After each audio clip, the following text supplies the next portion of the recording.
pod bedo mana e rembe kopogore kod bedo jasiasa bende en japuonj mbalariany en ng'ama miyo ma bende timo chenro mopogore opogore mag dongruok ahinya e kaunti nero mano ma Migori. Aloso kuoma jodura machon ma kaunti ma Migori Dr. Pamela Odhiambo machiegni kabisa mine wacho. Erokamano Jaila.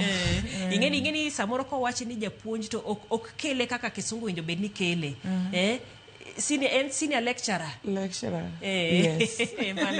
That is correct. Kabana inya. Iselane e wang jopiny kuom kinde. Ang'o ma osebedo katimre? Kata ang'o ma ok timre. Erokamano ahinya miya thuolo matin mondo kokwongo amosie jopiny gi nyithi Ramogi duto mawinja. Sana jo Migori ni Yesu pakuru. Aduogo ka pod owara ero Yesu. Mano nyaka wachi. Kasewacho kamano, Mumba wacho ni nitie kinde ka kinde. Time for everything. Gimoro amora timore e samo winjoro timre. Kuom mano beta maonge e wang' jopiny ka ochakore kinde moko mokalo kaka ne waringe paw siasa kano oyudo an women rep to lek no biro na mino chwaka bende nyaka gi jotend party madongo machalo wuorwa mosenindo Raila Amolo Odinga. Nyasaye oket chunye kamokwe kendo monda bed governor ma Migori County. Kendo natiyo matek ma choko county te kachomogo kar debe. To kogi kamoro to notimore ni koro imiyo ji direct ticket. Strangely enough, naneno kilando kaka owuogo rengo gi joma ne gilerogo Gladys gi joma moko gi Anyang' Nyong'o gi ni kayo migi openly. To ma Migori kani to napoko pande bwo mesa kamoro.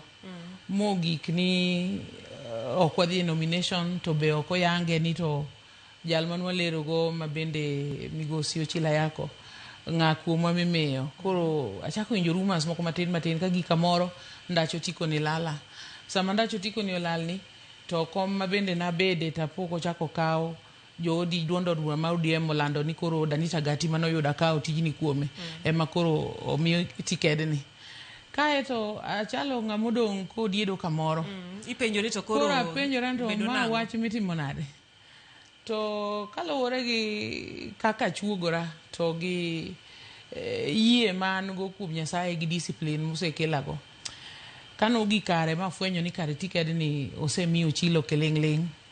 Naomo chunya ma kwayo Nyasaye ni mondo miya kwe kod chir to kod protection makende. Kaeto na lingmos kimwanamuke mondo abane kaka nyawadwa ni tiyo gotikoni. Seche mane magi timore kar dwe mar 9 koro na bukara bedo japur manimba. Apuro duma, napuro ganda, napuro gik mang'eny. Kasto sama koro nogik kar dwe mar 12 ema koro kucho cham mopur dwe mar 9 go ikayo ga dwe mar 1.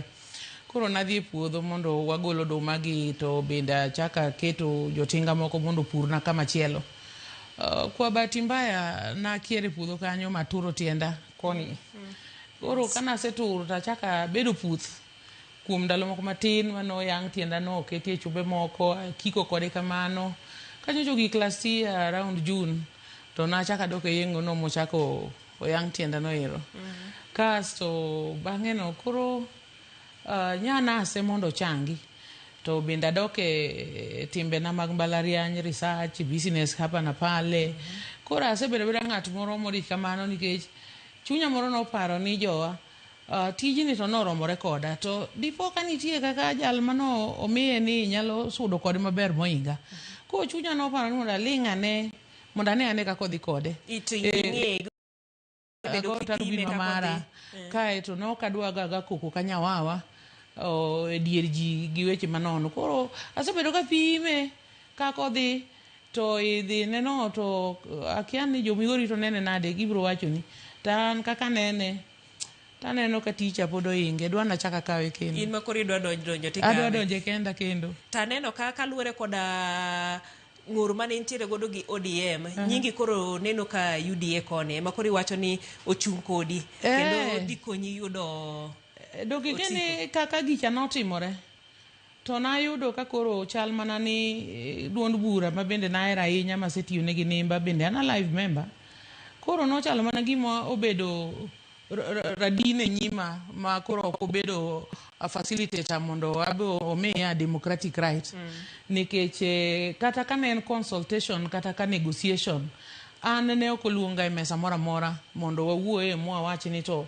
ang'o momiyo imiyo ng'ani to an ti koro imiyo ang'o kata an to nawinjo nang'o kuom wachni mano nok otimore nyaka kawuono ni koro kanyogi kamoro ting'eni kaka nwa campaign 22 cha biparo kaka nwaramo kaka Jauda ni ne ng'ama rach mapok nodwaro nwa to kanyogi kamoro to wachako wayudo ka osiepo losore kae to koro wawacho broad based government koro abe achaka wuoro ni to ka koro weche chalo mana kama to abe pod an gi lek to kama nyilose weche no tiwinjo ka gikiko gikoni kata kwa loso osiep gi jali to wadwaro zoning wadwaro tiende ni pod ochalo mana gimo dhi direct ticket way mang jomoko matin bedo piny kamoro to wacho ni mai miyo ng'ane gimo miye ng'ane no be ok ler ne ng'ato koro ato be nyawuono to ka koro Jauda ni oseyawo dhot mondo wadonjie koro wane broad based tang'o ma koro moni ere gimomiyo koro adang' achaka luor gi e tok pacho kata koro adonj gi e dirisa to dhot gi rangach to yaw direct koro awacha ni koro adonj kanyo mondo koro jowadwa be giyuda kanyo koro watietiya kanyakla nikech ok en lweny en mana osiep gi gombaka mondo koro tich otire kaka nene en re mane mineno ni ok otimore maber kata ok timre maber e kaunti ma Migori ma in owuon iwacho ni kidonje tidhi loso kendo idhi rieyo Jael kaunti ma Migori kama onego bed kama ni malo ahinya nikech kata king'iyo records mag sirkal to wacho ni Migori en kamoro ma bende ok obedo listed kata kaka poor regions to kidhi Migori tiyudo ka poverty level mantie chan mar onge pesa kata mwandu kata mana kuonde moko to nyaka chiemo onge to bende chaki wuoro to koro ang'anya timore to kidhi kata mana ginene infrastructure network mar yore pare ni Migori County mangima wan mana gi lam achiel moro manomol mane national government ogero chon moa gi Kisii kakalo Rongo to luwo Migori kadhi Sebania kae to nitie manoyudo wuok ka koro onego dhi Mihuru to gik gi e diere kamo kanyo long time ago 2013 kucho kae to nitiere bathe manobaro ka koro onego dhi Sori kaka wuoyo kodi kawuono ni nitiere kata kidhi kamiluongo ni Nyakwere e kin Nyakwere ge Gangugo gi Modi kanyo kae to giko Nyango Lwanda onge ng'ama nyalo kale koro geche duogo mianda mana ka duogo Ndiwa e Vichororoni giluoro mabor to bende kata kuma giluore mabor no bende gin yore maka koth ochwe to koro onge ng'ama dhi kae to kidhi kata mane osibtandwa tiyudo ka kata facilities manyalo kata diagnose ni ng'ato nigi kansa waongego moko yande nokel kanyo to kaka wuoyo kani kidhi tibiro yudo ni ogiti to waonge kata yath to kata mana chirni kende aneno ka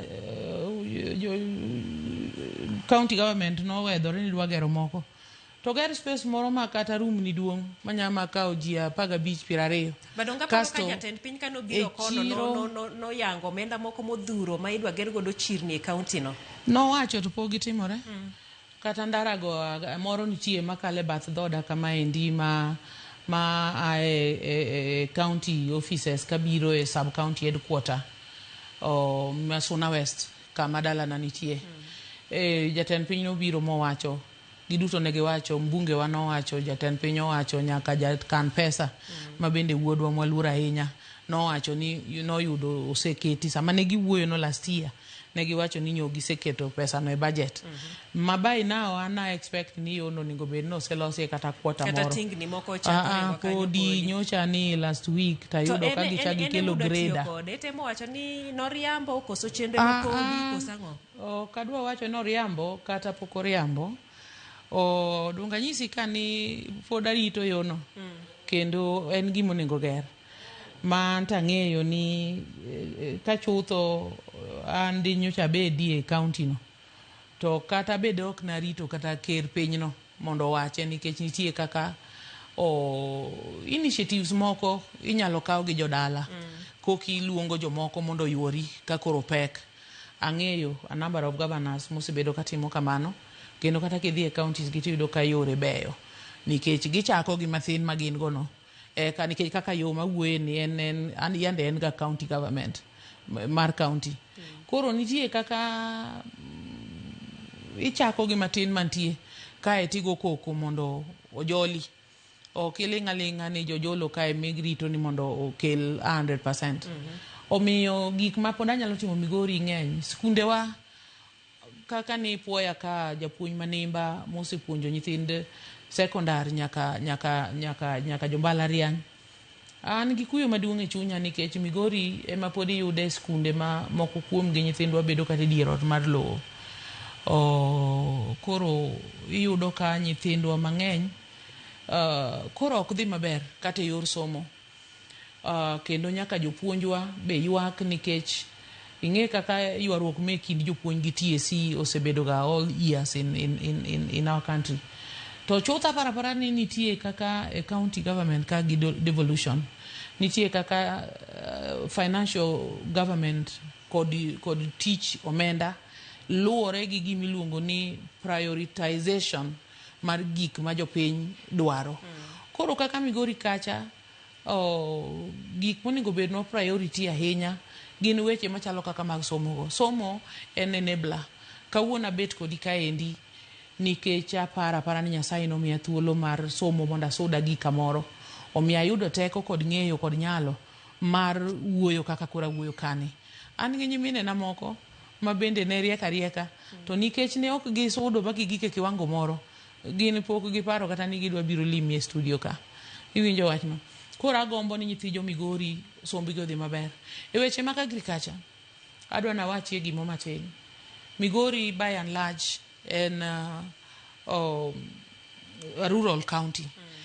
The resource, the genuine resource ma dala ka dala nitie kopogore gi pesa en lo. To kendo lobni en lo minyalo pur. To wasebedo kwa chandore gi crops moko kaka machalo sugarcane. Mano nego mi wabed joma omewo sana. To sugarcane ni omiyo mana jo Migori dhier. Nikech kinde moko mokalo mara ok tong'e mondo otere masin kacho rege mondo chul jopur. Mara masin okethore. Koro yande to aneno ka president obiro kanyo mowacho ni koro gibed revived. Mane o chal gimichulo jopurgo gi jotich moko koro kete lwet jal moro manyalo tere maber. To gima temo wacho ka ni Migori gi sugarcane no watege mana sukari kende. To kaka bet kani an aware ni from sugarcane no there are so many other products manyalo bedo produced from the sugarcane no ok sukari kende. Koro magi gik mapenjo ni tok timre nango nikech ata paro ni now that awareness ni gikia gima gi value addition gikia kaka itimo value addition. I'm yet to find out, and that's why I'm saying should I become the governor of Migori County today, tabiro dwaro ni gik mamoko manyalo wuok kuom niang ni, gik machalo bagasse, molasses, gik machalo ethanol, gik makamago, nyaka nguru, some juices, nyaka pharmaceutical products, kata packaging ma recyclable can be produced from this same sugarcane, nyaka mbolea ma organic. All these things nitie kaka jatend Migori ng'ama luongo ni gavana ni onego bedie gi initiative mar penjo kata industrialist marane go ni to magi ma kwase golo juice ni wachwako go sukari to gik modong' gi to dhi kanye ere gi nikech agombo Migori moro machieng' moro jopur niang' be nyalo yude bonus by the end of the year ka kilando makawa gi kofi ka ko los gik mamoko gi mobedo commercialized ta yie ni bonus no nyalo yudore e migochwa kanyo. To kiweyo kata pur niang' no goduma kaka wacho ni na pur oduma go ganda seche mang'eny nyopodwa tenore pur mar koth machwe to nyaneno ka tendwa mar Kenya otemo matek ma obaro kuja kamoro mondo irrigation odhi nyime. Irrigation ni adwa na jiwe ni kaber to jothurwa kar uso lo ma along kama opowni ne jomoko to yie kata ka gavana gi kata ka jotendwa mage chiwo incentive mane gi puonj mane mondo jowa oti gi pigni kendgi giwegi e weche mag bero mchele ma already ni kanyo no, weche mag alote to sana weche mag olembe. Ka wadwa wuoyo kuom gimiluongo ni food security, to an in the past wuoyo gi jomigori go kata gi Kenya mangima e weche mag food for health and wealth, in the sense that ka wan golembe to ibro yudo ka koro nyiri mag del otegno e yor vitamins kod minerals mamoko miyudo kuom olembe gi, gik machalo phosphorus gi gik makamago. Alode migoch wanyalo chiega alode of all sorts. In fact kane pod atin ng'eny alode matinde wang'iewo e supermarket kanigo matek ne gin mana buya midoyo e puothe ji kata miere kaka dek. Ing'eyo alot miluongo ni dek? Sia kucho giluonge na keyo. Dek ni ne en alot mo mane tho tiya kata pewe kama iluongo ni gunda, mana ayan jathum moro chon wero ni dek otie gunda saitani. To tinde ni gigi duto onge lulani. In fact tinde kiyudo dek tiyudo dek koa Kisiland. Thothne moa Kisiland. Gosuga. Koro magi gik manyalo timore. Kaka ndalo manan women rep no, naringo gi program moro gi mine ni kitchen gardening. Natemo insist ni miyo ka miyo nyaka bed galot ariyo adek moko mopidhi orundu ka. Kendo nanyalo manyo seeds go ma los gi through kijende ma gibed seedlings kendo maluongo mine go mondo gikaw gi gidhi gipidhgi. Adwa kawi kar women rep kanyo. Yes. Nikech ibedo kanyo kuom higni go. Sani kori wacho ni ing'iyo mar governor. Ng'iyani ino wuon kinonori kigo tarubin chien. Inya wacho ni jomigori e kinde mane nitie ma in women rep gipari gang'o legacy mari maniweyo en mane? Jomigori para galode mawachogi. Ne an gi program moro ni Let's Make Migori County Green Again. Koro apart from alode gi ne nitie kaka ne achiayo kijende mwaluongo ni joyouth gi. Koro kana kao moko mowuok e mbalariany machalo Jomo Kenyatta gini, kuonde mitime horticulture gi gik makamago, landscaping and koro na sawishi vijende gi magiloso seed beds mag yiende. Koro na nyalo ng'iewo yiende gi from them to give them money. Kae tawuoyo gi jodongo manigi lo to wapuro lobni tachaka chulo kijende gi to dhi pidho yien go kanyo. Kopogore gi mano natemo jiwo gi mondo gipidh yedhe magolo lembe machalo apoyo, machalo avocado gi gik makamago. E Migori kanyo nago wang'a matut mayudo ni skunde wa mang'eny sana primary schools to gi the few secondary schools ma wan go. Pi is a problem to many of those schools kata kawuono mwabet kani. Omiyo na kao thuolo na mar ng'iewo tengni moko madongo mag 10,000 liters ka kero iskunde wa kendo chiegni natero gite kata e community moro mane nitiere chan mar pi na paro ni mane gima ne pesa manan go kanyo ne nyalo timo. Koro na nyalo wuoyo gi kanisa moro mane gitado maber taketo tangi moro kanyo to de motigi mine moluoro kanyo ne nyalo yudo pi maler mondo modhi. E Migori kanyo na bedo adoko kainya kar jiwo nyithindwa manyiri sana to nyaka ma yawuoyi be mondo gidhi e school kendo na bedo very passionate kanyalo kinde ka kinde ka tucho kata ndalo rusa nanyalo luongo kata ndalo corona cha nanyalo luongo nyithindo kai miere pawe tamiyo gi pads nikech niko na nigi mako iye nikech gi uso dendgi mondo giyud kaka giyudo pads.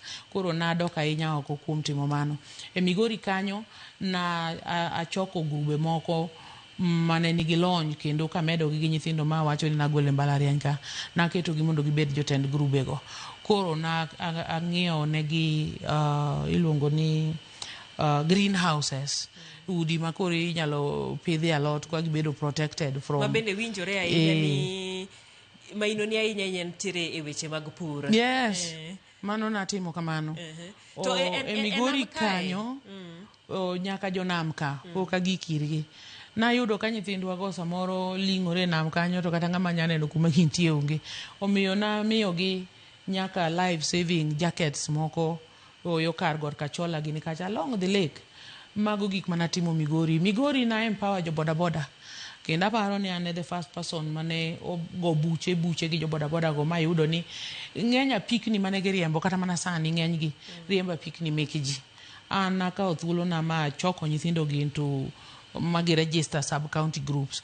Every sub county namiyogi 3 pikipikis manyien ma by then namiyogi checks of 300 mondo ging'iew go 3 pikipikis manyien cash nikech ndalocha piko manyien ne 85,000 Kenya shillings king'iew e cash. Nyithindo gi no ojiwore ma moko kuomgi no mora chieng' moro ma chaka nikech from a pika deko negi siko ka giloko gi to ging'iew moko ma chieng' moro apo kadhi yogurt Kachola kama wacho na ayudo group moro gikona ni ma ing'eni waseng'iew pikni ma is the 21st one. Na nyigora mabe kora ng'iew negi mara wuon the 22nd one. Migori kanyo nitie kaka na mi nyaka mine gi jodongo mochando udi Rong'onde ka na gero negi udi mag gidake nyaka sani. Migori kanyo na kawe orphans ma tero e skunde moko kaka batch moro maduong' ahinya ma I'm very proud of nyaka sani. Na kaogi ma na yudo chance moro kuom wasunge moko mosiepena manigi school moro yo Meru koni. Nyithindo go sedhi e university some of them. I'm so happy. Koro Migori natime gik mang'eny. Adwa ni mondo ang'adi gik mitimo go nikech aneno ka ng'ato oro na message to wacho ni okiwuotho Migori te. Jomoko wacho ni kawuono koka gineni negi winji ni ne in women rep to nok gineni kawuono koka gineni e TV winjo be ni neni e TV kosi neni e ground. Mano to jambaka kadieri ma Nyasaye. Migori no na wuothe ma kona mane okachope hie unless ni ng'ani obiro Migori katok 2022 to asewacho nini for reasons mane okanyal geng'o asebedo koka wuothe e Migori. To ndalo manan women rep kata mane TV ka nabire almost every day kata mane radio I interacted with your Migori e funerals, churches, e grube gigo everywhere. Sani sechako the ground Kawuono, ground ground nyopo radhi chini ya maji. Ingeni sayiero nyopo koromo. Emomiyo nakoni niya waseng'iyo bende e kit siasa moro miyiero ji kawuono ni to kiny kendo ji ochako campaign. Gima naluongo ni go koko kanyawa wacha nikech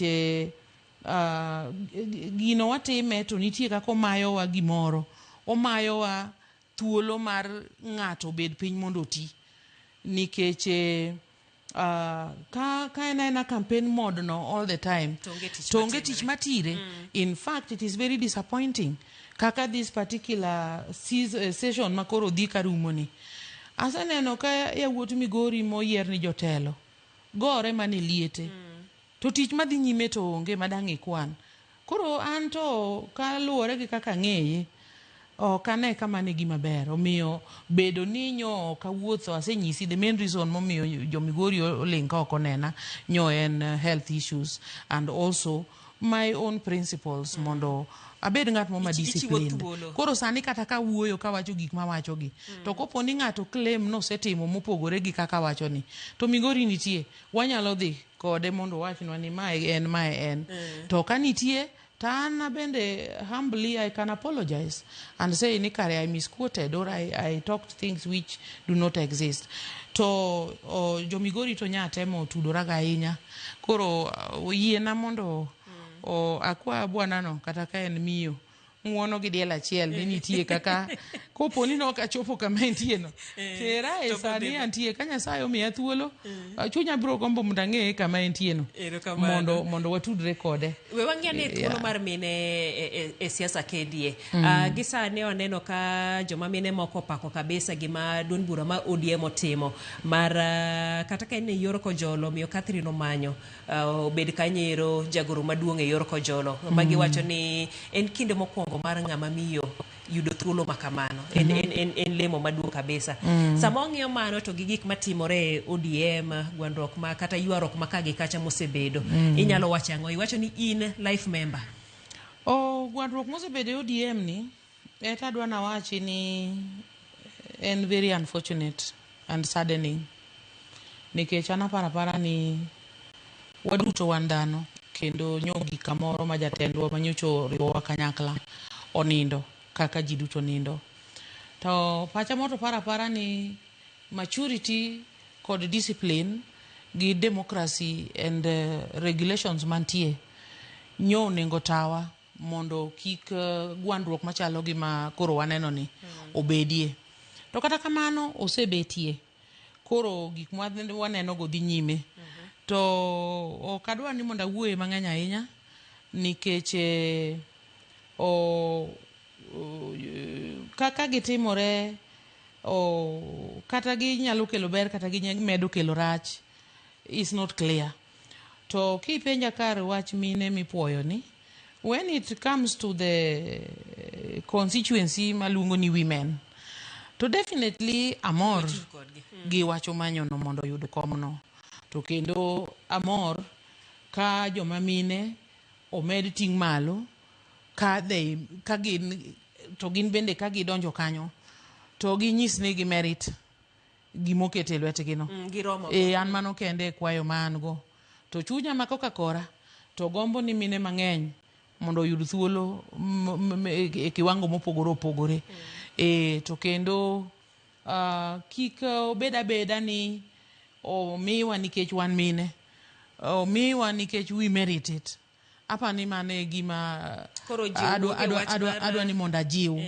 nomination jodhie debe mine odhie debe to kendo mine obeda jochir gimomiyo awuoyo kuom chir ni en ni siasa wa osebedo characterized with a lot of violence and generally joma mine kata do bed ng'ama taf machal nade nitiere chuny mine moro ma ok oyie gi lweny all the time kendo remo machwer ka gi kacha necessarily joma mine ok ohero koro wach ni miyo ng'eny mine hie ma bende kata kiwinje kowuoyo sakacha nandike tich anawuon to osiepna ni nyocha nyathine ma ja 24 years otho ghafla lini malaria moro goyo to goyaga matek to kiringo kod hospital to en mana ng'ama osetho koro pare ni dhako ni ywago nyathine machal kamacha teka jotelo hie gavana kia gi MP mabe dwaro gavana an gi pech gi ka benona koro awacho niya gima nikete weche manyien no mano ok en wach manyien mano en wach mawich kuot ane kaka nene nikech akoni ni nyocha campaign Migori kanyo ka fwenyruok mono birona ni Migori County duong' ma ok ochuno ni liel achiel ni kaka kawuono miwinjo gi dhawe liel achiel ni to Suna West kanyo kende an mabet kani nitie liete moko aboro mana oreji nyaka mano be na oreji kiwinjo ni ng'ani ochomo koni chom koma chielo koro winjo kata sama nago siasa no kaka Migori osebedo ka nitie lweny mager malich kendo alamo Nyasaye ni chieng' moro lweny no orumie to an natie kama kata sani abro dhi time kama kamano ka opponent na ni rongo ang'o ma mona yudora yo Ntimaru kucho ka ng'ato ni Ntimaru kucho odhi owuoyo gi jo Ntimaru go koro wache molore kata nya wuoyo kodgi kawuono to ebo biro kiny jo Ntimaru go be nigo bongo gibiro wacho ni Pamela no wachonwa kama to Jael bendo biro wachonwa kama koro ging'ad buchgi kendgi mondo gine ng'ama gi support omiyo yiena kapok igona ero kamano jo Migori mondo wanyis jotendwa ni Migori ok en a battlefield joma dwa gore gi lweny malichno odhi Haiti kata yo kar Palestine ka nitie kaka idwaro jolweny kanyo to Migori to ningo obede gi kwe an adwaro bedo jatend joma ngima madwa bero ngimagi ok joma otho miiko lit malich kwa dhiko kijana matin kendo wachakwa gi casualties kanyo endo mano ok en wach Nyasaye adage gi yate koro jo Migori weuru lweny Erokamano. Aparo ni ka kitieke no ka wamedo machielo to nyalo bedo no dhi ahinya. Mano ka yiro Dr. Pamela Odhiambo ka loso kodwa e weche gweko mag ahinya ya dongruok ma bende timore e kaunti nero ma Migori. Lek mare kanyakla kod gigo ma bende wacho ni osetimo ne kaunti ma Migori ma bende podo medo gombo timo e higni mabiro. En ma bende watwa kode e chenro ni mar mine wacho nyaka tich ang'wen manyien. Erokamano ahinya mar bedo kodwa nyinga Jailieta jaloko marose bedo Wilson Ochuka. Thank you, John.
Ikori mar doke pacho kama sigen ni lero gi mor kod sunga mar luo.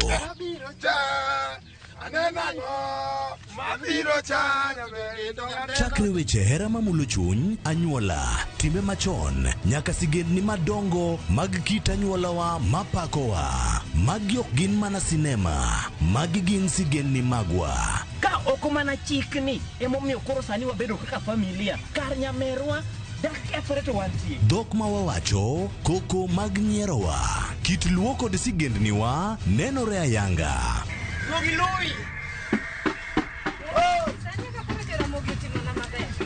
Winam Cinema, Jumapil ka Jumapil, saa 2 kod saa 4 mar otieno, mana e Ramogi TV.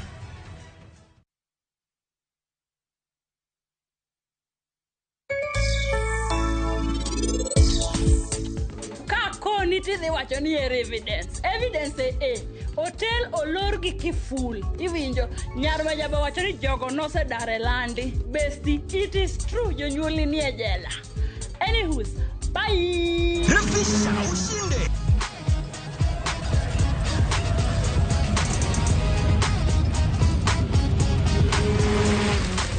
50K ya Vasha ama MMF aingoji. Open and save in your KCB Gold Savings Account for a chance to win many prizes. KCB, for people, for better.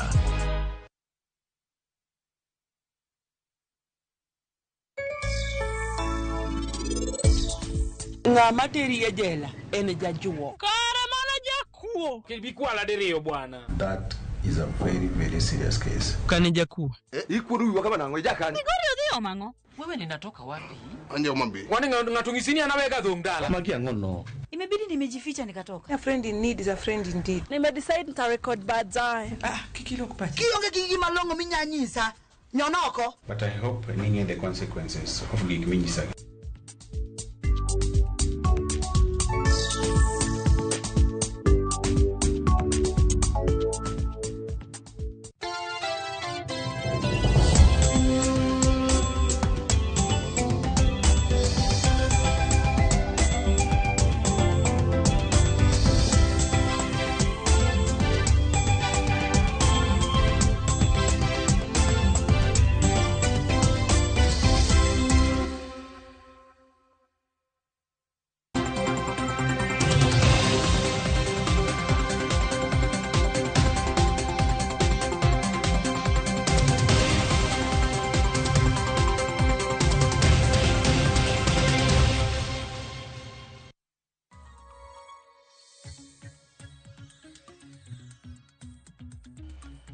Nyakwara Mugejuang ochopo kanyo sa 4 maro onyango. Kamoro moro ma intiere en mor mara mar bedo kodi e chenro mar mbaka oromo odiochieng' makawuono machakore sani nyakango mol kanyo sa 7 mar odiochieng'. Bed kode nyaka giko. Nyinga Joyce Oduor. Nyakwara Mugejuang okinyi makawuono abro bedo katai e chenro mano mar yie jomatindo. Ka odiochieng' makawuono Nyakwara Mugejuang wang'eyo ni kawuono en chieng' tich abich tarik en 13 dwe mar 2 higa mar 2026. Odiochieng' achiel kende mano motelo no odiochieng' makiny ma en chieng' tarik 14 odiochieng' ma piny ngima hingo odiochieng' Valentines. Odiochieng' ma jogo manitiere hera kata jogo manitiere osiepa ng'iso kit hera mopogore opogore ne jogo magi hero e pacho kae. Nyakwara Mugejuang odiochieng' makiny Valentines mari biro bedo ni en ng'ano. Odiochieng' makawuono eraserwako lawa marakwar. Wang'eyo ni lewni mar okwere ema irwako odiochieng' mar Valentines. Aserwako mar odiochieng' makawuono kata kamano odiochieng' makiny bende pod anyalo mana rwako moro. Kaloni odiochieng' makiny ema en odiochieng' no mar Valentines. E chenro mano mar yie jomatindo odiochieng' makawuono ubo bedo ka watwako tudore kod dhialo odiochieng' hera. Bende hera pod nitiere sani kose jogo kata jomoko donjo mane osiep kaluore ne onyalo yudo ang'o kata ang'o monyalo wuok godo e kit osiep makamano. Abo bedo kae kod jogo manitiere e Kenya, jogo ma osebedo ka sumo rieko kata ka ng'ado rieko ne jogo manitiere hera kata jogo miluongo kanyo kod dhongere ni relationship coach kaachiel kod rawere mar mondo mi ging'iswa ni to Valentines ahinya te kindegi ji jadhialo e yo machalo nade. Nyakwara Mugejuang mago wabo bedo ka watwake achiel kachiel kochakore sa 4:30 nyaka sa 7 mar odiochieng'. To pile ka pile e chenro mar mbako romo bedo kod thuolo mano mar winjo pachi in kaka janeno marwa e gwenge mopogore opogore. Wabo bedo kwa winjo paro mago mag jodak e kaunti mano ma Kisumu, kaunti ma Migori, kaunti ma Mombasa kaachiel kod kaunti ma Siaya mar mondo mi wawinjane ni to ji oikore e yo machalo nade ne odiochieng' makinya ma en odiochieng' Valentines. Omiyo chak tudri koda kochakore sani. Namba mar ote machuok 236000. Facebook ibiro yudo wachiel kachiel Ramogi TV X @Ramogi TV. Kan bende nyalo tudri koda e Facebook page mara ibiro yuda Joyce Oduor. Mbui mara mar X ibiro yuda @Joyce Oduor _ kwa chako chenro ni ayanga Nyakwara Mugejuang wachako kod weche manyien. Ka wachako en ni jotelo mag duond bura mar Wiper ne ochopo e paw ndeke ma JKIA mar rwako gai mar Wiper Kalonzo Musyoka e pacho kae kowuok e boma ma Washington DC e piny Amerika kama ne obede gi lalruok kod jo Kenya modak Amerika kaachiel kod joma moko. Kalonzo oloso e wichal mar oro e gwenge mar nyandwat mar Kenya kwacho ni serikal owinjo okas chenro mar konyo jodak e gwengego kosingo mar tudore kod jokanyo mawuok e pachoka kod mapinje maoko eneno ni familia modak e gwenge ma oro nitiere oyudo sira. Bende ochwalo ng'ur mar jo Kenya modak e pinje maoko e wi nok mar kuonde luto ombulu kwacho ni jo Kenya duto modak e pinje maoko ok nyal chopo nyaka e boma mar Washington DC mar luto ombulu. Said that we declare that what is happening in northern Kenya and in a lot of parts in eastern Kenya amounts to national disaster. Kuna njaa, watu hawana maji, na nasikia kwamba wengine wanaenda kupatia watu chakula kuambia sema 2 term. Aibu. Hiyo ni aibu. Watu wetu wana haki kupatiwa usaidizi na serikali na sio kupatiwa with any conditions. So we're going to work with our partners tuone vile tunaweza kusaidia watu wetu huko Mandera, watu wa Garissa, watu wa Wajir, watu wa hapa Ukambani, wote wana njaa zaidi kuelekea huko upande wa Taita, Mombasa na kwingineko. Na wale wa Kenya Isiolo, vile vile Isiolo na Marsabit, wale wa Kenya wenzetu ambao wanaweza kusaidia wenzao pia tuwe na yule msimamo wa kusaidiana as happened in 1998 wakati wa bomb blast. And this is another subject I was able to deal with. I met the lawyer who has been handling Wakenya zaidi ya 3,000. Over 3,000 Kenyans are still living. They are actually in the category of victims of terrorism. And we are telling the American side also, waangalie how they can amend the law in order to have those Kenyans benefit. Some of them are dying. And here I want to congratulate Senator Kavindu because she brought this matter in the Senate. She followed it up. And this matter was brought. I was given all the documentation to be able to see how we can ameliorate the suffering of these Kenyans. Wengi zaidi. Governor Manarok Patrick Ole Ntutu okwayo jodak Manarok mondo okwed jotelo mochako campaigns momondo motelo ne yiero maduong' mar mondo gichwala dongruok e kuonde chung od bura mag giwuoke koloso e gwenge mag Melelo manitiere Narok North. Ntutu okwayo josiasa mondo ochwal singo mag dongruok komedo puoyo jatend piny William Ruto kuom gero apaya matudo Ololonga e gwengego.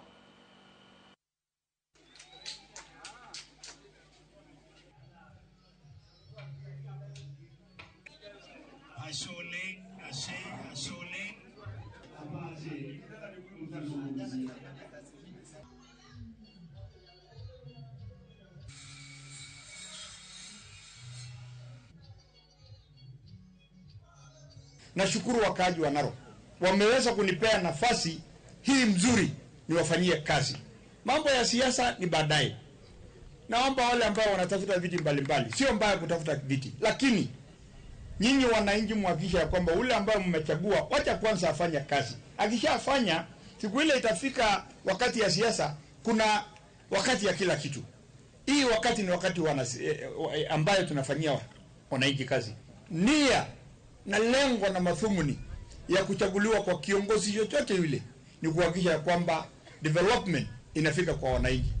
So mkiniona mimi nikienda kwa kila kijiji ni kuhakikisha ya kwamba ikifika 2027 hakuna project yote ambayo imestall, kwa sababu nataka kumaliza ili wananchi waweze kutumia. Mambo mengine ya one term, two term, hao wananchi sio wajinga. Wajinga wameisha kwa Kenya. Wanajua kiongozi ule anafanya kazi, kwa sababu wanajua pale wanatoka, kama kuna barabara, kama kuna ECDs, kama kuna mahospitali. Jotelo mamoko mawuok e gwenge mag Masawa koro wacho ni gibiro siro dwaro mar neno ni jalup jatend piny Kithure Kindiki odong' kaka jalup jatend piny motelo ne kisera mar ombulu e yiero maduong' mabiro. Kagiloso e kinde chenro mar yango tudruok mar mbui e gwenge mag Makuyu, romo mane oyuore gi jatend migao mochung' ne tudruok e pacho kae William Kabogo, jotelogo oyango ni gwenge mag Masawa oseyudo dongruok mathoth chakre ne Kithure Kindiki oketi e komno. Jotelogo bende kotel negi kod jaod bura ma Maragwa Mary wa Maua oseyo dwaro mar ogai mar ODM Oburu Oginga mar yango ni ODM nitiere gi dwaro mondo migi lemo mar jalup jatend piny motelo ne lalruok margi. Sawa. Na deputy president yamekalia kiti. Na watu ya ODM wameanza kumezea mate ile kiti. Sisi tuko ndani ya serikali. Na vile Biblia inasema lazima uwe moto ama baridi. Kwa hivyo sisi tuko kwa serikali, tukichomekea hapo we don't mind. Sawa? Na wale wako opposition waendelee pande yao. Lakini tunawaomba mtusikize. Wacha tuone nafasi yetu kwa kila mlengo. Sawa? Msifungulie mlengo mnaenda kuambiwa mtapewa CS na PS huko. Tuko na kila kitu saa hii. Unaweza abiliwa udanganywe. Uachilie chenye uko nayo. So mimi kama mjumbe wenu nasema hii ambao tuko nayo, hii ambao tumeona, hii ambao serikali imetupatia namba 2, Profesa Kithure Kindiki. Afadhali hii na tunajua imefanya kazi mpaka wapi. Nataka niwaambie jameni, mchunge jamii ya Central Kenya, mchunge sana. Mnaweza fanya mchezo hii mwaka 2 tujipate nje. Alafu kwa bahati mbaya tufanye mchezo miaka ingine 5 tuko nje. Sisi tunataka kupiga kura na tupige kura na tuhudumiwe kwa sababu ya kura zetu. Moko kuom jopuonj e mar riwruok mar jopuonj mar Kuppet e kaunti ma Nyamira oseyo campaign mag pogruok ma itayo gi moko kuom jochung' e riwruogno e kaunti no. Kagiloso gi jofuambo, jopuonjgo ogolo pachgi e wi moko kuom jopuonj madongo ma osebedo kasundogi e wi goyo kura ka luore kod kuonde ma giwuokie. Jopuonjgo ochiwo siema kuom joma pango ketho yiero no, ka gikwayo jopuonj mondo wuog oko mar goyo kura chieng' Jumapil. Organizing secretary twabangire obochori ntori tayari goge twarolenga kamurangara akai. Hapa Nyamira tuko na walimu, kuna Wakalenjin, tuko na Waluya, kuna Wajaluo na kuna wale wanatoka katika kaunti jirani ya Kisii County. Mwalimu huyu amejituma zaidi kugawanya hawa walimu kwa misingi ya kusema mimi natoka Kisii County na wewe unatoka Nyamira. Na hivyo vile vile anawaandaa walimu kutoka Kisii County kuambia ya kwamba kama wewe unatoka Kisii County haufai kupigia mwalimu ambaye anatoka Nyamira. Na hapa sisi tumeishi kama walimu ambao wapenda amani, tunapenda sisi wote. Tumekuja kukemea hao walimu na kuambia sisi tumeishi kwa amani, tumependana hapa, tunafunza watoto wa Kenya sisi wote, na tungependa kuendelea na kasi hivyo hivyo. Uchaguzi ni siku ya Jumapili. Kuna kiti inaitwa Executive Secretary ambayo imeleta mambo mingi, ambayo imekuwa target ya walimu ambao wanaleta mwawanyiko. Sisi kama walimu wa Nyamira hatutaki kujua mahali unatoka, bora unafunza watoto wetu na watoto wetu ni wa Kenya, na tungependa kuishi kwa amani. We don't want to elect leaders who are endorsing division, sababu hao watu hawatatusaidia kwenye kupet. They will be dividing us, and we want to be people who are working together. We are here to sound a warning to them. We are requesting that if they want to come and vote, let them come and vote and go away. We, as teachers, will be very keen on them because we like or we love unity. Jopuonj moheo 100 e kaunti ma Busia oyudo tiegruok mar kaka ginyalo tiyo gi lony manyasani mar AI e kilese e kinde ma gipuonjo, kaka yo mar ting'o malo lony margi e puonjo kod chano chenro mag puonjo kaluwore kod dwaro mar jopuonjre ahinya to e bwo lai mar somo mar CBE. Kata obedo ni jopuonjgo koro nigi kihondko ni lony manyasani mar AI nyalo kawo kargi kaka jopuonj, thothgi neno ni AI kaka ngas mar medo ndhadhu mar puonjo jopuonjre. Tiegruok makamano ma ichiwo kod Raspberry Pi kotudore kod Google DeepMind geto konyo e pango chenro mag somo, loso penja kod duoko piny tich ma jopuonj timo, kendo miyo jopuonj bedo gi thuolo malach mar bedo gi tudruok malach kod jopuonjre. Kata kamano, nok mar sitima e skunde mayudore dala kod jopuonj rem bedo gi lony manyasani e moko kuom achiedh nade. Trained on the emerging trends in education, and especially now that we have received the grade 10 learners of the new curriculum, the CBE curriculum, whereby ICT is compulsory. So there is need for teachers at least to be in front of the learners. Experience AI is not introducing a new AI tool, but rather explaining how AI is formed and how AI can be manipulated in order to appeal to whatever the user is trying to do. So it's not a specific tool. Experience AI is a curriculum that has been developed for teachers to then teach to their students. I was among the teachers that were afraid that AI could replace us, but I've learned that AI is just mimicking human intelligence, and therefore it depends on me. And therefore I feel like because of this session, I've been convinced that it will not replace me. It will actually depend on my data for it to give correct information. Experiencing AI has really opened our minds and our view of AI. That this is not something that we are trying to imagine, but it's something that we can conceptualize and put into actions. Most schools do not have adequate connectivity to internet. Apart from the internet, you also realize that most schools do not have the digital devices, especially computers. So I'll urge the concerned personnel or organizations to come in handy and support schools. Riwruok mag jodongo dhot mar Kamba okwayo jokamba mondo oriwre kanyakla kendo giwuog oko mar ndikore kaka joluto ombulu motelo ne yiero maduong' mar 2027. Riwruok mar jodong Kamba oyango ni oganda manitiere e dhodno odak e gwenge mopogore opogore e pacho kae. Kagiloso Machakos bang' romo kod jodongo mamoko mawuok e kaunti ma Nairobi, jakom mar riwruogno Boniface Kilonzo wacho ni chenro makamano geto riwo jodhot mar Akamba e yor dongruok. Za Wakamba wenzetu wanaofanya kazi Nairobi, watoto wetu, sisi kama kanzo wachukulie kura Nairobi, wapige kura wakiwa Nairobi wapigie wale wanaofeel watawakilisha kwa njia inayovaa huko Nairobi, because at home kwenda nyumbani wakachukulie kura huko maybe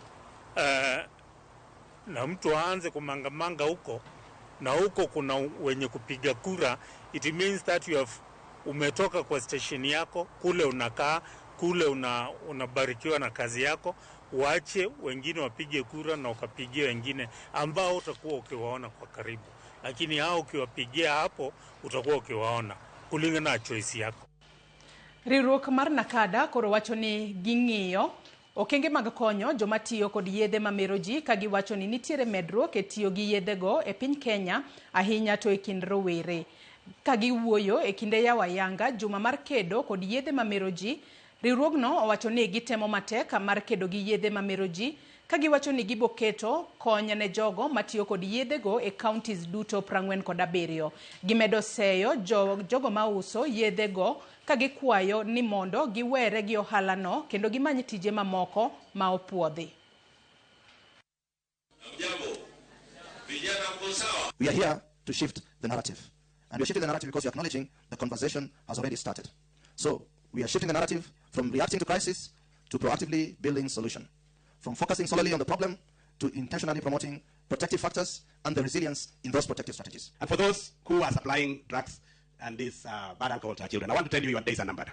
As a country, we can't allow this to continue. Moko kuom jokanyo mag ODM e kar chung'od bura Mandhewa okwedo chenro mar yiero jotend duond burano ma ochan e kaunti ma Homa Bay odiochieng' makinya, ka giwacho ni yiero makamano ok ochan kaluwore gi dwaro mar jokanyo mag duond burano. Komiti mochung'ne yiero e duond bura mar ODM ochano yiero mag jotend ODM e kaunti ma Homa Bay kinya mano odiochieng' makawuono tich abich, bang' tieko yiero mar jotend ODM e kor gwenge mane obagi higa mokalo. Kata kamano, moko kuom jokanyo mag ODM e kar chung'od bura Mandhewa kotelnegi kod Ogina Nyabola oseyo kit kaka opangi yiero, ka giwacho ni delegates mag ODM ma chik oyienegi timo yiero mag jotend kaunti no oketie mudho kendo kong'eyo gima dhi nyime. Ng'ama noyier jakom en Ogina Nyabola. Koro e Lombe wa sub county wach mar jo ODM yiero kinyo Mabei waonge go. Akwayo MCA Mandhiwa sub county abiriyo gi mijumbe manoyier en Martin Peter Weno ni nyaka saa gik ma jo ODM noluong yiero e ka wan adhi e yiero mar jo ODM. Wan kaka jo ODM Mandhiwa anasebedo secretary, ng'ata madhi e yiero kanyo o producer ne certificate ne mawacho ni no yiere ma e certificate. Omiyo wan kaka jo Ndhewa wantiere gi certificate ko e polling station. Ang'o momiyo yiero itimo mana Homa Bay county to counties mang'eny nigi problems to pok olos? Adwa na confirm ne Kenya mangima ni chakre certificate ni wuogi onge certificate moro njauso sekogolo. Mae manogol kende mogik makoponi yiero nitie to mae valid certificate mo ujedi go yiero. Gima wadwaro ni party mane Raila Amolo Odinga oweyo manye gitimo maber be gikawo ng'at miluongo ni Jaduong' Oburu ma giketo party leader. We are very comfortable. Gima okwan godo comfortable kaka obedo overdriven. All the weekend the chama and the chama they lack strength and the chama they bedo ni onge kod ngufu, chama they bedo ni onge kod bargaining power. Nyakwara Mugiajuanga odiochieng' makawuono jafwambo marwa e kaunti ma Homa Bay mano Alia Beach bro bedo kaluonwa wach makamano mano yiero mag ODM ma ichano odiochieng' makawuono e kaunti ma Homa Bay. Kendo kawadhi mbele kocheno mar mbako romo bobedo kawatudore kode achiel kachiel mar mondo mi onyiswa matut kotudore kod mano. Kawadhi mbele en ni jodak ma Umoja tu manitiere bore Nairobi odak gi luoro kaluwore gi muocha mar tuo nyaldiema, wach makideka kelo nigi tuoche kaluwore gi dinruok mar odundu mag pitaka. Odundu mag pitaka e kar dak ma Umoja tu osedinore kuom thuolo maromo higa achiel gi sani. Okang' mamiyo pitaka keyore nyaka e kuonde dak, ka jodak kwayo piny owacho mondo okonygi e kedo kod wach makamano kapok nyithindgi ogamo tuoche mikelo kod pi mochido. Shida ya mutaro kanzo uwezi fanya ati mutaro ni wenye nyumba, na sijawahi kuona imefanya maka 30 kwa kanzo ilikuwa shift mbili ya usiku ya mjana anafanya mtaro na barabara. Hiyo mambo kama hiyo yote zamani ilikuwa hivyo, sasa hakuna kitu kama hiyo. Hapa kuna mtu anatengeza chakula hapa, kuna nyumba ya watu hapa, watoto hata saa nyingine wanaingia hapa wakitolewa wanapelekwa hospitali. Manake hii mtaro ni deep sana, wanaingia wanapotelea hapa, tunawatoa. Ruti yenye iko ni vijana wale ambao walikuwa wanatoa hiyo uchafu waliacha, alafu tena wakaaji wenyewe hawazingatii tena usafi. Sasa hiyo kitu imetuadhiri sana, hata watoto hakuna mahali penye wanachezea. Gonjwa si ati tunasema ati itakuja, tayari tuko nayo hapa. Kwa sababu tukiangalia immune system ya watu wetu wazee, kitu kidogo tu hata unaelewa, kidogo tu kwa mwili inaharibu. Na kama wametuacha ni kama hatuna hata uongozi, hatuna, ni kama watu hawana serikali kwa hii dunia, unaona? Hii mtaretio moja ya kitambo ilikuwa ngapoa, lakini siku hizi kazi kwa vijana wameharibu, wakuji kutoa mtaro, wala tudanganya wanafagia na mtaro ni chafu. Sisi tunaambia serikali msaidie huku moja, at least hadi mtuletea discord moja tusafishie mtaro. Migao mar somo koro yango ni nitiere jopuonjre mabandia mahao milion achiel ma sirikal osebedo ka chiwo negi omenda mag somo kayiem nono kata obedo ni nondgi ok yudre e lai mar NEMIS. Koyango lipot mar kwan jopuonjre e skunde ma pachoka, jatend migao mar somo Julius Ogamba olero ni jopuonj madongo 34 directors mag somo e sub counties kod apisas marango rang'iny mar somo e gwenge maromo 28 idhi kaunegi okang' mar chik e wi wach makamano. Simfros Okinda nigi ler. Nonro no manochak timo dwe mar 9 higa mokalo mar yango kwan hie mar jopuonjre kod skunde pachoka koro yudo ni sirikal osebedo ka chiwo omenda mathoth ne skunde kaachiel kod jopuonjre manyawawa. Kogolo lipot mar nonro no, jatend migao mar somo Julius Ogamba oyango ni nitiere jopuonjre ma kwan gi ohewo 900 mosebedo ka ichiwo negi omenda mar somo kata obedo ni nondgi ok ler e lai mar NEMIS. At the primary school level, the previous enrollment in NEMIS was at 5,833,175 learners. But after verification, this figure dropped to 4,947,271, meaning there was a variance of 885,904. In junior school, in the NEMIS enrollment, there was a figure or an enrollment of 2,430,398. But after verification, this figure rose to 2,973,648, meaning there was a variance of 543,250. Ogamba olero ni tire skunde moko mosebedo ka nyiedho sirikal kata obedo ni lweny nomiyo lorgi kod mamoko bende mosebedo ka tiyo kata obedo ni gin kod kwan matin mar jopuonjre ma ok opuodhi e tayo skul. 10 secondary schools and 17 primary schools that were non-operational due to insecurity, lack of learners, or relocation of communities or administrative closure, but whose status had also not been reported to the ministry that continued to appear in NEMIS. There were 102 junior schools and 84 primary schools that were below the stipulated minimum enrollment threshold. Jatend migao no mawacho ni sirikal okungo silings milion 912 tok ne chungo listi mar kwan jopuonjre. Bende odwaro ni gisechulo listi mar jopuonj 34 ma skunde gi tudo kod mibadhi ni duol mar TSC mondo okawnegi okang' mar chik.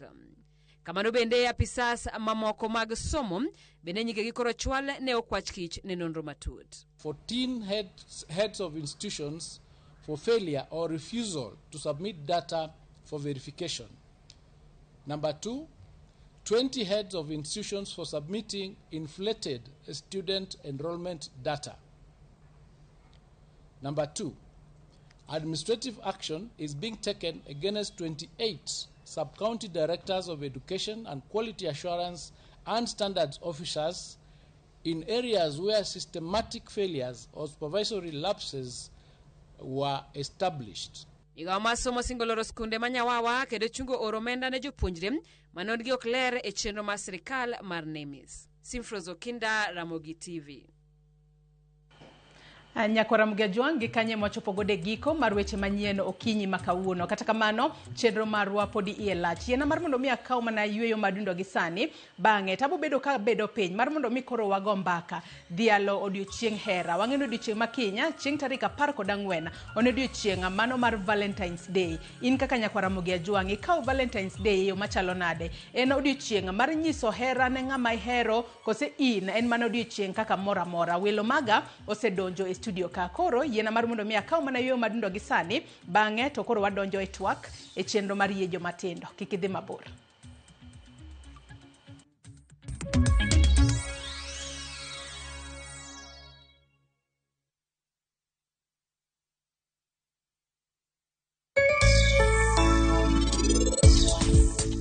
Kako niti wacho ni evidence hotel olor gi kiful iwinjo nyar ma jaba wacho ni jogo nose dare landi besti it is true jonyuoli ni e jela.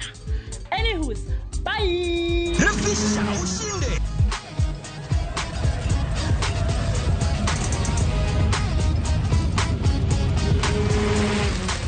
$50K ya Vasha ama MMF haingoji. Open and save in your KCB Gold Savings account for a chance to win many prizes. KCB, for people, for better.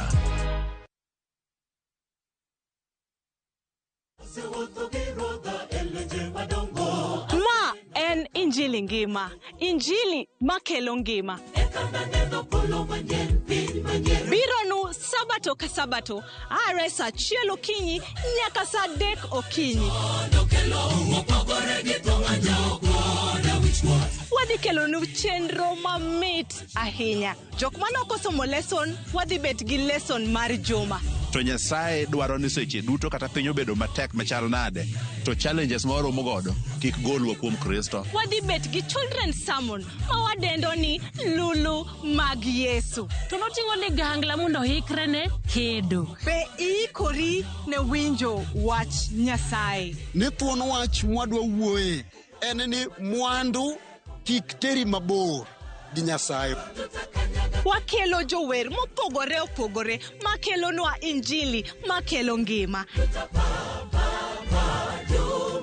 Okidwa koso injili ngima kitayo kod an Lorina Chieng. Happy Sabbath.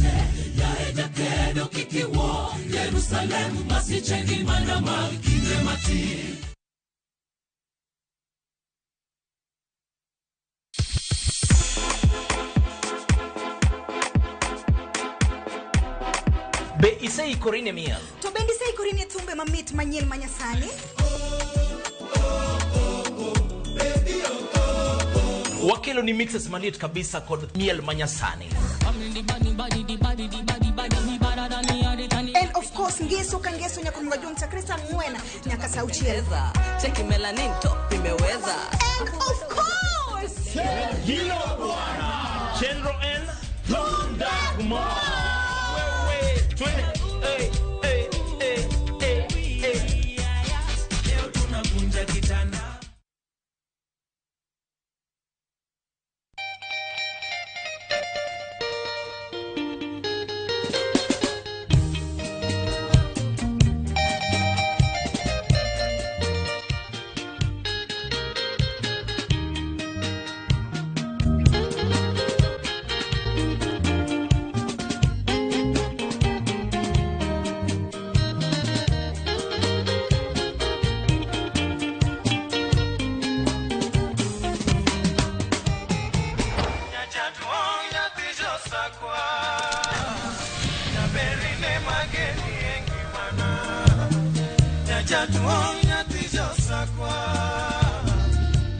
Radio Ramogi, Cartoon Jaluo.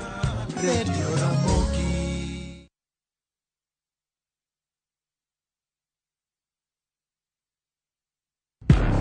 Hera, Andoga, Adira. Na ye kodi. No kangeni ni nyalo timre marish kamae. Ich lachok duong dot. Obiro donjo to kao. Nyaka sani podi nikia gimoro amora mantiere pacha. Hera miyo ng'ato bedo gi teko mar timo gimoro, kendo nyalo lokore pap mar lweny. Odni opong'o mana hawi marach lilo. Makruok gi ng'ato nigi nengo mare. Ing'eyo gimarach kodi en ni onge ng'ata ng'ata e piny kama da bedo gi wat kodi. Oromoniti. Remo biro yiero bedo korka ng'a. Kata kapo ni wan jokor gi nyako, mano konyiso ni wan waonge ratiro mekwa, omiyo an abiro chung' kode. Onge gima siko kopondo nyaka chieng'. Sama dera chiegni, gik moko duto wang'. Sanjo gi Rajiv en ng'at achiel. Waya donga wache dier. Parineti. Wuok tich nyaka ngeso. Saa 2:15 otieno.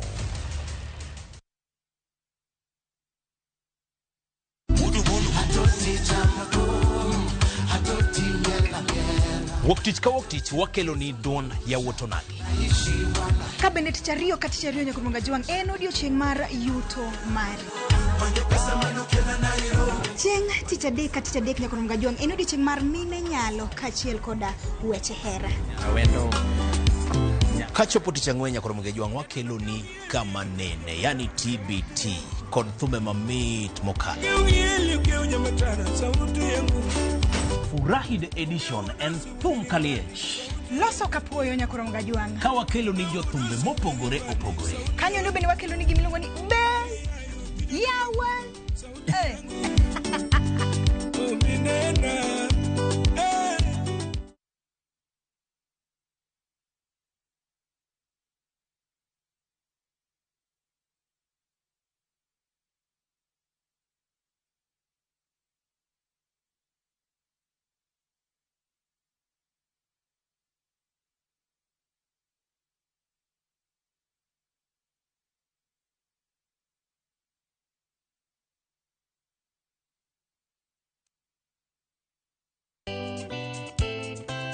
Ngeso ka ngeso, saa 11 mamidhiambo.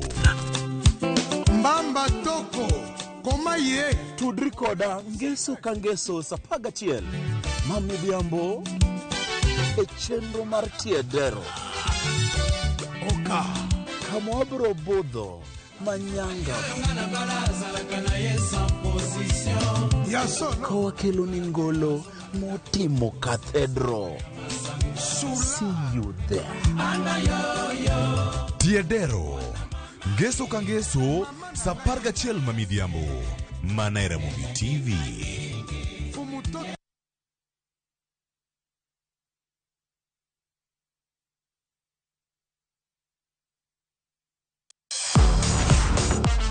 Ne thuolo mar yudo weche tuke duto nyaka mopondo. Mbaka makende mag jotugo kendo mag jomolony weche tuke. Can you believe it? Magite yudore chenro mar pau tuke. The 4.84 kilometers. Nonro matut kod gigo matimre manyien mag tuke duto mawuok e piny mangima.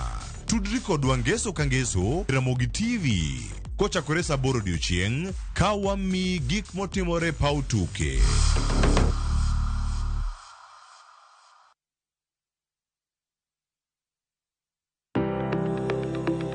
Ringreni wuoyo, to be ichiko iti, en aonda, rem mora mora, en ranyisi ni ringreni wuoyo kodi, e penj laktar, walero weche ma ringreni temo nyisi, ka wakelo ni paro mag jomolony. To wacho ni mondo mibed gi rageng' maber nyaka bed ni chiemo makare, nikech askeche gi iloso kuom chiemo makare michamo. Paro manyalo reso ngimani. Kochopo kar food allergy kae, to kinga ma del ma ng'ato chako gore gi chiemo mochamo. Kod weche mag thieth mayudore achiel kachiel kuom joma olony. Nyalo bedo ni ng'ato nigi ratil man malo. Koro konyono to onyono to choke cartilage ka toyore konyono nikech ratil mare man malo. Mano nyalo miyo bende ng'ato nyalo yudo arthritis no. E penj laktar gi Ruth Otieno, wuok tich nyaka tich abich saa 12 odhiambo. Mana e Ramogi TV.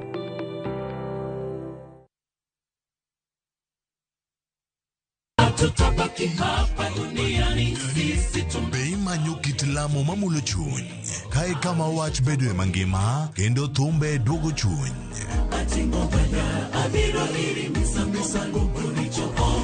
Wariure kanyakla mondo wakel nyadiera, geno kod ote mar kinde ma wadakiegi. Wachak wadog ir wuon wach ma Nyasachwa. Wachako penj Nyasaye wach, Nyasaye be wuodho adhi maber. Biblos wacho niya, Yesu noloyo teko jachien e musalaba. En wach mar yie, dwaro kod yudo kari e sigand Nyasaye.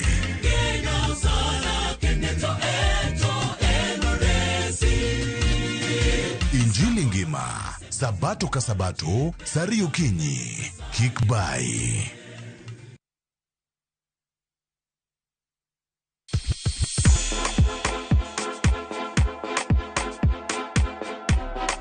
Be isei korine miel. To bendi sei korine thumbe mamit manyien manyasani. Wakelo ni mixes malit kabisa kod miel manyasani. And of course ngeso kangeso nyakumunga jumta Krista Ngwena nyaka sauchieza. Cheki melanin top imeweza. And of course Hilo bwana. Chenro N Londagma. Wewe twende. Leo tunavunja kitanda.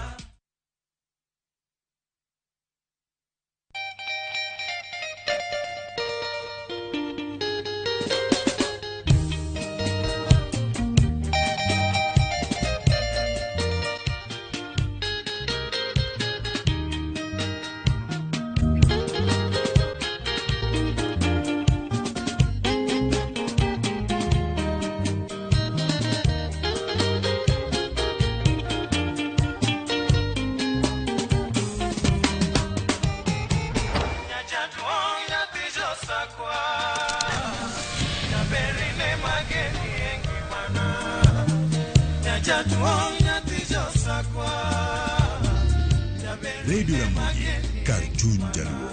Radio Ramogi.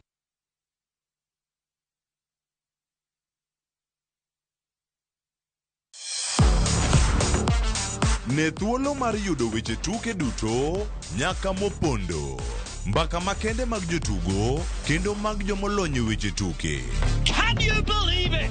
Magite yudore chenro mar pau tuke. The 4.84 kilometers. Nonro matut kod gigo matimre manyien mag tuke duto mawuok e piny mangima. Tudri kodwa ngeso ka ngeso Ramogi TV. Kochakore saa 8 odiechieng' ka wami gik motimore pau tuke.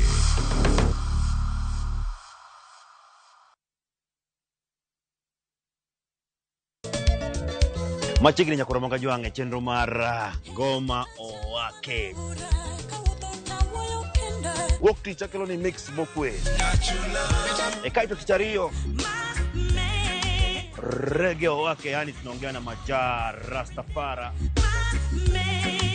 Alafu ticha dek nyakoro manga jwange akelo ni mana yani ngeni baka giwasani. Ticha Ngwena is kama nene, yani kitambo zama za kale. Alafu Friday, si unajua tu Friday tunafanya namna hii nyakora magojong Friday sukuzo wake. Sapara kidaka paga beat nyaka sapaga rio kod an PDG Papa Vic, yani ukipenda mzee kijana.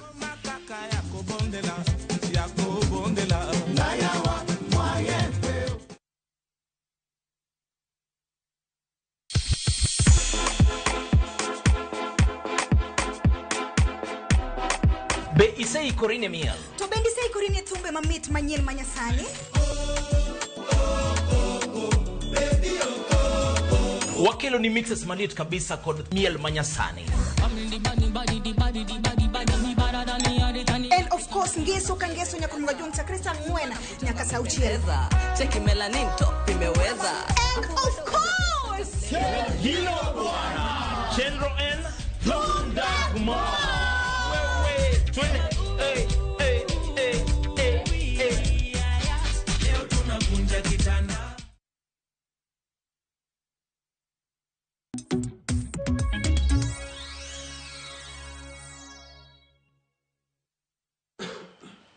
Nyakwara Mugia Jwanga ng'isi ni wakaw mana yueyo madundo kaita bobedo ka bedo piny mar mondo mi wago mbaka e chenro mar yie jomatindo odiochieng' ma kawuono. Nyakwara Mugia Jwanga odiochieng' ma kawuono mana kaka seng'isi motelo en odiochieng' modwa twako tudore kod wechego mago mag dhialo odiochieng' hera. Odiochieng' ma kinya tarik 14 dwe mar 2 higa ka higa odiochieng' ma piny ngima hingo odiochieng' mano mar Valentine's Day. Kata kamano kinde ka kinde waseneno kido kaka idhialo odiochieng' Valentine's Day ka nitiere kod pogruok. Kalo ni nitiere jomoko ma oketo maino margi ni en koko yudo kata nyamich moro. Ka nyawadgi ok oketo pichane e social media kata ko owishe ni Happy Valentine's jaherana. Mage moko kuom gigo ma jomoko jakete maino margi ka giwacho ni mane gimodwaro mar mondo mi one. Kata kamano te kinde ma idhialo hera odiochieng' ma sani gi kinde machon pogruok nitiere kanye. Mane momiyo odiochieng' ma kawuono Nyakwara Mugia Jwang e chenro mano mar yie jomatindo kinde ka kinde wawacho ni jomadongo ema puonjo jomatindo. Mane momiyo kinyi ma kawuono abedo jahawi antiere kae kod jogo magin jong'ad rieko e wechego mag hera kendo gin jogo manitiere Kenya. Mano Barnabas kachiel kod Grace Achoki mabende nitiere twak marwa mano mar yie jomatindo odiochieng' ma kawuono mar mondo mi ging'adnwa ne rieko ni jomatindo e kindegi ka gidonje hera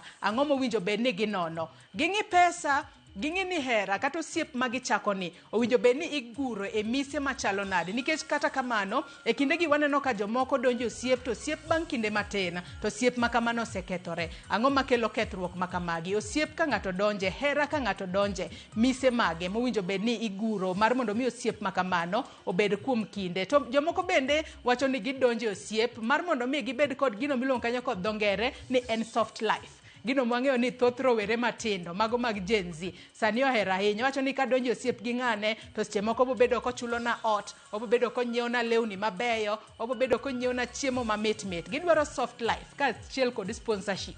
Adiera nitiere kanye bende nitiere kae kod rawere matindo yawuoto nage ka chiel kod nyio nage mar mondo mi wago ane mbaka ni dhialo hera odiochieng' makiny owinjo bed ni dhialo e yo machalo nade. Tudri kodwa kichwalonwa ote paro penjo moramora kokale nambwa mar ote machuok 236000. Facebook ibiro yudowa achiel kachiel Ramogi TV X @Ramogi TV. Chenro makama bende nyalo neno achiel kachiel kokale YouTube page marwa ibiro yudowa Ramogi TV Kenya. Kan bende nyalo tudri koda Facebook page mara ibiro yuda Joyce Oduor, mbui mara mar X ibiro yuda @Joyce Oduor _ To Nyakwara Mugia Jwang wang'isi ni Valentines kinde ka kinde jirwako lewni marakwar.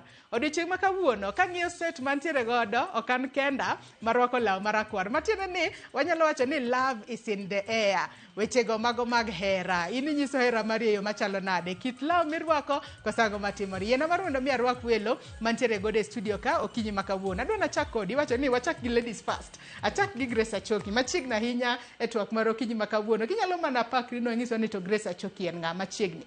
Erokamano kabisa Joyce. An nyinga en Grace Achoki #bado choka. To an wife mar Barnabas to wasekendre e higa mar wakedre 30 years koro kadhi to tich matiyo an atiyo gi nyithindo matindo atiyo gi joma dongo atiyo gi joma dwaro kendore joma dwaro joma poko yudo joma osekendore be watiyo godo koro mane tich matiyo 8 to 5 every day. Machiegni twako kinyi makawuono kendo ne mor mara ni wacho ni usebede Kenya kuom thuolo mar higni 30 higni mathoth ahinya to tinde ok wane ka ji thoro bede Kenya kamano injo ji temo bang' higni 2 bang' higni 3 kama ji wacho ni anto oroma ating'o bada malo ubedo kinyiso ni maru ni tuse kuonge yo machalo nade mar mondo mi higni 30 pod uchung' motegno kendo sumo rieko kata ung'ado rieko ne joma moko mabede dwa donje ke yena mar mondo mi arwaki Barnabas Achoki machiegni twako kinyi makawuono ichiwo nade. Achiwo maber erokamano ahinya Joyce an be an gi rakwar moro e law kae neno ka mane kala mar sechegi ma wacho ni love is in the air an jang'ad rieko weche hera to kaka Grace owacho watiyo kode kendo wakonyo jomatindo mondo ging'e ni wach hera ni chal nade kech hera ni en gima ber to samoro be onyalo bedo gima lit ahinya neno ka ji negre neno ka gik moko timre ma samoro lich ahinya ka wanene TV omiyo ber manda wa puonj jogi manda ging'e ni era ni to chal nade. Ni tinde onge ng'e chon ne nitie joma dongo mana puonjo joma rawere ni kaka magi wechegi. To tinde mago onge molo ka wabire town kae to koro ji daka ka ayanga daka ka gidak. To mane maketho weche hera ahinya. Machiegni inye twako kinyi makaoni wacho ni hera mit. Tadira hera mit nikech wacho ni hera bende miyo ji timo gik mathoth. Iwacho ni koluwore kod hera ng'ama miyo wuok thurgi dhi dak thurgi ng'ama koro kende. Hera bende miyo jomoko loko dini, hera miyo jomoko loko dak. Ji wuok e pacho ka dhi kata e pinje maoko. Miyo hera ber ka okunge e yo makare. Yiena mar mondo mi arwaka rawere mantiere godo bende e studio kacha kodi Linet Undi machiegni twako kinyi makawuoni chiew nade? Achiew maber mana in. Amba chiew makare. Mano ber. Inyalo mana pak nuna to Linet Undi en ng'a? An iluonga ni Linet Undi. Anya Suna Migori. Kamoro ni Bondo Nyironge. To Antoine Jafwambo. Linet Undi nitiere osiep koseko kodwa chako. Kawuono walose weche mag hera. Kanyo podi. Kore kadwa chako. Machiegni twaka ahinya ibobedo kiyudo paro mariek ahinya mar neno kaka wanyalo doyo hera e yo makare. Metrin oyawre machiegni twako kinyi makawuoni chiew nade? Achiew maber mana in. Amba chiew makare. Metrin Omolo, an nyar Sakwa Karabuor. Asomo skul mar Kabete, pod an japuonjre higa mar 3. Erokamano. Machiegni twak. Metrin ang'e ni imbe koro ang'e ni luor nadwa penjo mapenjo Linet Undi. Nikech wang'eyo ni pod in japuonjre. Wang'e ni jopuonjre manitiere skul kinde mathoth donjega osiep. In bende iseyudo osiep moro ma intiere kose? An kanyo aonge. Pod ionge? Aya, machiegni twako kinyi makawuono. Silas, thulen mari machiegni imbe nyalo pakri no. Silas Olali. An Rarienda Asembo Komenya, Saya County. Antonia kabisa ni pokayudo ng'ato lakini ang'eni en oko kacha. Kamake wan kode kama. Machiegni twako kinyi makawuono. Vincent, papen mari machiegni. Erokamano Joyce. Ginyinga iluonga ni Vincent Ochieng Oduor. Ana wuod Awendo, kamoro ni Ranen. Awuod Benson Owili, japith achiel mar Ranen. Kendo an nyakwar mosenindo. Julius Owili. Koro ago erokamano kuom miya thuolo mar bedo kawuono e twak ma kawuono. Machiegni twak kendo yiena mar mondo mi achak kodu kapok adhira joma bobedo ka ng'adonwa rieko e wechego mag hera. Odiochieng' makinye en odiochieng' mano mar Valentines. Kachako kodi Vincent, odiochieng' mar Valentines in kaka japuonjre ma pod nitiere e skul. En odiochieng' ma in ikawe kaka odiochieng' moro amora kosi kawe yo machalo nang'o? Yiena mondo awach ni odiochieng' mar Valentines ok en odiochieng' achieng'a kaluwore gi ing'eni wan e Gen Z. To Gen Z luwo gigo manitiere kalenda. Weche mag kalenda go wakawo very seriously.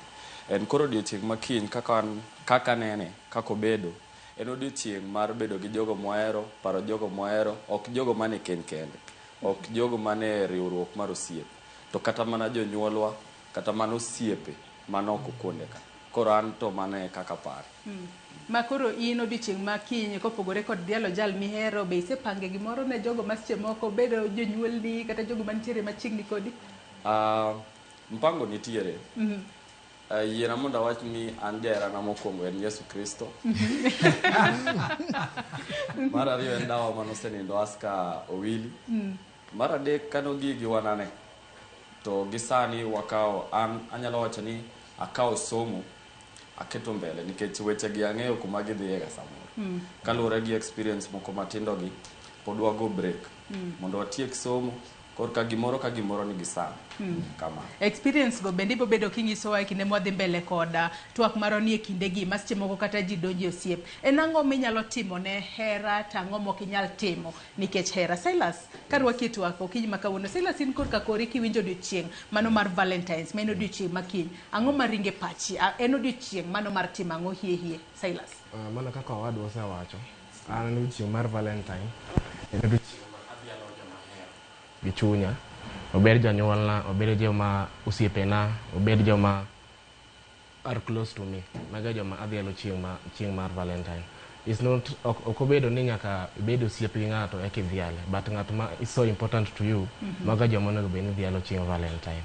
Ok ochuno nyaka obed osiep kata Platinum Club pod onyalo hero. To wacho ni en odiochieng' mowinjo bed ni idhiale jogo ma seche moko gin machiegni kodi. To ang'eya ni hihi kata motelo ne Valentines wasebedo kwaneno ka pichni kere mbui. Nitiere jogo mane osepenj ni will you be my Valentines? Ineno kanyo ka ng'ato opost kanyo flower, opost kanyo chocolate, jomoko post nyaka pesa. Matinde imiyo ji bouquet mar pesa kata obedo ni CBK nowacho ni pes Kenya ok owinjo bed ni bano. Sani koro lony moro nosebiro ni koro iketogi ka gin straight moko bangi. Weche ma kamago un kuwinjo ok miwe peer pressure moro nikech wang'eyo ni rawere mag Gen Z gi mbui peer pressure thoth ahinya. Silas.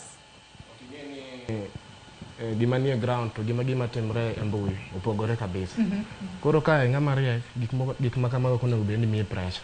Kech kaluwore iyudo ni most of the people gik ma gitimo for the show. To ground kae gik moko different, gichamo suga. Koro kapo ni gimiyi pressure to mano mana wachni. Koro an kian to ok ane ka gino miyaga pressure. An ang'e ni adhi gi kar nyalona, kama nyalo timono, kama chopeno. That's how I show how I love someone. Yes. Metrin, yena mar mondo mi arwaki e twaka. In kaka nyadendi, ng'ato nosepenji ni will you be my Valentines kosepodi. To kiparo ni odiochieng' ma kinya, en odiochieng' no mano mar Valentine. Ang'o mabiro e pachi? Bende seche moko in kaka nyako, adiera ok wanyal riambo, gombo jabedo. Ng'ato nyalo bedo piny to wacho ni ambe ok atimna ka ng'ane. Kosi in kobiro e pachi tipare nang'o? Metrin. Erokamano. Anto nitie ng'ano osepenja.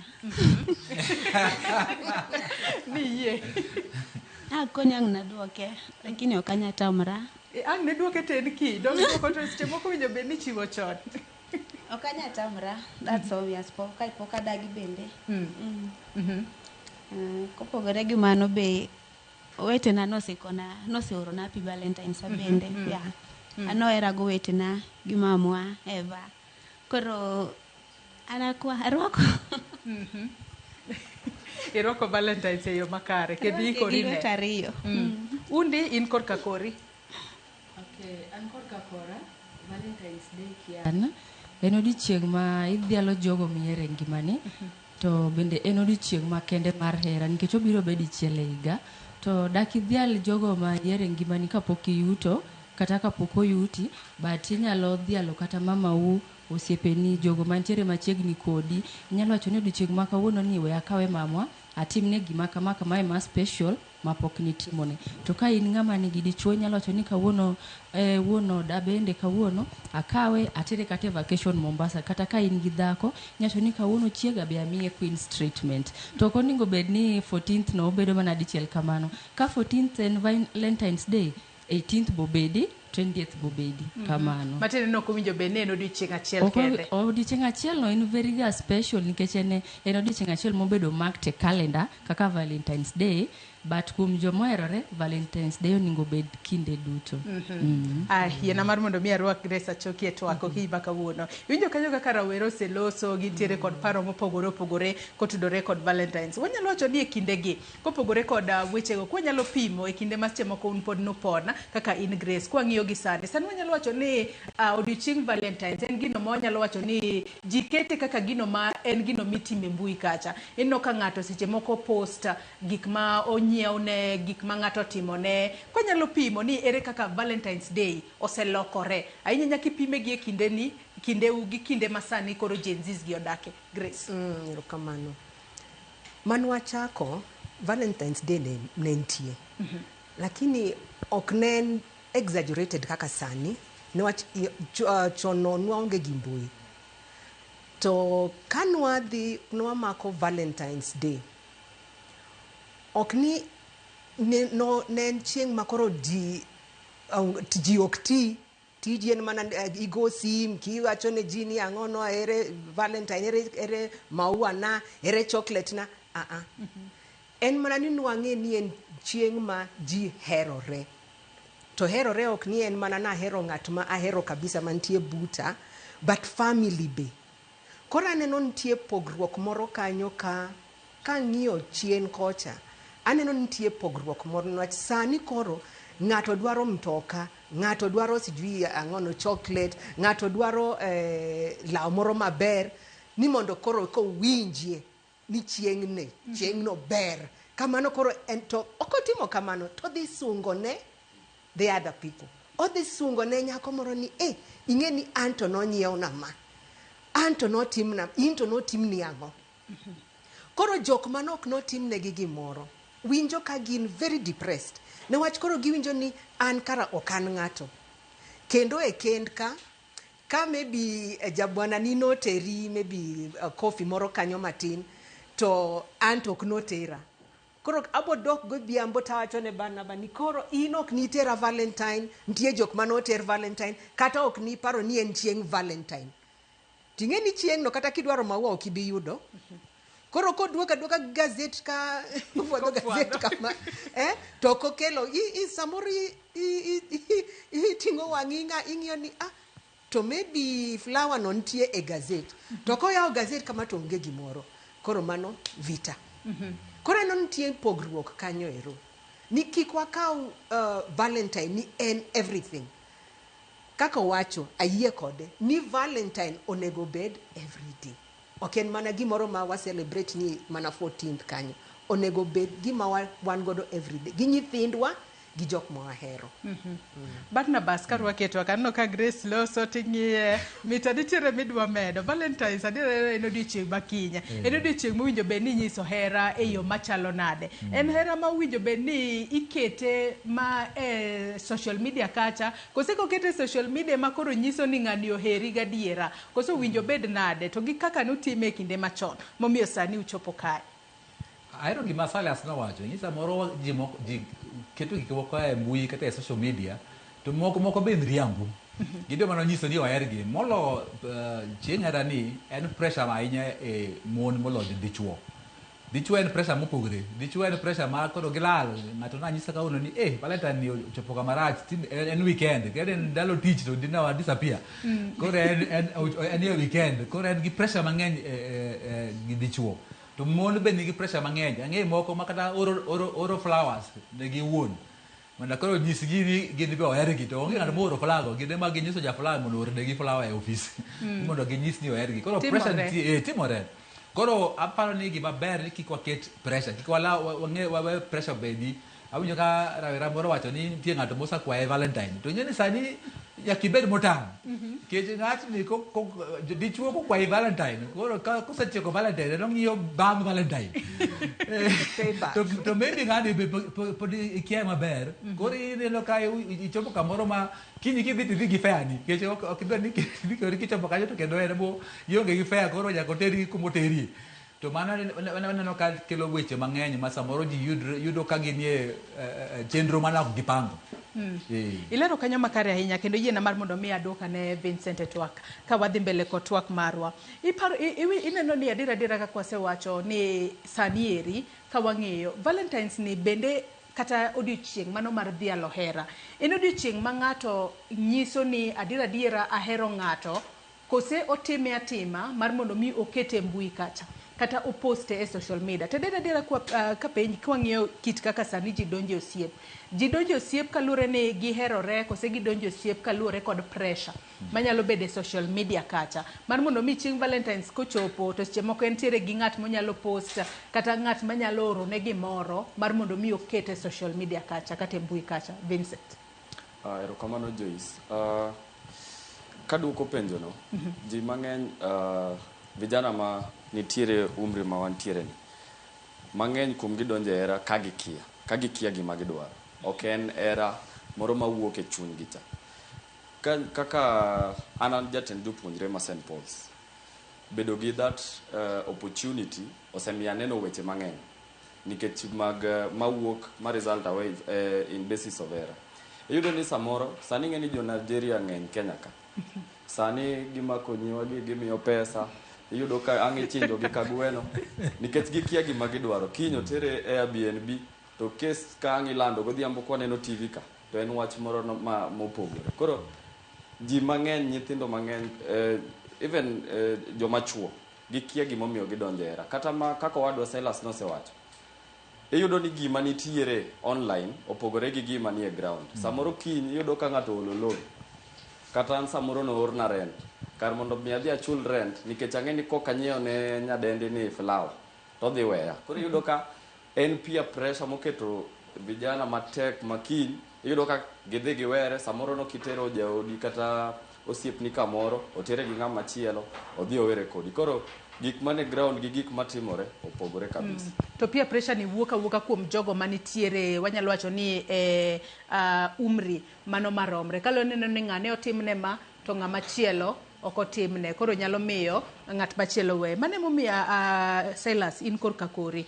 Ka wang'iyo adiera e kindeni, bende ji donjo e hera kalure ni ohero ng'ato, koso donje hera kalure ni oneno ni nitiere gimonyalo yudo kuro. Nikech yudo ni nitiere jomoko kaka ochiwo ranyisi ni nitiere jo Nigeria. Anyalo wacho ni kikwa profile gi ahinya.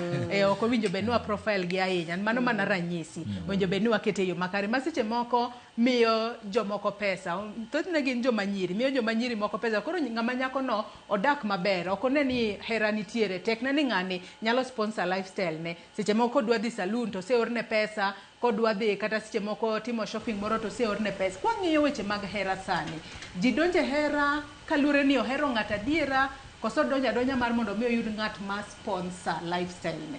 Silas. Gi sani nyaka kaka obet ni, gima nyalo wacho ni love masani mostly and transactional. Inyalo miyango, mana nyalo miyango. Ko kwa konje, ongeti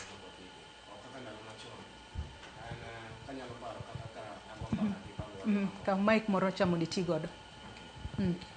Aparo kana gomba ka gi mama gi baba wa kaka ne gierore kata kaka kama ne gichake. Ne gichako piny. Gin joma ne build something from the ground. To nyaka sani onge ng'ama dwaro build something from the ground. Obiro nyisi niya, ana tiyo kama, ana nigi pesa kama. Inyalo bedo girlfriend na. To nyako dhi yie ni kinyise ni ana onge pesa. Onge gimo ok bro yie bro nyise ni an to kanyal date ng'ama dhier. Iwinjo. Koro nyaka sani love and transactional. Ng'ato obiro iri for what gimodhi yudo kuom. Ok obiri ni mondo konyru. Koro nyaka sani mane gima nyalo wacho. To mabiro kalore ni ji oluor mar mondo mi obed single kata ng'ato obed kende, kosango miyo koro wanyalo wacho ni sadi koro hera ni osebedo gino miwacho kanyo ni en transactional. Miya gimoro an benda miyi gimoro. Jomoko wacho ni they don't want to be lonely. Koro ng'ato ka, for example, an kaka ng'ama dichuo. Samoro an gi pesa no manyalo miyo nyadendi. Iwinjo. To koro an loneliness chamanega. Because I have that money, abro miya pesa no mondo bed koda. Makata okihere. Makata samoro kahere, yes. But an gi pesa no. Koro mago betimore. Undi in korka kori kapok wabiro ir Metrin. Undi in korka kori king'iyo kit kaka hera sani nitiere.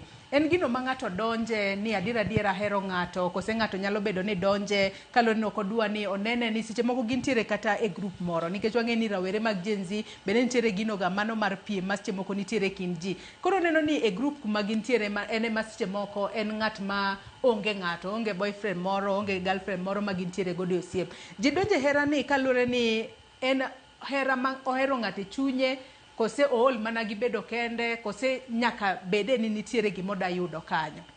Joyce, an gima nyalo wacho sani, hera ma sani untiere, ok en hera mar adieri. Mana kaka nani nosewacho, Silas. Matung'no. Inyalo yudo niya, antiere gosiepena, ne okawa achiel otera ot, ng'ani otere vacation, ng'ani otere trip, kodwa loso nails pesa osedonjo, mar maintenance, moko nitiere ni girlfriend allowance, ot bende odake. Adiera, nikech nitiere kata e TikTok kati penjo ni iseyudo girlfriend allowance kose podi. Salary kochopo end month, winjo ni an aseyudo girlfriend allowance, aseloso, oseorna mar nails, oseorna mar yie wich, to ok en 1,000, oseorni mar law manyien nyaka itim shopping, fridge dwaro mopong', otidwa ni dage bed sita. Kendo bed double do fridge. Idwaro ni itim kaka nitiere nyako moro ni Akokoval. Kako shopping be kaka idwaro ni shop kamano. Koro ibo bedo piny tiwacho niya, koro gigi te mama onge nyalo, aonge tich. Abo ido kanye. Dong' imbe amany ng'ato manyalo miya. Dong' imadhi amanyo ng'ano to miya no.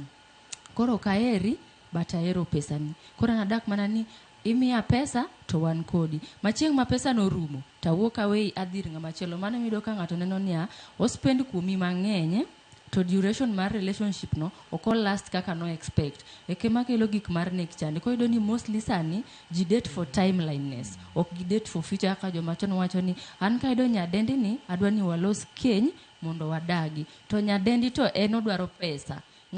Giwacho ni ng'amok mi pesa titimo nade. Idhi kama pesa nitiere. Kamano. Ilero kanyo makare ahinya undi. Kalo ni mago gik matimore adiera. Metri ni to korka kori. Osiep ma ji loso sade. Osiep ng'ato loso ka ng'iyo ni seche moko ma ng'ama wanyalo dak godo e kinde mabiro mbele. Kose joma nyiri kaachiel kod joma chuo manyo magi ma inyalo miya to an bende amiyi. Metri. Erokamano. Gian kaka nene era masani. Gima ng'eyo ni hera chakore kapod itin kaka nidongo. Tigi microphone maber. Ma. Haya. Kopo ni nidongo jonyuol nodongi idongo ka in gi hera koyo dala. Aneno kibo dongo gi chuny kaka an koro awacha ka an nadongo ko hera dala. To kodongo ki ok ni kori tiyo gi ng'ato nikech gima in godo. Kihero ng'ato king'eyo hera en gima kata Nyasaye nokono ji mondo herre. Ihero ng'ama ni buti kata jirende ni bende. Koro an kaka neno kaka joma dwar dak kihero ng'ato to sani to ok inyalo hero ng'ato maonge gimoro manta dieri nikech ngima masani ng'ama onge go to onge ok da kata chuo masani dwaro mana nyako man gi gimoro kionge go to koni kuong idhi many ka chieng' iyudo nwarom ka ruoth nochano. Koro sani to ok dwar wuondre ka ni ihero ng'ama onge gimoro. Emomiyo ji moko tiyo matek mondo yud gimoro. Jomoko nyiewo era kata era moko biro ka mudho to mudho ka chieng' lero neno era bro dhi. Koro ng'ato ka ng'ato timatima gimoro nikech waduto wachako ngima wate. Koro ing'eno ok dang gimono tiyo ne ng'ama chielo kaka joma chon ne herore kuom neno ng'ato tisehere. Sani neno ng'ato nigi gari to ng'ama wuotho machieng' chamo ugo cha to kibiero. Jafutsubishi okidwa. Hapana. Jalexa okidwa. Adera chako dikoro Barnabas. Wicho kanyo kaka rawero seloso. Dira hera sani ka jidoje to en gino monyalo wacho ni en transactional. Imi ang'o to ata boyude ang'o. Ang'o momiyo waneno ka magi nitiere kindegi. To bende mana kunyalo ng'iso ranyisi gi in kaachiel kod Grace. Nuchake yo machalo nade manyaka sani kuom thuolo mar higni 30 pod uchung' ma otegno. Ang'o ma timore gi sani ma rawere matindo oketo mbele wechego mago mag soft life kaachiel kod pesa. Mane momiyo ineno ka hera moko ok last for long kata ok bed kuom kinde mathoth. Moko bende bedo kuom hawi marach. Ng'ato nego wadgi nikech oneno ni nyako ni seche moko anyiewo ne ot, anyiewo ne gari, amiye gik moko duto to seche moko ok otim gigo madwaro. Gigo ma seche moko kelo kata tho e kind rawere matindo. Barnabas. Aparo ni giwacho maber kech duok kama Silas nowacho ni wan kaka na wakendre naonge gimoro wayudo tich bang' tich koro idwaro ng'at miyiero midwaro chako godo dak. Koro ne wachako dak gi nyalego ni ka onge gimoro. In fact nwanyiso nyithindwa ni wan kae akanyal wacho ni mae mar Grace mae mara kech gik moko duto ma wan go wayudo together, wa build together. Tinde mano be gimomiyo ineno ka kend kawo ndalo mang'eny kech ji dwaro ni nyaka bed gi ot mondi, nyaka bed gi pesa kanyalo kendre. Koro wayudo ka ji chopo kata higni 40 wan kana chopo higni 30 chopo kikendo to mano ng'ato moti. To tinde to aneno ka ji kata ginie 30s kata 40 to pod gi kech ok pod gin single nikech gidwaro ni mana giyud pesa mondi mana ka gikendre. Koro pressure nitie mang'eny kanyo nikech ok wadwa chako ngima e yo maber. Gihero ng'ato nikech aeri ok nikech gimi bibo miya. Ok ni en mwandu minego en kaka ihero ng'ato gi chunyi. Omiyo mano be ber. To pressure ni kaka wawacho ni pressure ni nitie kata gi joma dongo. Jomusa kendre be pressure ok rumoga. Pia pressure molo kinyi to pia pressure nitie kata jomo kendo. Kech ng'ato ng'iyo kaka chi ng'ane no ter kamoro to ok otere kamoro kaka Grace wacho. Koro mano be kelo weche mang'eny. Omiyo pressure to nitie nyaka wan deal gi pressure ni nyaka wane ni wan to era wani chalo nade. To era nyalo bedo era kata ka kiwacho ni nyaka ji deal gi pressure no ji winjo bed ni deal gi pressure ne yo machalo nade mar mondo mi kata bed ni sani to wanyalo wacho no tek to ji oneno no deal gi pressure ne yo makare mondo adira ji ariyo moyudore to nitiere osiep nitiere hera gidin itgi ne seche moko pressure mawuok oko gi umwenge gi ne pressure mawuok oko bende nitiere kaka mano nyalo timo mano kinyal to koro en mana ni ng'iyo ni gimana no gi kaka ng'ato no Silas no wacho kae ni in the ground gik ok nyalo bedo different in nyaka ikagua iwuon ni be oeri be jaoda ohera kata chuora ohera kata osiepna cha ohera to kata Valentine kende to ndalo moko gi 365 days modongo to ochal nade omiyo ka ng'ato oheri gi chunye duto mano to en gima inyalo neno iwuon to kiparo ni nyaka hera otera kama to mano nyalo keto pressure dichuo miyo dichuo chak ringo kata chak hepo nikech ok odwa onge gi pesa monyalo tero gedo kamoro to hera ni wanyalo kata chamo rabolo to mano hera jodala kucha ng'e samoro wadhi e chiro to wang'iyo maembe kata wang'iyo chai moro kanyo to mano be hera to ok nyaka bed ni wadhi Dubai koro kama ne hera omiyo nitie to ka in gi pesa to be timatema gima nyalo timo omiyo nyaka wang'ie ni wan kanye sani economy be ok ber koro wabo kawo rent to watero ng'ato Dubai to kero kinyi kendo ifungo na ot koso wabo timo kaka watimo to wan gi understanding be nyaka wabed very open ni an kama kaka ntie to nyako cha ben kama kaka ntie to be ohera koso ohera nikech mwandu mango mano ma dichuo nyaka penjre ni ohera nikech yang'ad maber koso ohera nikech gik mantie ku kata wanyalo maber nitie pressure no aparo osiep namboro na odhi to kwayo ng'ato mtoka ni mondo odhi otere nyako date nikech koro nyako ng'e ni gi mtoka to kata mtoka no kemare moko to dayudo nadhi gi mtoka mare company ni mano mtoki to ng'e ni samisa kendo chande to koro adiera bowuok omiyo nyaka wabed jo adiera mondo wang'e ni hera ni ahero ng'ato ni ang'o ahero nikech en koso ahero nikech pesa mengo Grace in korka kori an mokwongo adwa wacho ni erokamano uru kuom wachona about girlfriend allowance koro wanyalo backdate wanyalo backdate gimiya girlfriend allowance mok ni miya accumulated koro hera kwang'iyo hera kama onego wang'e ni ahero jago ni kech ang'o ang'e ni madam ka owacho ni tinde ok inyal hero ng'ato maonge gi gimoro kanyo mano en opinion nito mano be bera niwach everybody nitie gi opinion mare lakini ing'e ni ng'ato nyalo bedo gi potential ineno ka wan osiepe tang'e ni maybe higa mabiro cha ang'e nabo yudo kata tich moro koro ok anyal wacho ni in kiseyudo tich eka koro wabo chako gima wadwa chako ni but wanyalo kineno ka ng'ato niwach inyalo somo ng'ato mine ni ng'ani en ga lazy to en mana ni koro pod onge gi hawi newach ka wacho kamano to nyiso ni kata wan gi nyithindo to wan gi boys to wan gi girls to koro boys gi ing'e ni koro aneno boy child ni to acho ni hey koro boy child nyako tiya matek newach ko onge gi tich to ing'e ni samoro ok ni ok odwa tiyo tich pok obiro to ka tich no pok ochopo ok inyal wacho ni an ok abibed osiepni newach ionge gi tich koro aneno ni kihero ng'ato tihero ng'ato kabisa to whether en gi tich kata onge gi tich nitie giming'iyo beyond tich newach unyalo kendoru to e kendni remember ni ibe chieng' moro ok ibibet gi tich koro kaka ni treat ng'acha ka noonge gi tich e kaka be obo triti so ing'iyo ng'ato tineno ni ang'o ma en go character en mare chalo nadi ok ni en mana pesa ne ochalo nadi en ng'at ma ineno ka en hard working en ng'at ma inyalo neno ni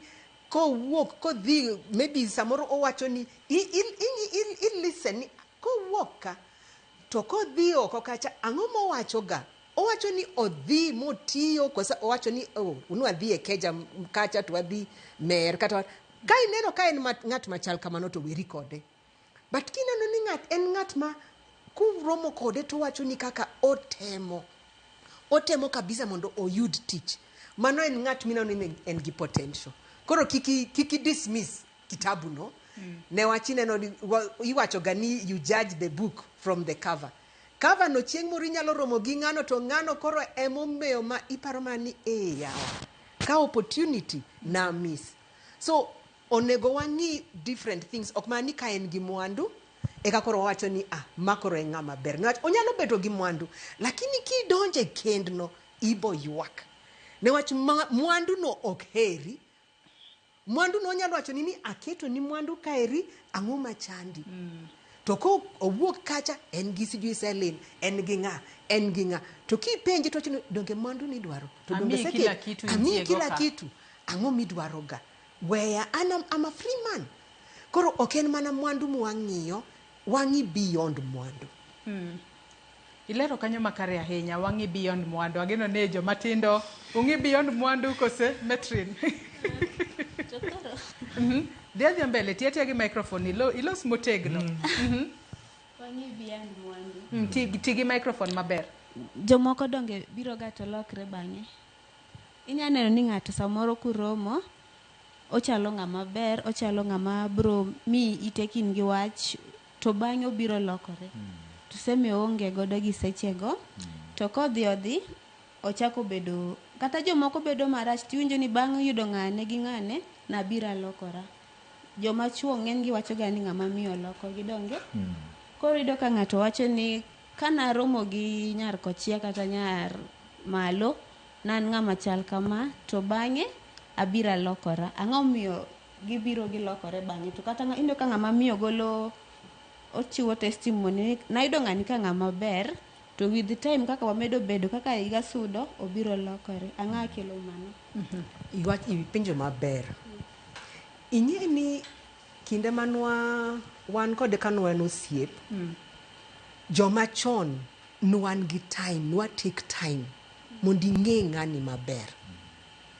In gi friendship moro kanyo ero ma i observe ng'ani ni en ng'ama chal nade. To tinde aneno ka joma tindo gidhi piyo kabisa. Iyudo ng'ato, iseneno ng'ato, next week isenya chako nyione flower, to ibe ikawa flower no. Next week onyiewo ni chocolate, next week onyiewo ni saa, next week onyiewo ni perfume, tikawa. Koro ing'e ni samo o deposit no in ga bank account. Ing'e ni waparo ga ni chuo wane ba bank account kata chuo e bank wan duto wan bank account. O deposit ga kanyo. O deposit. To kako se deposit chieng' ma koro en chieng' mar withdrawal ok inyal tamri. Koro ber kwa kawane osiep to wa take time ng'e ng'ano maber. Ng'e ng'ano maber it can kikiwach ni aseng'e ng'ani quickly isedhi ichako luoko ne lewni. Quickly isedonjo. 3 months isechako wifely duties. 3 months kata podi usechako nindo kode. Koro iparo ni ai an ga wife kata isedar dak kode. Koro ing'eni usakendre. Mano bende makela e penjo. Grace wacho kanyo makare ni sani jomatindo kaso hera ahinya. Uromo kawuono kinyi sechako nyiewne gifts, ng'ama nyako ni bende gifts koro senyong'o chunye, koro moro wacho ni ng'ani ohera, ng'ama nyako korero bende oseringo odhi ni owacho ni odhi e od ng'acha. Kose dhi od ng'acha wacho ni yawa kadonge kabedo owinjo bed na mark territory koro. Ochako luoko, ochako go duster, otedo kiny kobiro to wiyo wil gi law, wiyo wil gi wuoche, o mag territory. Matiende ni ji ka donje hera ka, winjo bed ni ng'ato, mano ma dichuo, ng'at madhako, winjo bed ni gi take time maromo nade. Kasite moko kata ng'ama nyako poko chako limo ng'ama wuoyi, kata ng'ama wuoyi poko chako nyiewo gifts ne ng'ama nyako. Achak kodi bar na nyaka bed ndalo moromo. Owacho ni kata dweche auchiel gi higa achiel kokalo. Kapod uroma e mukahawa kacha. Kikele ot. Uroma oko kucha. Aneno ka Silas yengo wi, ogo bedo kongiswa no oko yie nano. Uroma oko kucha. Getamo usachako uroma ot kae. Gik mang'eny timore.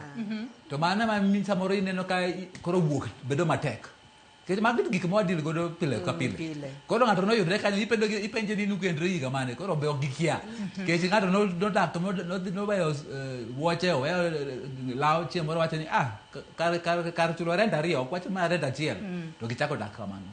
Ing'e ndalo machon jodongo machon kani dwa kendo tijiso wuonu kata jodongo to gipenjo ni mano en nyakanye to gidhi ng'iyo ni ng'a nyako ni e family machal nade. Kech family ni yae be samoro wacho gik mang'eny to aka machal kamane to ji wacho ng'a kumodakino e thurgi kucha.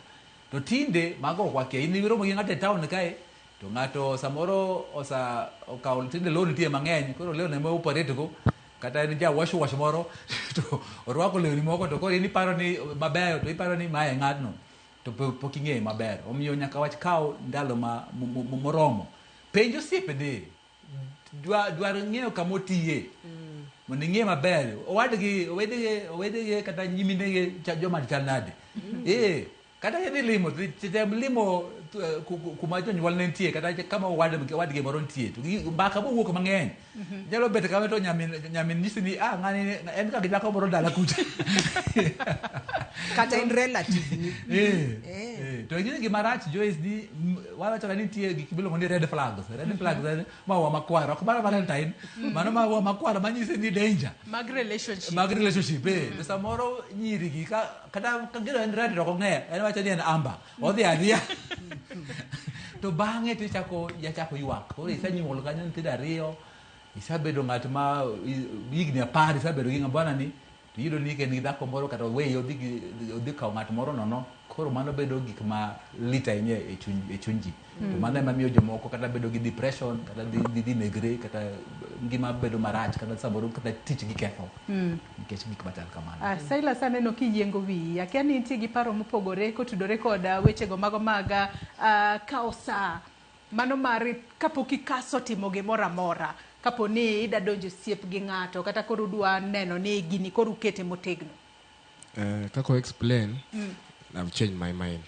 Awinjo ka pachi nen mane ma iloko kapok iloko pacha about the time 6 months is a lot of time. 6 months onego bedni at least ka wang'ere to wang'ere around 4 months 3 months even 1 month is just enough ka in dedicated ni you want to know someone. Koro 6 months 1 year 1 year is a lot. 1 year onego bedni usedhi mbele you are maybe a step ahead. Kata koro kaponi mane kore kuchako ngima. One kaka tinde sani Gen Z we don't take a lot of time. Unu kasa chendo. Okni wakaso but you are just dedicated to know someone. To knowing someone no be uneno matutu ng'e ni ng'ani to hie nga nikech adiera kinde ma kata kichako ng'eyo ng'ato nuwuoyo kode kaka wuoyo kodi ne ng'ato nyalo pando kite makoka bang'e ibo bedo kifwenyo utemo mar mondo mi ung'e ang'o Silas. Mano ta dier ng'ato nyalo bedo no pando kite to yudo ka nyiyo masani gin gi dich gi Instagram followers, Facebook followers, likes. Koro gin kionge likes to gin yonge gimoro. Oya wachie gimoro kan. Yes. Ingeni easy come easy go. Yes. Ekaka wasungu wachoga. Yes. To koro ki iwacho ni ang'eyo ng'ani for maybe 1 month kata 2 months. To after 2 months uneno ni ma ok nyako mana neno ni ne hera kabisa. Ana okane kano mora kaka no mora. Ingeni sani koro isenindo kode. So things have changed. Kwa ground vitu ni different. Koro ineno ni koro nyako ni wacho ni en ase mark territory nani. Newach en oparo ni as a woman kanindo gi nyako gi jago ni obo hera mo. To mano nyiso ni as kaka ase give myself kamano. Koro my territory na. Ine pachi a young man ok par kamano. En ono wacho ni that is part of mondano ang'ei. To koro nyako ni en koro en committed. King otimo gimoro maybe isenyone kata sim moro kanyo isenyone to king otimo gimoro mokihero kabisa. Tiwacho ni an kuma gini ochope wuogi edhe tingi gimonde dhi. Koro nyako no paro ni ere kaka na need the thing that and most precious an. To koro iwacho na monda wuok monda dhi okadhi. To koro okodwa dhi iwacho ni okidwa dhi haya ikelo ng'at moro ka. Koro chune ni mondo wuog odhi. Gima nadwa wacho ni kwa dhi araka kamano erono iyudo ka kawuono ng'ani ochwanyi. Kiny ng'ani ochwanyi. Kiny ng'ani ochwanyi. Chieng' ma koro iwacho ni adwaro dak. Adwa mondo okenda. Idonje kendno gi jok mano chwanyi go te. To koro ka jaudi maybe en ng'at moro maber onge kata gi wach lakini gimoro amora motimo matin he said quote, he says sijui angono, paro ni, hey, ang'o manolokre ka? But podi deal gi jok manochwanyigo. Newach ni ne relationship ni, ineno ni idonje ka, iwogie 2 months, iwogie ka, idonje ka, iwogie 3 months. Koro jogo duto ikele relationship ma ekend nini. Tema koro iyudo ka ji koro gore ahinya, newach oken ni en ng'ano emarach, en gik manotimo chien kocha ema koro haunte. Emomiyo ber king'e ng'ato, ng'iyane kite, jago ni chal nadi, nyako ni chal nadi. En ng'at mwanyalo dakgo. To iwacho ga ni 6 months, emomiyo owacho ni 6 months. 6 months koro puppy love cha, koro chako reduce. Newach 6 months koro pod love koro pod opoto kanyo ero. Hey, sweetie, angono. After 6 months, ing'eyo ni, ntie gimoro ka. After 7 months, ntie gimoro ka. Ji kosrega makata iwacho nini kel sim mana nyioni. Koro, kata e kend be inyalo yudo ni ntie honeymoon stage kanyo ero. But after 6 months, 7 months kanyo, koro ichako neno ni the real person koro wuok kanyo. Kanya makare ahinya. Adeno na magi gik manotime to pogore kata kod simu nitiere gik mamoko ma ji wacho nyaka ni koro duoknegi e kinde ma koro hera seche moko osedok piny. Kata kamano e chenro ni mano mar mbaka oromo bende wawinja ne pach jopiny mayudore e counties mopogore opogore. Adona ka yuyo madundo ka waduogo wabedo ka wawinjo pach jopiny e county mano ma Kisumu, county ma Migori, county ma Siaya, county ma Mombasa bende. Nyakwara Mugiajwang' ote magi ma ichwalo bende wabedo ka wasomo. Ka yuyo madundo waduogo kikidhi mabor.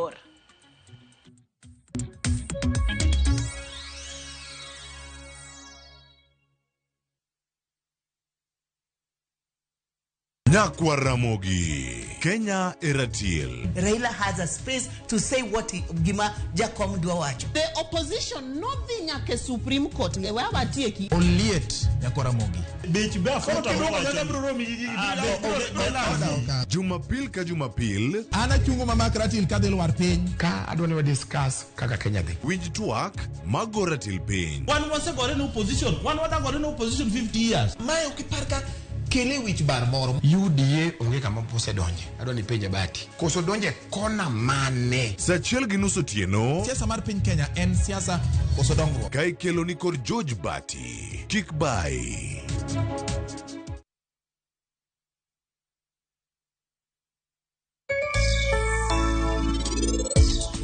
Ng'ama teri e jela en jajuo. Kare mana jakuo. Kibikwala diriyo bwana. That is a very, very serious case. Kani jakuo. Ikuodu yuwa kama nango jakani. Migori odhiyo mango. Wewe ninatoka wapi? Anje umambi. Kwani ngatungisini anaweka dhongala. Maki angono. Imebidi nimejificha nikatoka. A friend in need is a friend indeed. Nimedecide nita record baadaye. Kikilo kupachi. Kionge kiki malongo minyanyisa. Nyonoko. But I hope ninge the consequences of gigminyisa.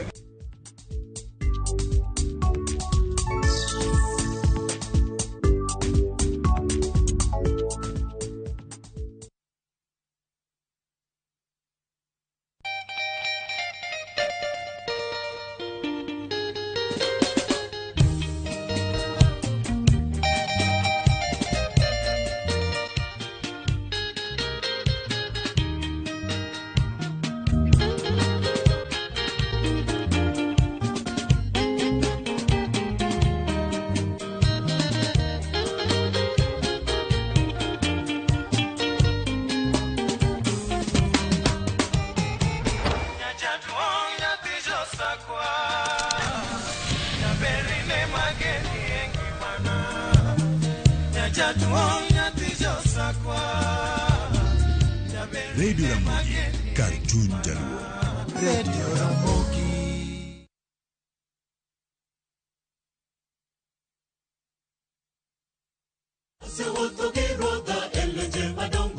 Ma en injili ngima. Injili makelo ngima. Bironu sabato ka sabato. Are sa chielo kinyi nyaka sa dek okinyi. Wadhi kelo nu chenro mamit ahinya. Jok manoko somo lesson wadhi bet gi lesson mar juma. to Nyasaye dwaro ni seche duto kata piny obedo matek machal nade, to challenges ma waromo godo kik golwa kuom Kristo. Wadhi bet gi children's sermon ma wadendo ni Lulu mag Yesu. To noting'o ligangla mondo hikre ne kedo. Be iikori ne winjo wach Nyasaye? Ni thuon wach mwadwa wuoye en ni mwandu kik teri mabor gi Nyasaye. Wakelo jower mopogore opogore makelonwa injili makelo ngima.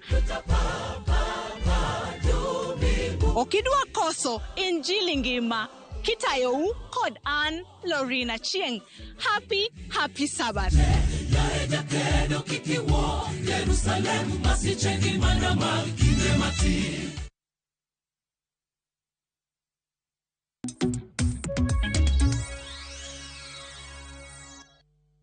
Sane nyadhi mar Valentine odok chien.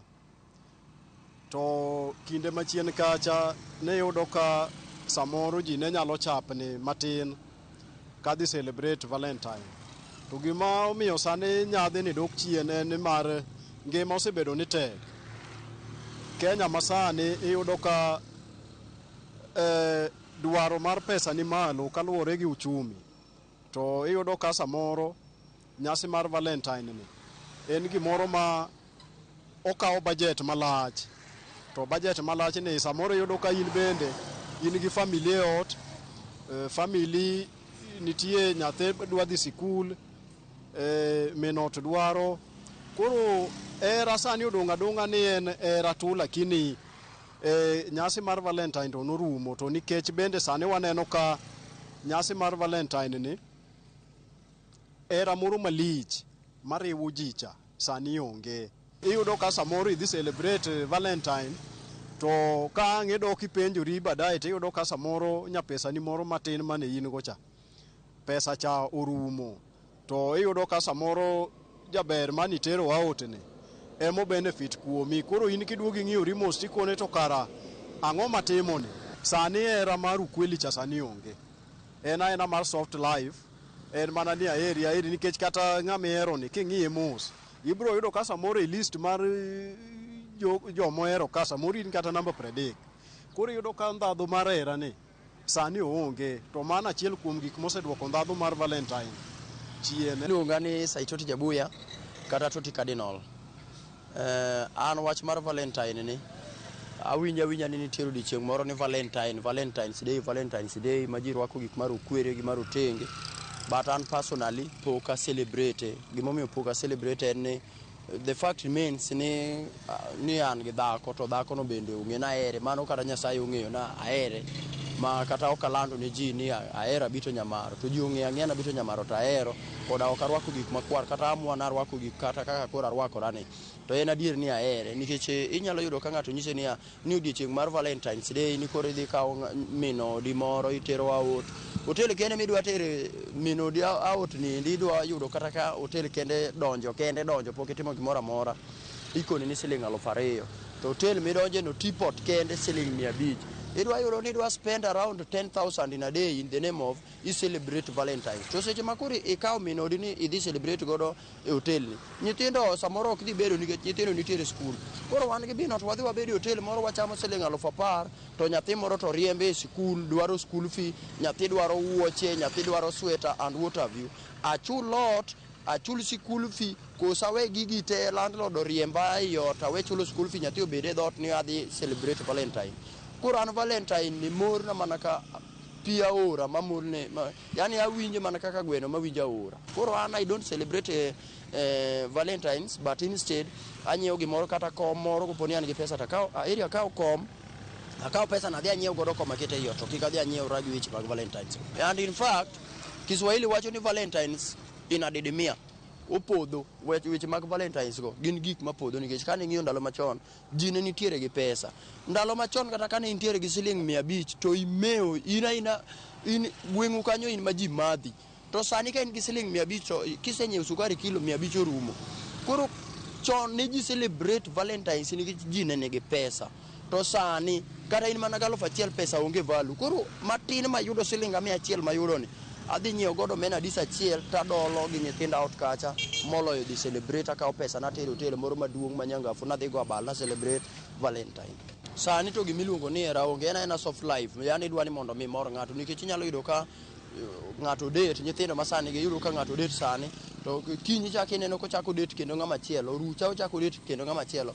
En soft life moro ma ng'ato dwa ni I'm dating, but gimoro mantiere ei date no moro minyalo wachi to onge. Mano momiyo iyudo ka joma chon issues of dating ne gionge godo ga. En ni kopo ni isedhi sikul mitieko sikul to ikawo nyako moro to bende ichuni go, nikech ndalo cha joma chuo ne ser ni siro negi ichuni godo kia ni ng'ama ogo ng'ato piny ni mane ng'ama dhi gi nyako. Lakini piny masani iyudo ka weche mag dating gi odhi obedo ma useless. Ng'ato date kawuono en ga nyango, kiny en ga wino, rucha en ga koth, rucha en ga koro gini onge value. En era mar social media, suni bayie suni nunulie, en era mar hi yani gimoro ma tangible onge. Yudo ka ng'ato onyise no eri to kopo ni nyise no omiyi kata 500 moro mondo idhi nyiewo godo kata mana new arrival watch moro nodonjo manyien, onyisi ni onge. Koro kosenyisi ni onge to imbe dhi insist. Kise insist ni tiyudo ka koro simbi oko maki, obloki, Facebook kocha obloki. Koro gina era moko mag halo era maonge kuma tereji.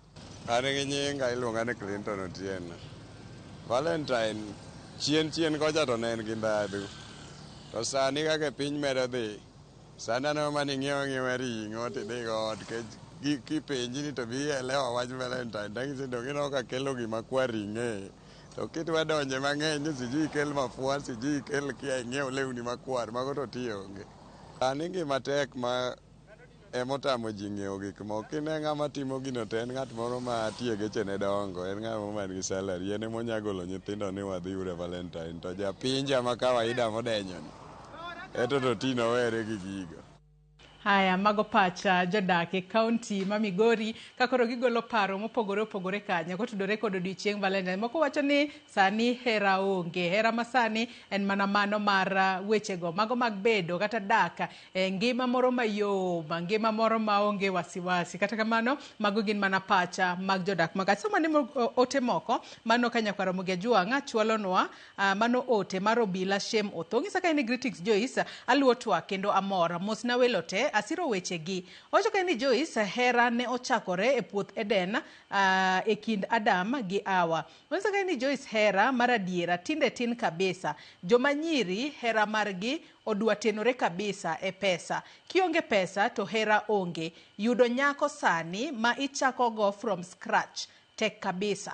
Nyiri te dwaro jok mani kod chocolate, gari, od permanent, kek, rabolo, ringo, mandas kod Mercedes. Ma osemiyo nyiri mathoth owito ngimagi. Onse ka ni secondly Joyce chuo bende wengegi kikore ahinya. Kata owuotho gi jaherane to nyaka to nyako moting'o malong'o ka okalo nyaka giwit wang' gi chien tok nyakono. Onse ka ni short Joyce transparency bende sani tin e hera. Nyako pando simbe, wuoi bende timo kamano. Passwords thoth. Mogik ongisa ka ni nyiri kwecho mathoth. Nyiri kwecho mathoth. Mae tamo nyaka kendgi. Kihero nyako ndalo 2 gas orumo. Odwaro rech. Magi gin gik matimore. Aya, undi ka achiel kod Metri bro nyisowa ka nyiri kwecho gadiera kose. Wacho kae ndalo 2 gas orumo, odwaro rent. Landlord oloro dhot, pok achamo lunch. En kwecho mapile. Onsa ka ni Den Joyce sugar mami bende ketho yawuoi. Mine moti chiwo hera marach in return of pesa. Wamama waharia lich moloyo Nairobi ka. Gitamo yudhe nyombo. Mogik kabisa kik wadonj e hera nikech aola. Peer pressure osemiyo ji onyuom. Ongisa ka ni hera mit kachakore at least 25 years. Jahiga 18 manyuomore gi jahiga 21 rach matek. Kik wanegre kapogruok mar paro oneno. Wabed machiegni gi kanisa kendo waher Nyasaye. Onsa ka ni mogik be free to share your problems. Wacho ka ni let's see beyond beauty. Kik inyuom nyako ni jabera to rang kite. Chon ne inyombo ka okalo kuom jagama. Jagama ne ong'eyo kit ng'ato ka ng'ato. Nyiri matim gi richo ne dong dalagi. Aya, owacho kae ne Shemotho aheri marach mano ne Shemotho wacho kae ne ahero marach jaoda Yuka Beth Awuor manyar Seko Youth nyar Awili Mwalimu Teacher Chisoja mano chiege makoro ng'iso kae ni Happy Valentines. Mano Happy Valentines Yuka Beth Awuor kowuok kuom Obila Shemotho. Erokamano ahinya kuom ote makamano Obila Shemotho. Ochualo paro moro kae. Achak kodi undi nyiri kwecho. Nyiri kwecho makoro wach ni hera ka nyiri kosedonja idonje hera ka wuono kinya gas orumo. Aya token orumo landlord dwa loro na dhot. Nyiri kwecha left right center ka gidonje hera gomo magi timore to kose manene na nyiri mamoko tok nyiri te undi. Aparo niya en 99% mar nyiri.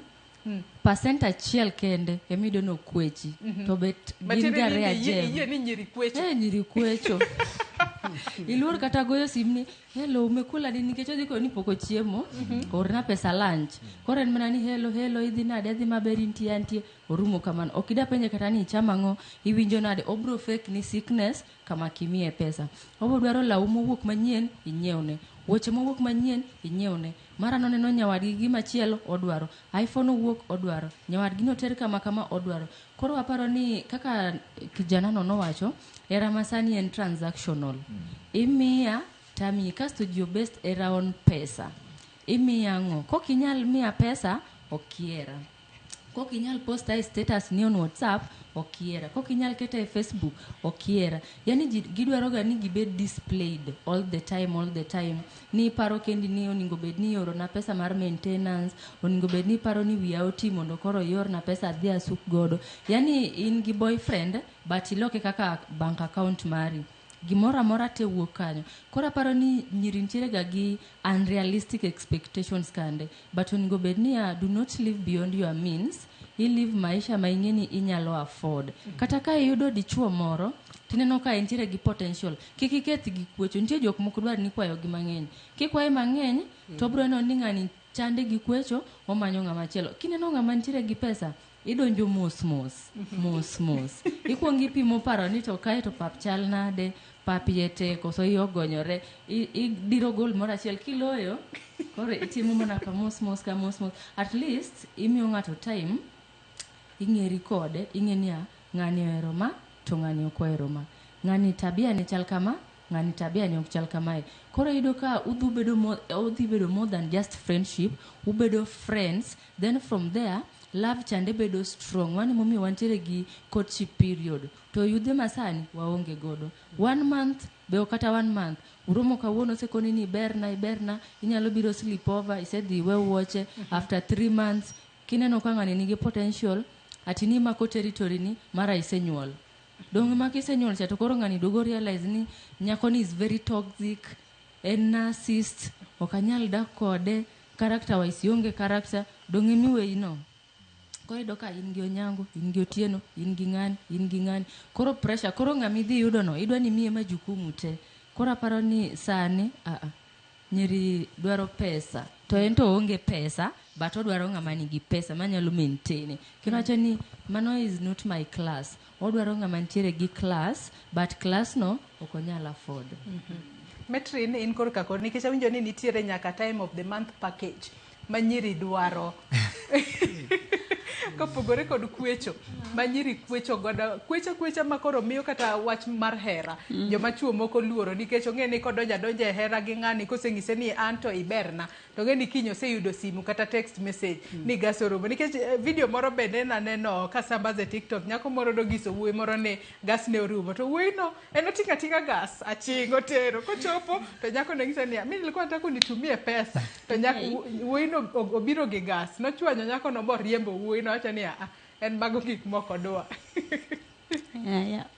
An gima ng'eyo chuo are naturally providers unless in ng'ama kiterach chuo ka kitirach ama maybe iwuor lakini in real sense wuoyi kata ka ng'amo ni dwa heri ibo winjo kata kibiro gi moto bo penji ni matu ng'amo nyiew ni kok an winjo.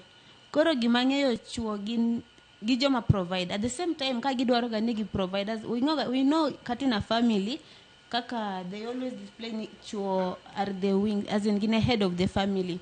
They are meant to provide, if not all mon gin ma kaka companion chiwo support where necessary. Koro ngama di chuo moeri okobi mind mano gima ng'eyo. Like ikone magi maken ngama tiyo mateken ngama oheri mong'e ni mato nyaka provide mana kembe to mitino kwa dagi adiera to kata mumwacho ni ngama dichuo emuwinjo be ni provide lakini romo magi ngato kawuono to kiny to no chaka providing mano to kinya bedo kamano koro gima ntie ni ya that's why gikono ga ngato bodhie ngama ong'eno romore godo opogore gi mano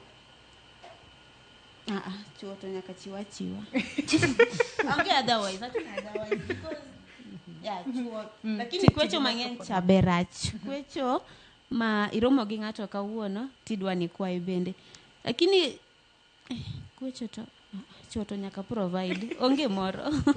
Vincent, chuo nyaka provide iwinjo kanyo kaka Metin wacho nyalo bedo ni seche moko wechego mago maga kwecho ma joma nyiri kwecho godo mathoth ma seche moko miyo kata joma yawuoyi matindo seche moko kaka in seche moko oluor kata donjo e weche gi mago mago siep nikech adiera kiwinjo ni koro ida kwe gi moto seche moko in bende in mana gi matin ma inyalo sustain rigodo to kendo ng'ama chielo dwa kwayi mane ma seche moko miyo joma chuo moko luor e donjo weche gi mag hera gi sani kosango matimore. Aparo ni kachako gi wach mar kwecho no in very different angles.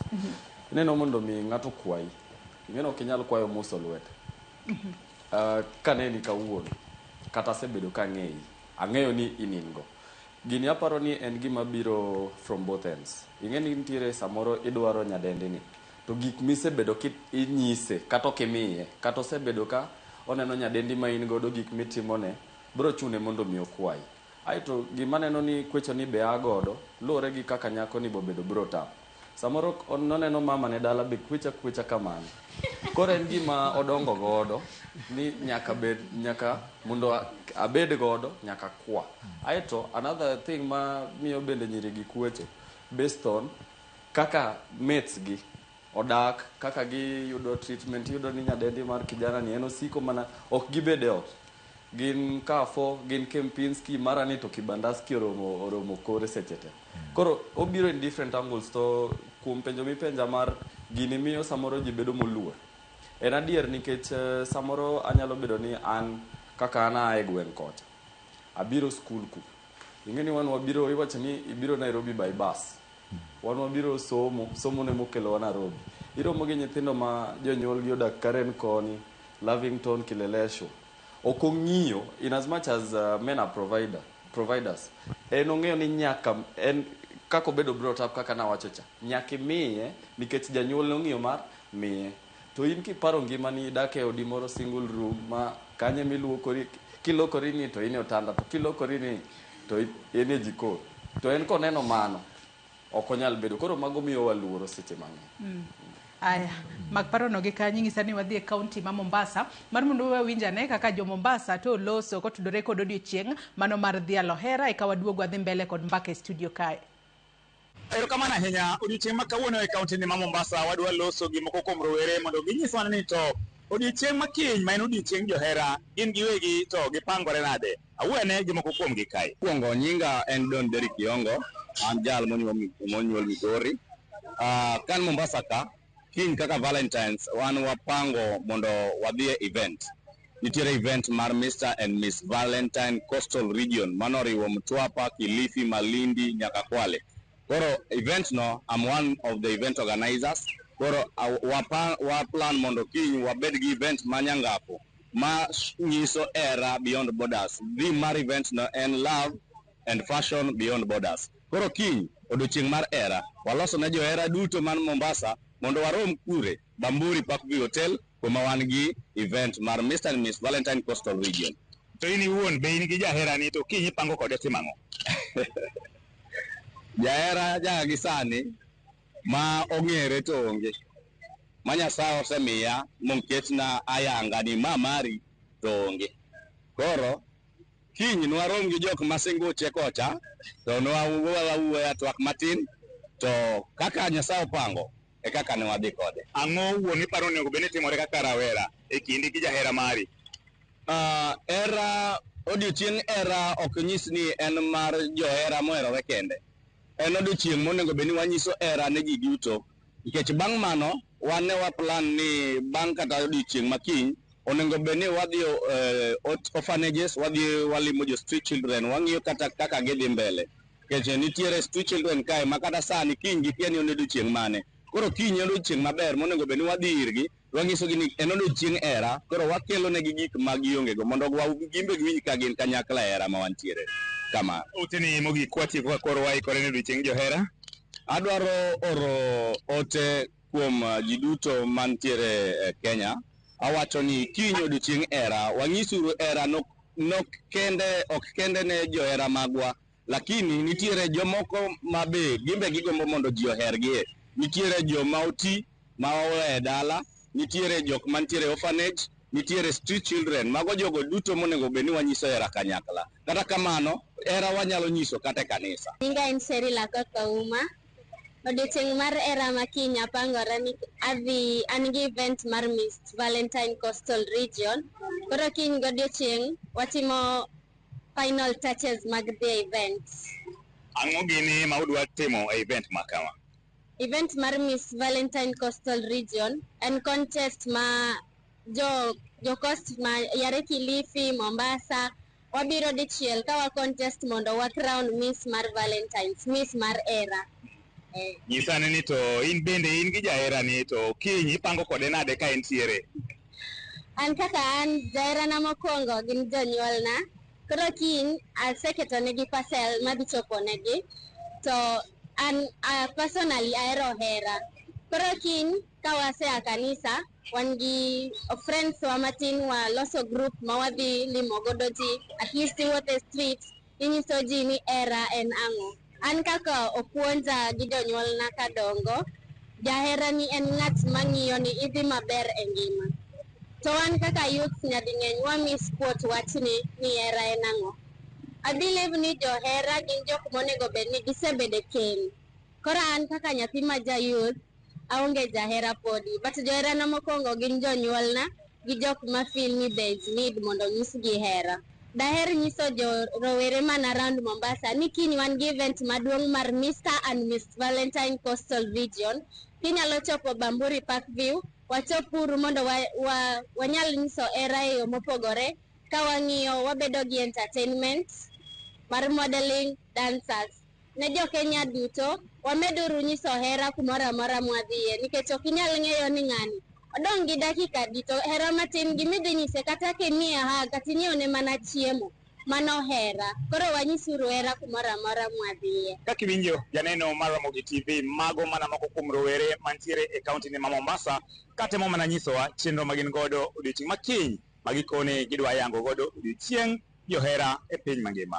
George Aoko, Ramogi TV, Mombasa.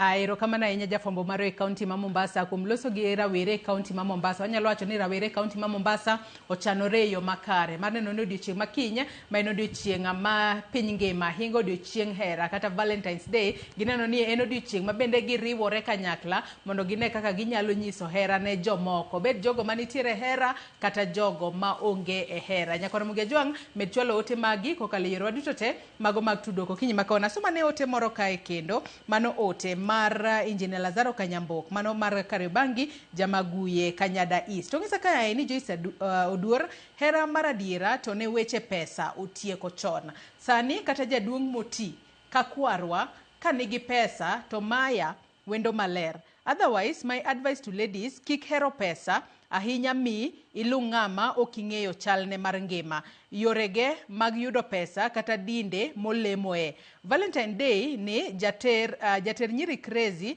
ka gifuato anyone manyalo support her lifestyle. Gini kelo achiedh nade mathoth. Nyiri moko osechiwo sacrifice ne ruodhi pinje mudho kod joma gi consider joheragi. Moko osemi tuoche maricho kaka cervical cancer gi HIV. Chuo bende tinde lazy kendo mbese deyegi mane oseiki ema seche moko sani koro gidwaro kod Prado ma black magidonjo e tero gi kagikia. Ruth Nyathi Ochieng' bende nyisa ka ni Valentine is just a day like any other. Kik wang'awe ahinya gige wazungu kik mi pressure. Hera ma iseloso kuom higni modhuro kik iketh gi odiochieng' achiel. Hera onge formula, school bende onge mar hera, but hera nigi class. Kila ng'ato madwa donjo e keny omany class to avoid unnecessary pressure. Odhi mbele kowacho ni hera osetero jomoko e bur, moko bende e jela. Koro nyaka wabed motang'. If it comes to love matters, chuo bende kik bed ngudi ahinya. Ka Ruoth ogwedho lweti to kindly treat your wives as queens. Let us show love within our reach. Kik wa fake dak. Gima duong' en good health gi hera. Odhi mbele kowacho kae ni nyiri masani mbwakni gi hera. Within 1 week mar ng'eruok to sedhi od wuoyi ba ondiko kubni te ondiko kubni te gi sende nyaka nyinge. Mano Ruth Nyathi Ochieng' oluwo twak ka en umoja e nako. Mago mana moko kuom gigo manyakora Mogi Ajwang' chwalo no kokalo e yore duto te mago mag tudruok okinyi ma kawuono. Jomoko nyiso kit hera e yore mopogore opogore. Ng'ato wacho ni nyiri mbwakni kosedhi nyaka e od nyako to ndiko kupni te. Ondiko nyinge kacha kamano nowacho nomak territory. Nyakora Mogi Ajwang' wakaw yweyo madundo waduogo kik dhi mabor.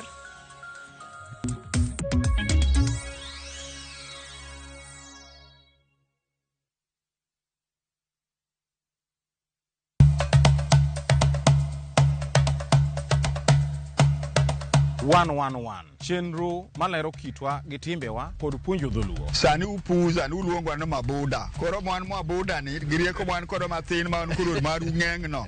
Ema osokelo nu sida. Wasewuotho mar kelo ni juok ogandawa kod ber magisekelo e ngima onagi. Dayo ne puonjo nyathi manyako kosechope ode. Puonje kaka onego oriti family mare. Udrikoda an James Rabalakwase Rajabu Owarga Chieng'. 111 Ngeso ka ngeso, saa 1:45 otieno.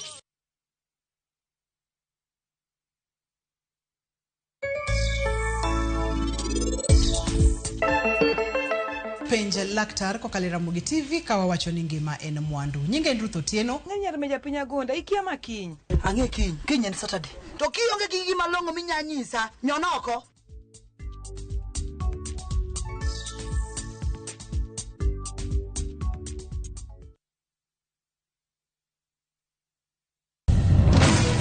Be ikori mar dok e pacho kama sigendni ilero gi mor kod sunga mar luo.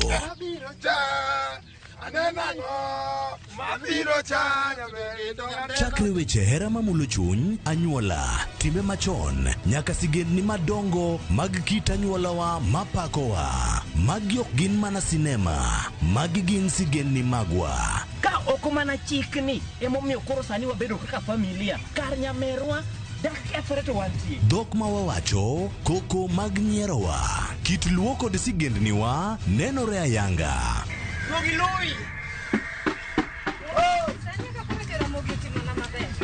Winam Cinema, Jumapil ka Jumapil, saa 2 kod saa 4 mar otieno. Mana e Ramogi TV.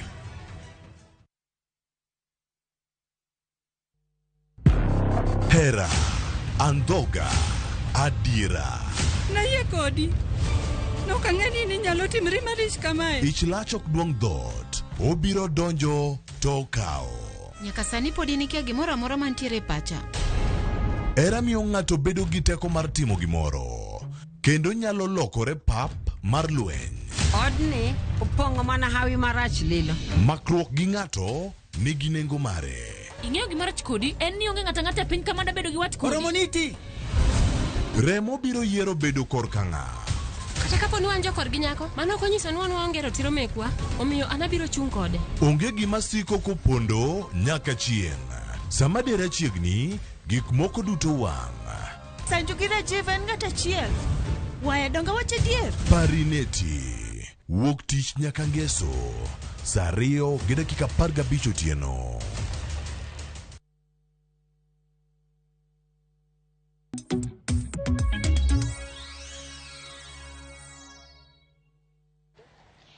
Erokamano Joyce kowuok e studio, ane boma ma Kisumo kama twak gi rowere akawo pachgi mopogore opogore kotenore gi odiochieng'no mar Valentine. We wadhi achiel kachiel nyaka irgi. Valentine wavalwe kabisa. Kendo bro neno king, odiochieng' ma king, ibiro kwa bro rwako lewni mar kwere, mar nyiso manyiso era e kenda chuo kachiel gi joma nyiri. Expectations maga mar Valentine kaka nyalo wacho, anya wacho ni kaka no wakete ni Valentine en odiochieng' mar era. En odiochieng' monego bed ni watiyo godo ka walimo go jogo ma jotuo mane e osuptende, kendo watero ne gik manya wacho ni gifts, watero ne ge mich, wadhi wago ne shopping, walimo orphanage homes, watero ne ge mich mopogore opogore. Valentine en chieng' johera, jomoherore. Koro kaluwore kaka piny dhi sani, era inyalo wach ni nitie kuom jomoko bende onge. Gi joma sani matindo moko nitie moketo ma era no oketo yore mar yuto ma ong'e maber ni en samoro en gi sugar daddy kamoro kata samoro sugar mami kamoro ma koneno koduono to nyalo goye kata simu tioro ne gimoro. Koro gima lich ni chieng' ma en chieng' Valentine no ji nyalo bedo together kata osebedo ni ochodho gik moko kuomi kamano, ubedo pamoja to ung'iso hera kata uwuondoru. Koro wawacho ni odiochieng' no kalo kamano. Odiochieng' mar Valentine ni kuoma en normal day nikech aparo ni wach hera, kihero ng'ato onego bed ni ishow love pile pile. Koro odiochieng' mar Valentine ni onge pogruok moro maduong' gi odiochienge moko. Hera masani anyalo wacho ni ihero ng'ato kineno benefit madhi kuom ng'ani ineno. Ok apar ka nitie genuineness moro nikech iyudo ka sani nyiri matin kaka wan ok wadwa herre gi age mates wa nang'o nikech samoro gionge pesa, samoro ionge experience no. Koro wan gima waneno mostly en mana pesa no, ang'o madhi yudo kuom ng'ani. To be jenda moro no ging'iyo ni ang'o madhi yudo kuom this lady. Osiep masani en mar wuondruok nikech en mar yudo ng'ato nyalo yudo mondo lok wadgi ngas kosetieko ng'ato nigi mahitaji mare kata nitie gima odwaro kuom ng'ama chielo.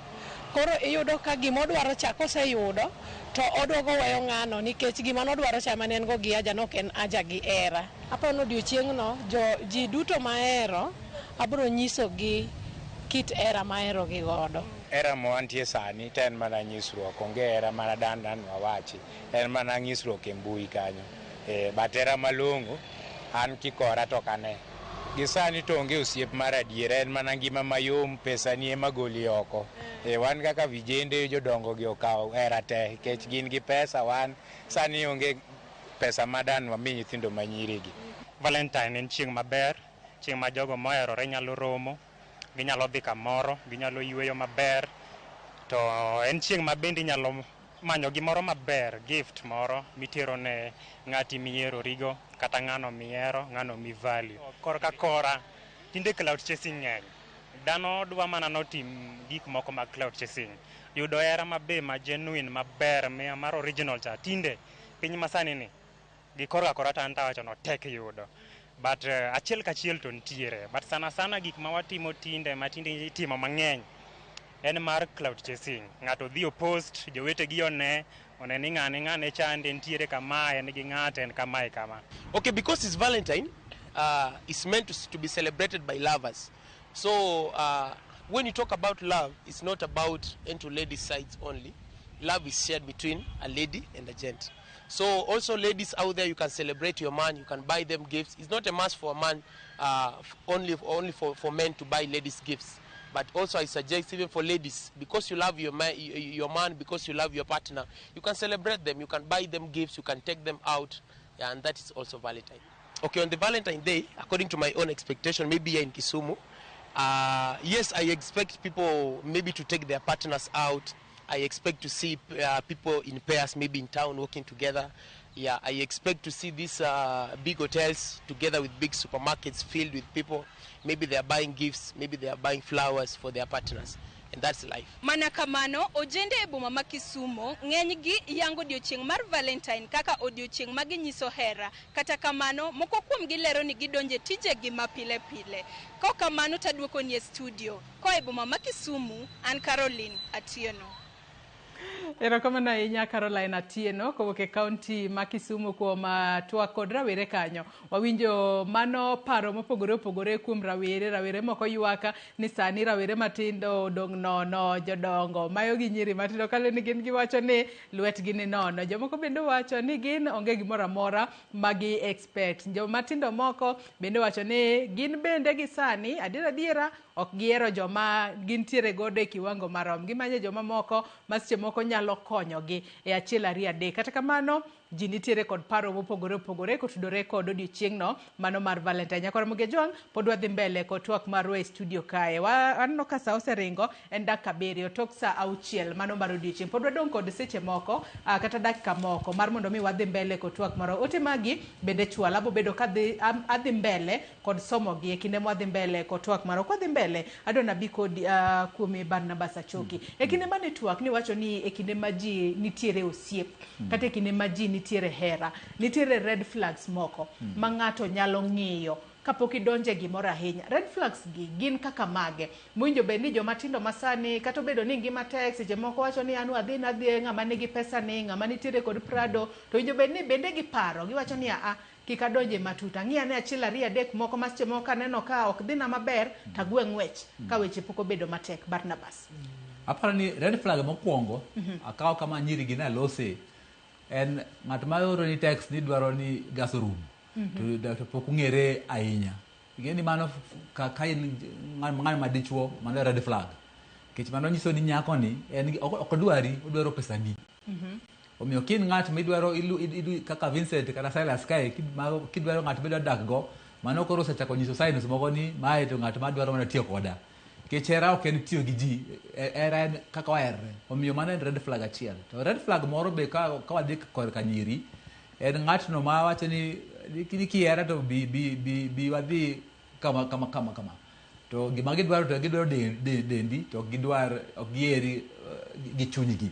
Mago gin red flag. Kech nyaka wa progress mos. Gik moko biro gi sa. Omiyo ng'ato kiromo kodo kata dweche pok orumo to openji ni owacho ni gas rumo, mano ng'eni mano red flag.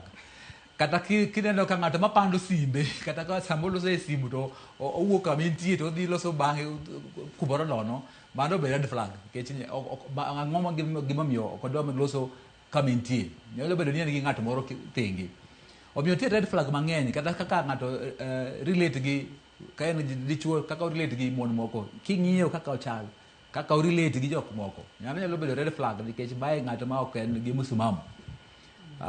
Ing'e samoro ji ruomore to ok ipenj ng'ato ni in isebedo e relationship adi to be ni we relationship nade. Koro ng'ato ka wacho ni nyoro ne en gi relationship moro to kawuono kendo en kodi, mano be red flag. Kech ok nyal wuok e relationship achiel, ok gin law mi ilonyo mae to kendo irwako moro. Mago gin red flag. Kata ng'at ma koro chako bedo makwiny, kata ng'at ma chako dwa goyi, kata ma loso kodi e yo moro ma chal ka gima ntiege to in osiepni. Mago gin red flag. Kech tie kama chope ma ng'ato kaka dichuo nyalo provide kaka nyako ni nowacho. Provision to nitie, lakini tie kama koro provision no chuno nikech koro in chuor nyako ni. Tie kama wifely duties bire nikech koro in wife. To kitim wifely duties to in pod nyako. In pod ino siebe. Ng'ere mana wan man to isechako luoko ne sede kendo luoko ne gik moko. Mago koro ok gin gik mabeyo. Omiyo nyaka wabed ni waneno red flag kaka otiyo, kaka samo kecho to chal nade. Tiyo kaka go treat waiter. Ing'eni waiter no ka gid ng'ato madichuo to waiter no nyako to kelo ni chai to saboro no lew sabu gi chai to ineno ka nyako no kwiny ma kwiny no bowuok ni. Mago gin red flag. Kato kin ng'ato kin dichuo to ineno ka nyako no be behave ka utiyo kamoro achiel to ineno kaka oriembo ji kata kaka oloso e wi dichuo. Nitie moko ma gik ma giwacho e wi dichuo gin gik ma richo ahinya. Koro mano gimago gin red flag. Kech mano maybe nyako mosahinye gi bwana moro koro pod en gi kaka Grace na wacho mbele pod en gi lit moro mabogolo kuomi. Omiyo mago gin red flag manyaka bed ni ng'iyo. Koro kik ma ok bed maber, kik iwach ni ng'andi bolokre. Mano gi mistake ma joma tindo timoga. Wacho ni obolokre. Gik mineno kika koni. Kosa kendi, gibo bedo double kata triple. Omiyo mago gik miri, kineno gimoro mok yiego to chak wuok kanyo mos. Mana kik hinyri. Ilero kanyo makare ahinya. Chris, ponno nitie midwa mede? Gima anyalo owacho maber. Gima anyalo mede en ni kaka o treat ji. Maybe anyuola. Nti kaka onyalo loso ka en a young man. Nti kaka onyalo loso gi mama ne. To koloso gi mama ne tineno ko odhaw ne mama ne. In koro kodhaw gi mama ne. In to koro obo dhaw kodi marom nade. Mano en a major red flag. Woga mos tidhi. Ka en a young lady to nti kaka o treat baba ne. Maybe baba ne tuo. To ko ni simu wacho ni baba na ni chanda sijui ang'ono otuo okotho mano koro ing'eya ni nyako ni to ken nyako maber. Mano en major red flag. So nitie gik moko matindo ma inyalo neno, inyalo observe. Tana wacho ni kidwa donje e kend kata kidwa donje mondo ibed go siep. Nitie gik moko ma ibe ing'eyo ni kaka nyako kata kaka young man. Ing'e ni nitie gik moko ma ang'iyo. Ni kaneno ma, taneno ma taboringo. Lakini kaneno ma, gima, to mano bomora. So ibe nyakibed gi standards ni. Ibe nyakibed gi values ni. Ok ni values mag jok moko kore ma imak rigo isir rigo. Nyakibed gi values ni. Value ni en ang'o. Makoro ka ng'ato wacho ni kaeri wadwa ni watim gini wacha according to value na ano kanyal donjo kanyo. Koro according to value an gigo okatimga. Koro nyakibed ng'ato ma en principled. Mondo ji ok teri ni kawuono en jogi, kawuono en ang'o, kawuono sijui ji owacho kamae mtandao. In principled. Newach nitie joma ng'eny ma wacho ni ing'eni adwaro koro mondo adwaro ng'ato maber, ng'ato ma koro en Mr. Right, kata adwaro ng'ato ma en Miss Right, kaka winjo kaka giwacho Miss Valentine, Mr. Valentine. Adwa penji, in wuon, in Mr. Right. Idwaro Miss Right no. In Mr. Right. Koro nyaka idwaro mondo ibed Mr. Right no. Nyaka ibed gi values ni ma ibed ng'at ma in principle. Idwaro Miss Right no. To in Miss Right. Kidwaro Miss Right, in Mr. Right. To ka in Mr. Right, idwaro Mr. Right. You must know, am I also Mr. Right? Kose, am I Miss Right? Ng'at ma dwaro no. An ang'o tich mane masitimo kuoma mondo abede Mr. Right. Kata tich mane masitimo kuoma mondo abede Miss Right. To be kama edo kanyo matin kwaldo kuom nyirigi. En ni nyakibed nyako nyakibed ng'at ma o respect iwuon. Kibed gi luor, ibed ng'at ma dobelo kaka treat yourself kaka bwana chabo treat. Omiyo samoro asaneno ang'eni nyirigi nacho ni awinjo ka ji nacho ni nyiri kwecha ahinya. But ang'e asaneno nyiri moko moko kwech. Gin gi principle gi. To sama ng'ato jocha ko miyi pesa kama ito mano be nyalo bedo red flag kech oparo ni kaka nyiri moko. Oro dwa mano use pesa cha mondo win godo love ni. Omiyo kibed ng'at man gi principle ma koro in be inyalo dak kaka idak kaka bana no ntie kata onge. To mano ma be dichuo mang'eny ohero. Dichuo ohero nyako man gi respect, nyako moritre, nyako manyalo gineno ni nyako ni and be or respect herself. Koko respect yourself. Okay, jalo expect ni bwana jabo respect. Newach kudonje kend ka ting'e ni en teamwork. Ok en wach mar ni jago ni ema nyako provide, nyako ni ema nyako provide. Newach ka ono en gi tich maber, to tich no korumo. Ibo timang'o. To ka in nyako ma in gi tich maber, to tich no korumo, ubo timang'o. Koro en teamwork. Kata ka wane hera wan osiepe kama, wang'e ni wan osiepe, ok awach ni wach mar ni 50-50, awacho ni waket gik moko together, mondo wane ni kata kawuono ki ichulo chai, kawuono kinyabo ichulo chai. kata in kinyabo nyiewo ni chocolate. Abo nyiewo ni chocolate.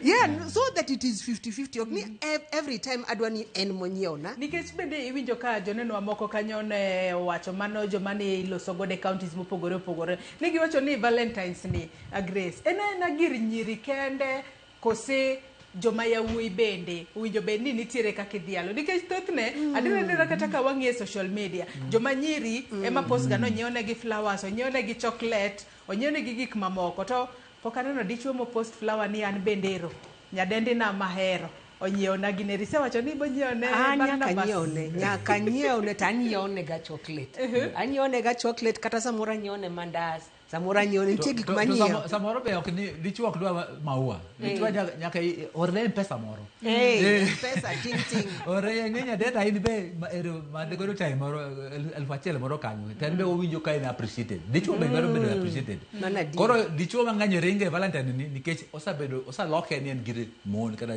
nyiri to wan be wadwaro mondo werwa omiyo to erwa kaka yiero wata opogre ana kadwa flowers ana nyalo bedo ni adwaro kata wallet moro kata adwaro iorna pesa moro fuel moro kaka samwadhi mtu ka dhi pesa yaje we all petrol kawuono mane Valentine mo adwaro wacho kanyo makare ahinya mano bende yiena mar mondo mi aduogi rawere adana chak kodi Silas wang'e ni kinde ma waloso e weche hera gisani wang'e ni hera adira e kinde gi to weche mag hera opogore weche mag Valentines yes wanyalo wacho ni ng'ama nyako winjo bende ni imiyo gimoro ng'ama wuoyi bende winjo bende ni imiyo gimoro in kaka Silas e weche gi mag hera en ang'o minyalo timo ne hera nikech hera to en ang'o mok inyal timo nikech hera kochak gi gigo ma e kinde ma ni wacho ni seche moko ne intiere kata osiep ne ang'o mane timo makibedo piny tinyalo wacho ni ato kacha dira nyadendi chato na hero to en ang'o ma seche moko nokitimo kata mok inyal timo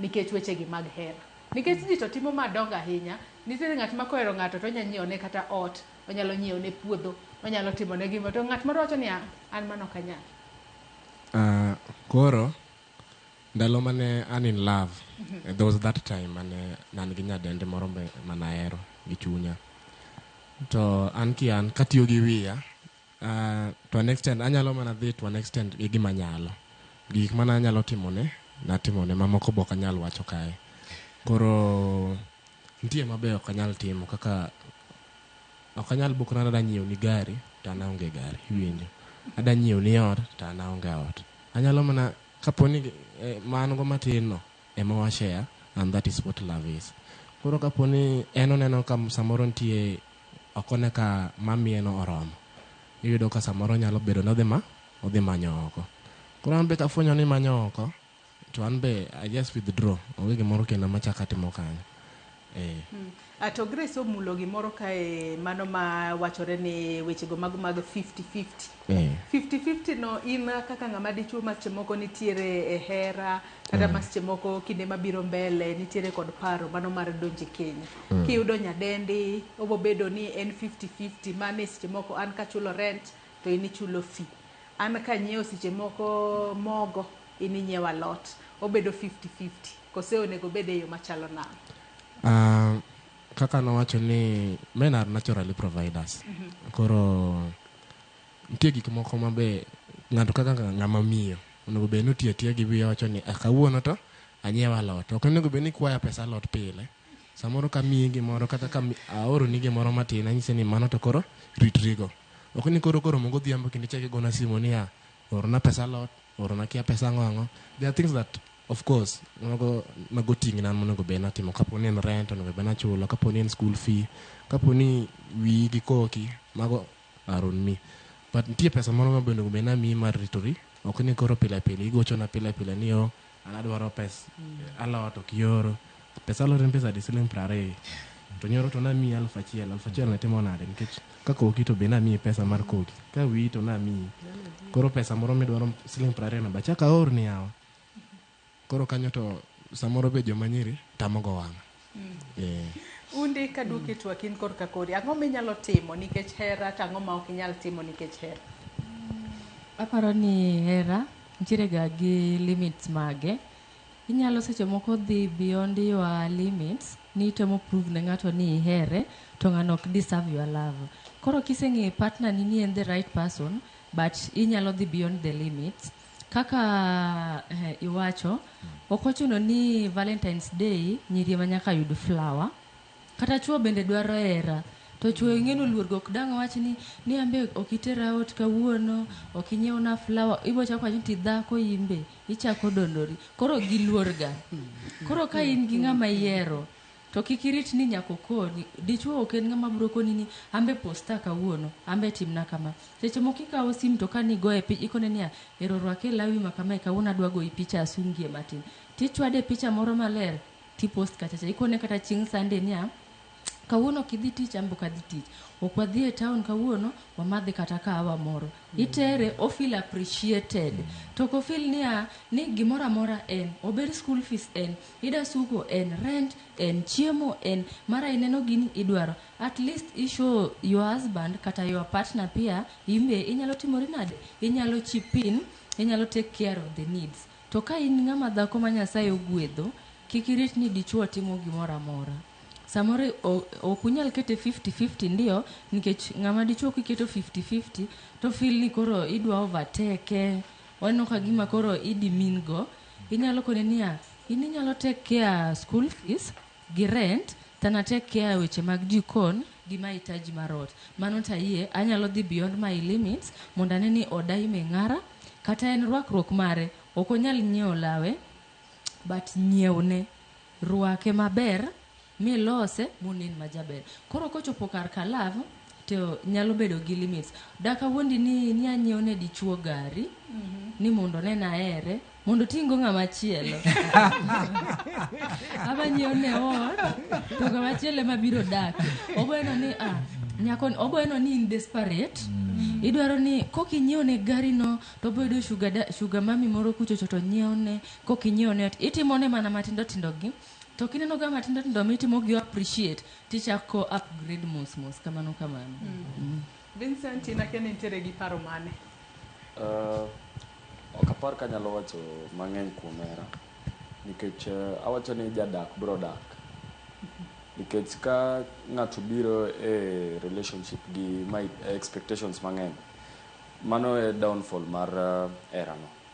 Koro an ok anyal wacho mang'eny kuom hera nikech kata kipenja gima setimo maduong' e hera paro ni kata pesa mang'eny masetiyogo hera en siling 200 paro na nyiewo ne smoky gi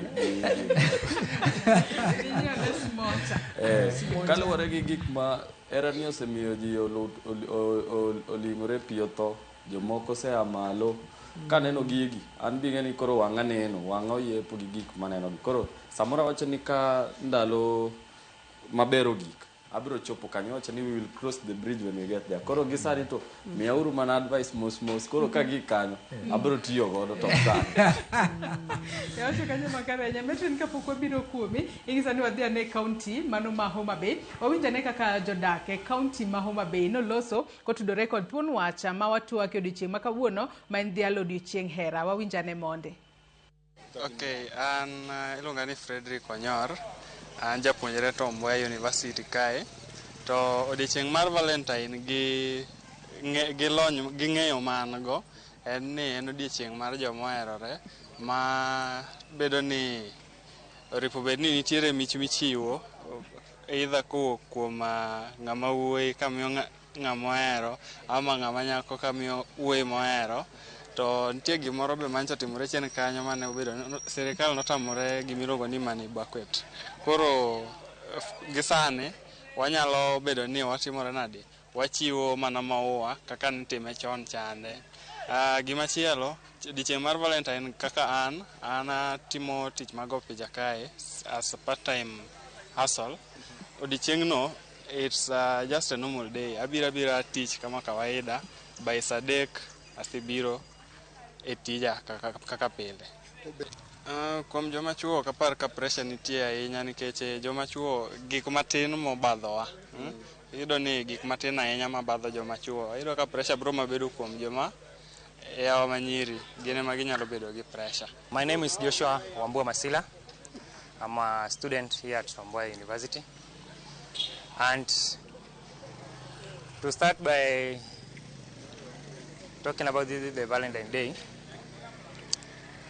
what I can say about this day, first, as a young student here, we don't take this day serious because we don't know what it usually means. Yeah. So the day is coming. Personally, I'm a photographer. I will be taking memories here. I have a girlfriend. I don't know what I would do to her. But according to the knowledge you will usually get from social media, I can find only one thing to give to that girl. What is that one thing? So, I have not yet discovered that thing. But you have some few hours to that day. No, I don't have pressure. Yes, yes. I don't have pressure due to the girl I'm dating. She understands me very well. Yeah. You know the pressure will come if you want to present more than you can have. If, let's say, for example, my friend can give her girl, say, a present like a vehicle, you see. Personally, I don't have a vehicle, so I can't give my girlfriend what I don't have. So, the pressure will not be there. Kwa majina mimi naitwa Joshua Omwenga, a comrade at Tom Mboya University. According to my understanding, Valentine's Day ni siku ya wapendanao, wale wapenzi yani.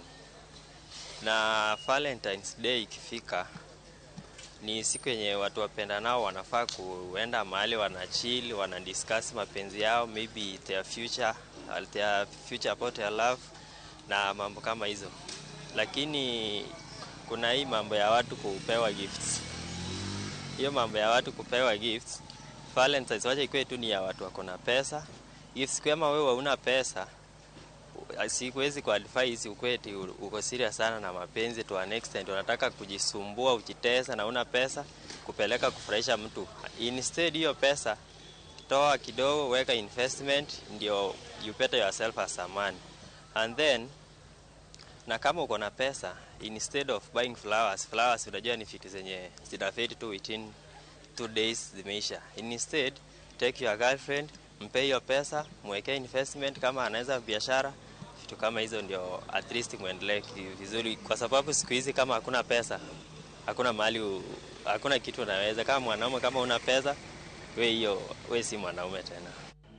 Erokamano ahinya mago paro ma winjo kowuok e kaunti ma Homabay. Rawera muloso mogik kanyo wacho ni Valentines en mar jogo manitiere kod pesa. Kionge kod pesa to ne ni pesa ni matin ma intiere godo e kungo, kata kamano adiera nitiere kanye. Wacho ni kata obedo ni en gi pesa kata ionge gi pesa, en mana odiochieng' mar nyiso hera. To ka intiere kod ng'ano ma seche moko ng'eyo kiwango mano mar yuto mari, kata inyiewo ne mana peremende, to bro yango ni adiera ng'ani to hera, to bodhi mbele kod hera weyo makare. Yena mar mondo mi akaw yo madundo kaduogo to aduogo e tielo mogik e twak marwa odiochieng' ma kawuono. Kik idhi mabor.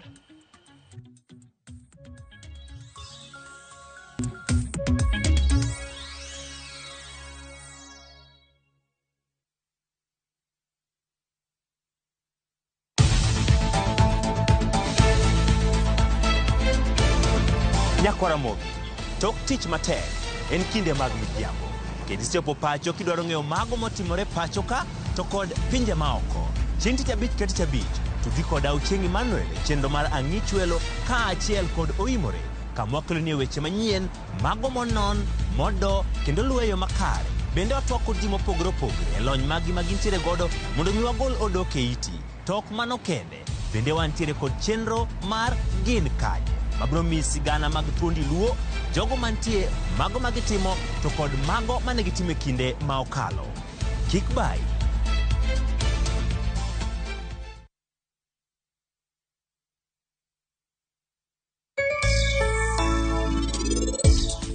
Ng'ama teri e jela en jajuo. Kare mana jakuo. Kibikwala diriyo bwana. That is a very, very serious case. Kani jakuo.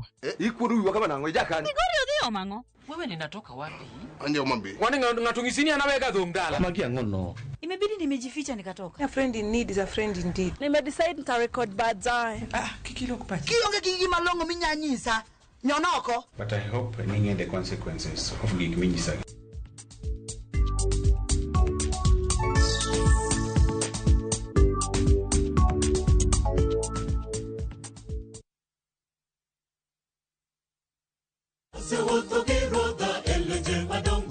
Ma en injili ngima. Injili makelo ngima. Bironu sabato ka sabato. Are sa achiel okinyi nyaka sa 3 okinyi. Wadhi kelo nu chenro mamit ahinya. Jok manok osomo lesson wadhi bet gi lesson mar juma. To Nyasaye dwaro ni seche duto kata piny obedo matek machal nade to challenges moro mogodo kik golwa kuom Kristo. Wadhi bet gi children's sermon ma wadendo ni lulu mag Yesu. To noting'o ligangla mondo hikre ne kedo. Be iikori ne winjo wach Nyasaye. Ne thuon wach mwadwa wuoye en ni mwandu kik teri mabor gi Nyasaye. Wakelo jower mopogore opogore makelo nwa injili makelo ngima. Okidwa koso injili ngima kitayou kod an Lorina Chieng. Happy Sabbath.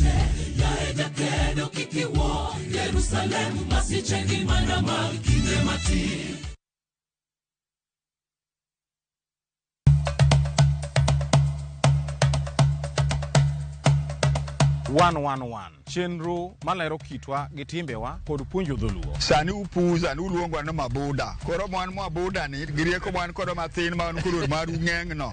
Ema sokelo nu seda. Wasewuotho mar kelo ni juok ogandawa kod ber magisekelo e ngima onagi. Dayo ne puonjo nyathi manyako kosechope ode. Puonje kaka onego oriti family mare. Rikoda an James Rabalakwa Jambu owarga Chieng. 111 Ngeso ka ngeso, saa 1:45 otieno.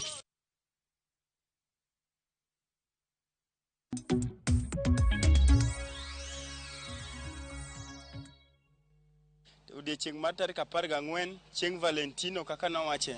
Odiechieng'no en odiechieng' mar keyo era.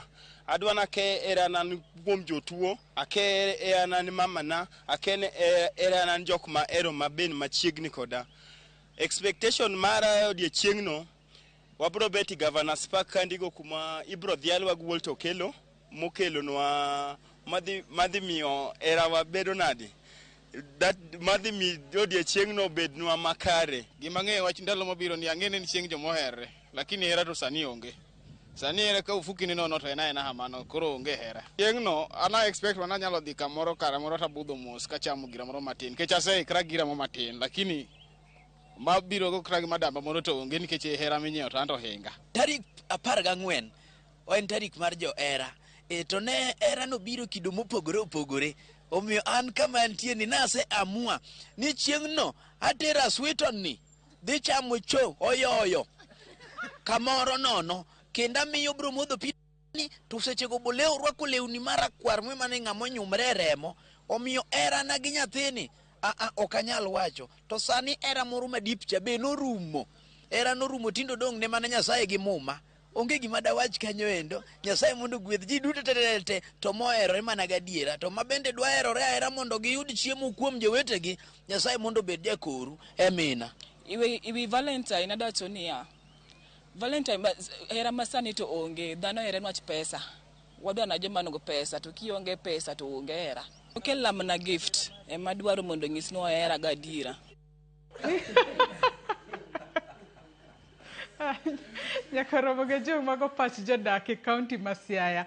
Nyadendi no iri winjo kanyo ka odiochieng' makiny idwa tere center tidhi mana odhi chamango odhi chamo yoyo nitiere center moro Siaya kanye nyadendi oseikore kanyo kendo wachna borwako lewni marokwere to gidhi chamo yoyo. Wadong gi dakika 10 kende to tieko twak mar okinyi ma kawuono. Adara chak kodi Metrin, ang'o minyalo timo ne hera, ang'o makinyalo timo ne hera, kaachiel kod wachni mogik ka wadhi ka watieko mana mapiyo piyo. Erokamano. Era onge gima ber e piny kama loyo hera.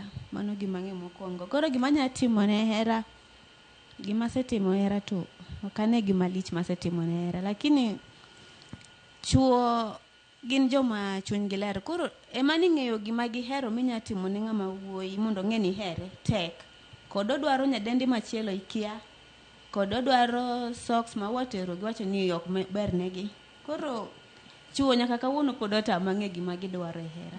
Ya gombo mondo amba appreciate jomoko e ngimana kopogore gi joma sero kata joma osechung' koda, ma yawuoyi, ma nyidendi, ma mine mosemako bada. En mani ng'eyo koro joma mine to gik ma gihero ng'eny onya nyisi. Chuo gi joma ling' kodwar bed mana bute kanyo imiye mor ok ding'e. Koro mano tek. To moloyo andame akeyo hera kaka ng'acha nosewacho ne joma hera duto. Abe aherou mama na Evelyn, owetena Rio Fabish Gaboy, aherou duto. Giji duto mohera piny mangima jomohere meda herou. Ambe kaido hera bro hero. Erokamano. Kijni miji pressure mar posting kuma oteri e Valentines, gi posting maua, gi posting. Ng'ama onyiew ni maua kose ng'ama onyiew ni maua tiumo wang'e. Wang'e to umo gi emoji. Nyaka chieng' moro yangre. Lakini ko eri be nyisa piny ng'e ng'ama koro neno ni stang'o ne ji. Samoro onge ng'ama ohere. Koro miyo wacho ni mago obedo gi ich malit nikech ng'ama ohere onge. To in ka ruoth omi yudo hera e bwo piny ka, tang' hera wahero ji nyaka ji chieng' tho. Ya. Erokamano. Koro kiyudo hera, nyisu ulimwengu yudo hera. Kionge go heri kendi. Chieng' ni yud ng'ama heri. Ne joma hera mba hero uduto. Nyikwara mogi ubed gi Valentine maber. Ahero ute. Erokamano. Erokamano ahinya Metrin. Line Tundi. Wachni mogik ka watieko gi ng'ama dihero mar mondo mi wish happy Valentine. To in bende kiny mi ji pressure mar gi e social media ka koro isungo gik ma omi kose. Nyaka gi sani. Akia kata kiny nayud flower kata ok nayudi. But ng'ama dwa miya Ernesto kida miya timia ioro pesa. Mana Ernesto wuod nam chumbi. Koro an gima nyalo wacho kochopo kuom love, put yourself first. Treat yourself. Kochopo ni nyalo terori out, teri out. Kinyalo dhi kar yweyo dhi ywe, relieve yourself. Kinya nyiewo law, nya nyiewo sim nyiew. Kiki expect ni ng'ato bro nyiewo ni, but kuongi tim ni owuon ka ng'ama chielo bono niya, ng'ani ka nyalo nyiewore ne simu owuon. Karamba nyalo timora nade? I can afford to buy her something else. Then to another thing, kinyen chieng' Valentine, kiki ng'e mana ng'ami hero kende. Mama unitiere, jodala unitiere, as long as ni gin joma nitiere machiegni kodi. Kata nitiere joma gin lonely, kama ginyalo dhie onge, sani bende uchumi tek, piny tek, okikata no dhi chako nang'o, ka intiere gima tin moro, inyalo gone simu penje niya, Joyce, to be imadho kata chai? Okamadho, biwadho amadh chai. That's also another way of spreading love. Then the other thing, kikimi social media pressure gi, mi nyawadu pressure, moka ukata loan, ni oteri godo e Valentines, mondi bi post nwa. Gino bro, ene mo bro take gi peer pressure, but to us, we'll be okay. Then copying other people's lifestyle. Just live your own life. And kati ko gimadanga wachi, ng'ama dwaro miya to miya kaka nase wacho chande, I will appreciate. Joma I wish mondo kinyo bed gi Valentines maber. Ernesto, enjoy your Valentines tomorrow. No buka mapema. Okay, nitiere johera na mag Facebook te, ging'eny daka mention gi ute watch, ubed gi Valentines maber. Then to another one, to my mom, ngama special ngimana sana. Aparo ni mani ngama wanyalo celebrate nikech we've traveled a long journey together. Jemi mama jiwa mean baby. Ka uso e kona lela. Nyasaye orit nai. Then an gimine na ariyo. Machielo ilongo ni Celine Achieng Nyaboro kantie Ugenya kamano. Erokamano ahinya Line Tundi. Ageno ni Ernesto wuod nam chumbi owinjo kwayo mari. Inyalo neno kaka ochukore ka ng'adi chuo. Ai. Wachni mogik Vincent. Wachna mogik dibed ni kiny en chieng' hera ji mondo obed abeda maber. Ing'eni kawuono timore marach Friday, nyiri mang'eny dhi wacho ni gidhi dala, gidwa lal, giduogo Monday, kiny ok gimak simu. Koro kata obedo kamano, yieuru ubed gi chuny mokwe, Nyasaye Ruoth Yesu nitie. Aeto mogik, agomb oro Valentino ne jonyuol na dala, Benson Owili japith achiel, ang'eno neno kipindi, owadgi ma Jojo Gutu, owadgi ma Shemo Owili, Nimrod, Emma, ging'eny. To moloyo, yieuru mondo ugo bura dala kanyo, aherou, uorna Valentino moro, e tie jamna ugo bura uketna gimoro. Ago erokamano. Erokamano. Silas? Wach mogik, kiny en odiochieng' hera. Agombo kwayo ne johera duto, jomoherore, mondo ubed gi hera mar adier, kik ubed gi hera moro mar wuondruok, mar social media, pressure, to kiero wadu mar adier. Koro kapo ni hero wadu mar adier, show them love. And also, hera, ok en koro ni ihero mana ng'at ma jabathi kende. Her jirandi, her joma tuo, her joma onge nyalo, mago te mane kaka wadhi nyiso hera. Koro mogik joma nyalo gombo na I wish Valentines, mama na ge baba na, again Rarieda kanyo, Walter and Monica. And the list is long. Gi johera na te joma ogen an bageno mugi. Ago erokamano maduong'. Erokamano nya Silas. Caroline Grace agoyo mos. Grace kawatieko, ote mane minyalo bedo godo ne rawere matindo ahinya to e kindegi mago mag Valentines. Kaachiel kod kaka rawere matindo ahinya to mag Gen Z. Nyalo neno ni ok gibedo kod hera ma ena ni kawuono en ng'ani, kiny en ng'ani, giloko osiep kinde ka kinde. Ginane kaka ginyalo konyo, ginyalo guro mise motegno e kinde ma gichako hera margi. Mondo bede gino ma seche moko nyalo lead kata nyalo miyo gidonje keny, ok no beda beda moro mar aole, gimano mar peer pressure. Kawatieko. Erokamano. Anyalo wacho ni kidwa bedo e hera ma adier, nyaka ibet ng'at ma ong'eyo ni an gadier. Honesty gi truth. Honesty, trust. Trust ema key kabisa. Nach kionge gi trust, to ka ok in trustworthy, ng'ini ng'ato nyalo wacho ni ok trust ng'acha, to in trustworthy kendi. So nyaka wachak build a trust. Newach ka in ng'at ma in trustworthy, to yudo ng'at mi trust, to onge gima ok nyal timo. Koro wabeda jok moherore, to herano wamed gosiep. Adwa ni wuo gi nyithindo ma nyiri bende. Kaeto Barnabas wuoyo gi nyithindo ma yawuoyi. Ka in nyako kanyo, ing'eni ikaw ng'ano mondo obed osiepni. Ng'at minyalo winjo, ng'at minyalo ng'eyo ni kawuono owinjo nadi. Kik ipara ni en monego par wachni. In tiparo wachne nadi. En nadi, ochamo ang'o, otimo ang'o, inidwani mondo penji ni ichamo ang'o, en ochamo ang'o, odhi nadi. Niwach samoro waketo pressure mang'eny e chuo, to wang'e ni kata ka waketo pressure kanyo e rogo, to ok oherwa kaka onyalo dwaro herowa, niwach onge gi energy no. Koro wang'e ni nyaka ang'e mahitaji, kata nyaka ang'e kaka ng'ano, kaka oendelea, mondo ok en mani en wach mara, lakini ang'e ni en oendelea nadi. I care for him. Care. Gi trust. Ni mon an trustworthy, ni onyalo trust, kata ka oonge wiki adek, kata ka oonge 3 months, ong'e ni ng'acha, nyaminacha, that sweetheart ma anyalo trusted. To ka tieko, tadwaro wacho happy Valentine to my husband. For 30 years. Yes, he's blushing. Happy Valentine to you. Newach wasedak, to wan gi nyithindo, koro anyalo wacho ni happy Valentine no nyithiwa be, to kod other family members. Siri en mane? Siri en osiep. Osiep. Omiyo wanyiso jomatindo, chakuru gi osiep. Er ng'at ma already en osiepni. To ok ni ng'ato be jomo godo kinyoro to sani ni en jaherani. Mokwongo wachako gi osiep. To osiep no ema kelo gik mang'eny kendo makelo herano. Omiyo ka tieko to adwa loso gi yawuoyi marawere ni kik ubed gi pressure. Tie nyiri ma pod boherou kata uonge gi gimoro.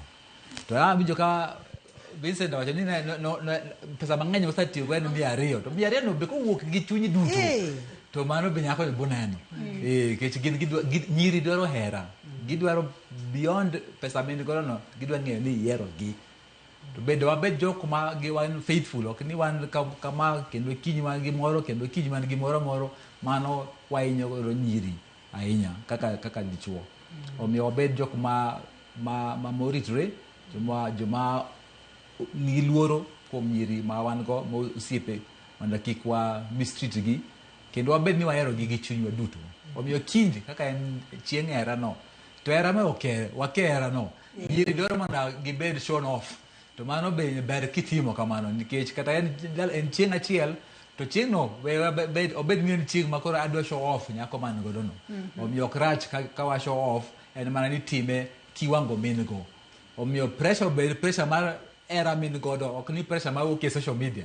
En pressure nikech ahero nyako ni ahinya, adwa show off kendo adwa timo ne gi tim moro ma anyalo timo ne kata kan gi pesa ta tim kaka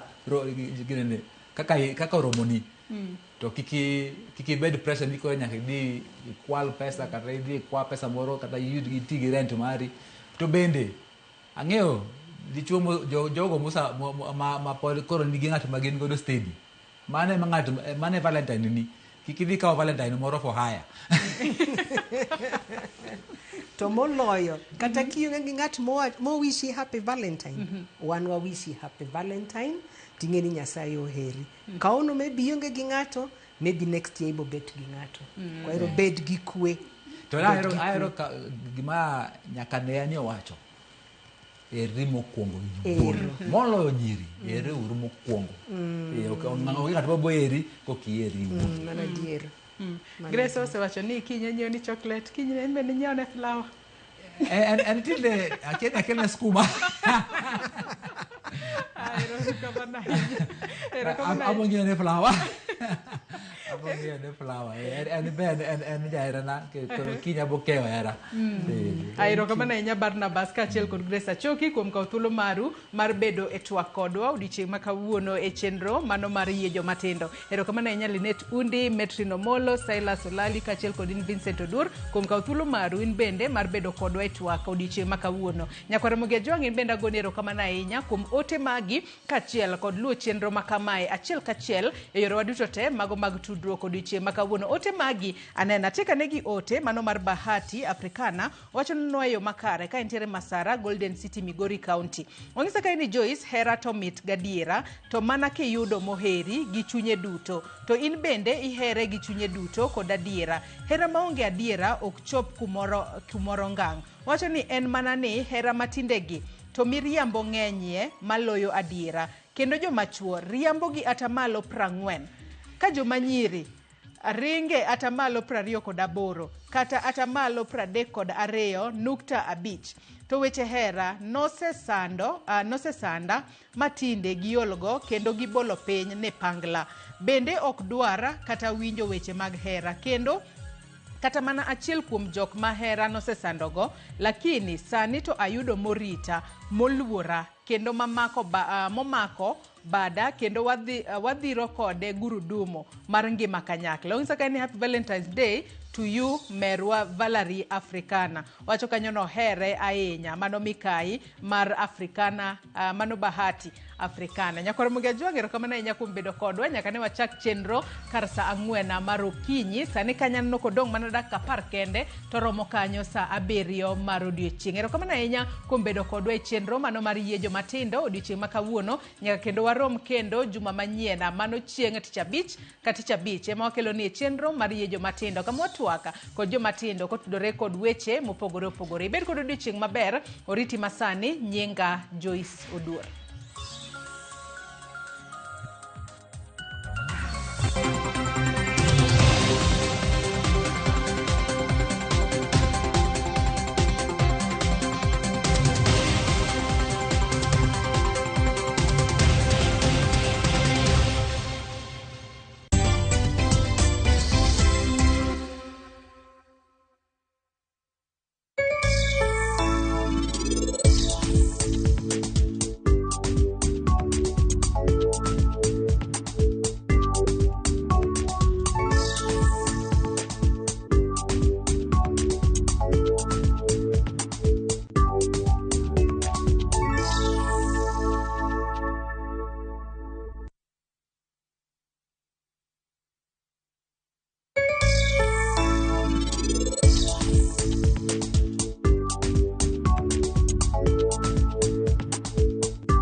Imagine life yako ni kama siso Side moja iko na trophies na medals. Side ingine imelemewa. Wacha tuongeze vitu important ndio i-balance. Vitu kama family, chuo, job. Siri ni kulan kubalance aspects zote za life. Wekelea responsibly. Mjanja ndio mshindie. Gaming is addictive. Play responsibly. Not for persons under the age of 18. Shabiki.com is authorized and regulated by BCLB. License number BK 0001080.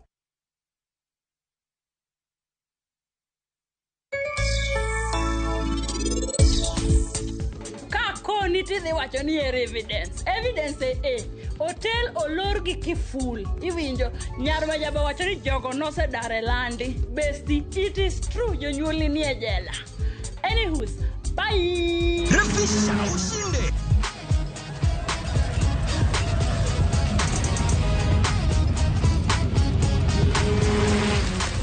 50K ya Vasha ama MMF haingoji.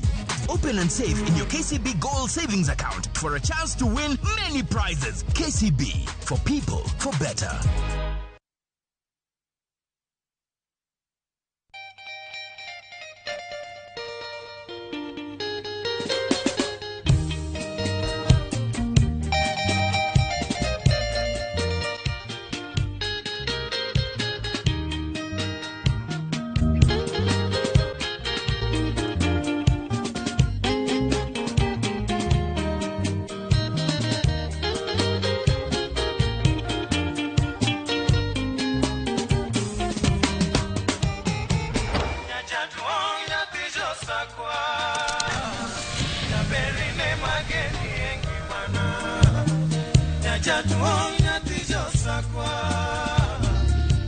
Radio Ramogi, Karchun Jaluo.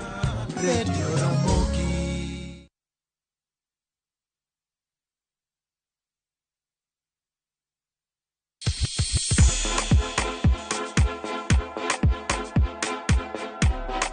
Be isei korine miel. To bendi sei korine tumbe mamit manyien manyasani. Wakelo ni mixes manit kabisa kod miel manyasani.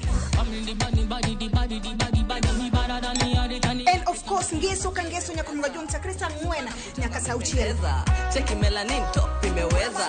And of course Hilo bwana. Chenro N Tundakmo. Wewe twende. Leo tunakunja kitanda.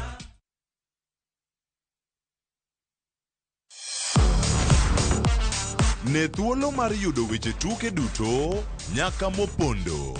Mbaka makende mag jotugo kendo mag jomolony weche tuke. Can you believe it? Magite yudore chenro mar pau tuke. The 4.84 kilometers. Nonro matut kod gigo matimre manyien mag tuke duto mawuok e piny mangima. Tudri kodwa ngeso ka ngeso Ramogi TV. Kochakore saa 8 odiechieng' ka wami gik motimore pau tuke.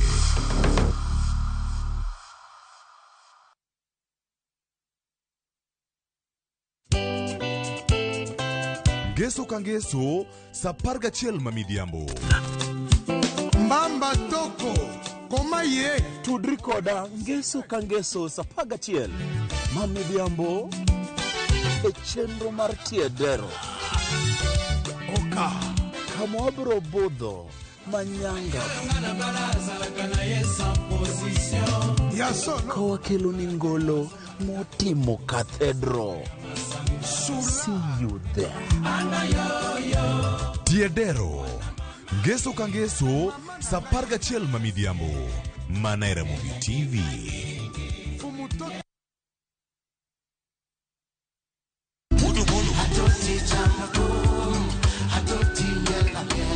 Woktich ka woktich wakelo ni duon ya wotonagi. Kabinet chario kati chario nyakumanga juang en odiochieng' mar yuto mari. Chieng' tich adek nyakumanga juang en odiochieng' mar mine nyalo kachiel koda weche hera. Awendo kachopo tich ang'wen nyakumanga juang wakelo ni kama nene yani TBT kod thume mamit mokalo. Furahi the edition en thum kaliech. Loso kapuoyo Nyakoromo Gajwang'. Ka wakelo ni jothumbe mopogore opogore. Kanyo no bende wakelo ni gimiluongo ni Be Yawa.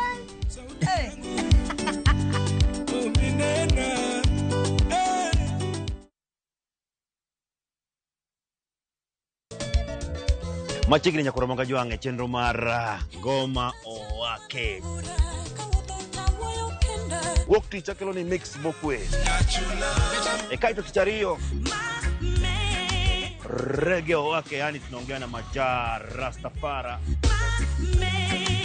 Alafu ticha dek Nyakoromo Gajwang' akelo ni mana yani ngeni baka giwasani.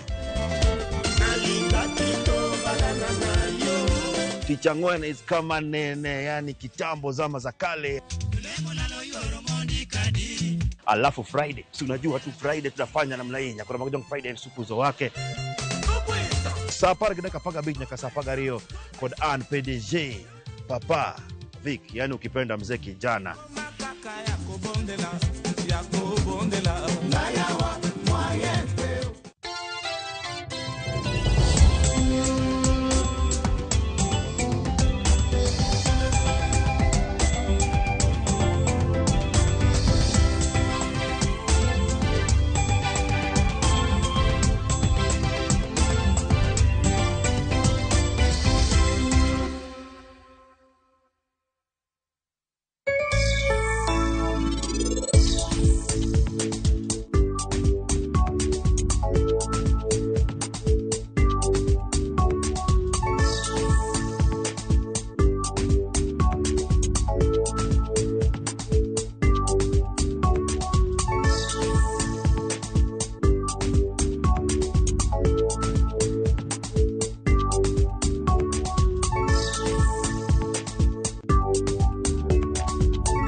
Erokamano nyako Ramogi kuom kete Ramogi TV, ma en Ramogi TV mabiro ni achiel ka achiel kowuok Communication Center kawaikore makare gi weche manyien mag migago.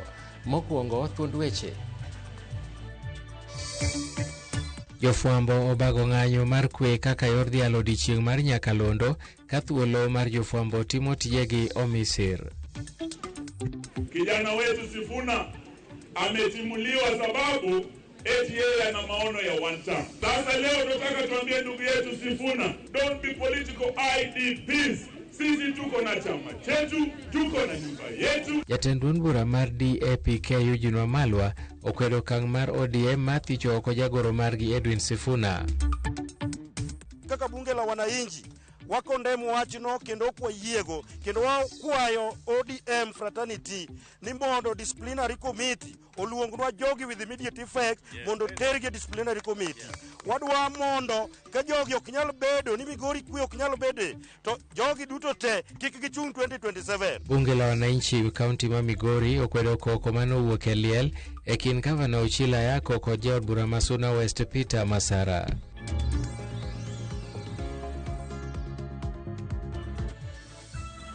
Arwakini machiegni weche mag migago, ingi thuolo mar orote machok e laini maro marote machok 23600 machiegni nyinga Milton Ochieng'. Jatend duond bura mar DAPK Eugene Wamalwa kod jalupne ma bende en gavana ma Trans Nzoia George Natembeya okwedo okang' mar kuku mar duond bura mar ODM mathicho oko jagoro margi maduong' Edwin Sifuna ka giwacho ni okang' ma kamano dhi ataro kod thuolo ma demokrasia. Gimedo wacho ni Sifuna nogolo lemo mare kaka jagoro mar ODM kuom tiyo gi thuolo mare ma demokrasia mar wacho pache, okang' manyalo duoko piny Kenya chien e chenro mage mag tego thuolo ma demokrasia e pache ka. Jotelo go jiwo Sifuna mondo kaw thuolo no mar riwore kod jotelo mamoko mani koda chung' machal gi mare e weche mag siasa kar dhi nyime gi yware gi duond bura mar ODM. Kijana wetu Sifuna ametimuliwa sababu eti yeye ana maono ya one term. Sasa leo tunataka tuambie ndugu yetu Sifuna, Tuambie kijana wetu Caleb Amisi, kijana wetu Power wa Trans Nzoia. Tuambie kijana wetu Otsotsi kutoka Vihiga. Na tunataka tuambie siku ya leo ya kwamba mpanda farasi wawili upasuka msamba. ODM imepanda farasi wawili. Imepanda farasi ya one term, kina Sifuna, kina Ososi na kina Caleb, kina Babu Owino. Imepanda farasi ya two term, kina Oburu na kina Gladys Wanga. ODM itapasuka msamba kwa kupanda farasi wawili. Lakini naambia Sifuna, ingawa umepata orders kwa mahakama kusimamisha kutimuliwa, akufukuzaye akwambii toka. It's a matter of time. ODM inaenda kupasuka because mmepanda farasi wawili. Na tunaambia bwana Sifuna, Caleb Amisi, Otsotsi na wengine wote walio kule, walio na maono sawa na sisi, ya kwamba mtoke huko kama mnafukuzwa. Don't be political IDPs. Sisi tuko na chama chetu, tuko na nyumba yetu, inaitwa DA. E kinde ni maoro kelo midhiero n'oganda e kaunti ma Mandera, maromo familia 300 modak e ngima matek yo Kahira, eka chung od bura ma Wajir ma Ugwe oyudo kony mar chiemo e kinde ni magichomo tweyo mar Ramadhan. Kony ma kamano nochwal gi riwruok moro ma ok mar piny owacho, kendo geto mar reso jodak makono mosedak ndalo mathoth kapok oneno koth. Giwacho ni kony ma kamano dhi konyogi mokale sechegi magichomo chako tweyo, eka uchumi bende omedo ridore.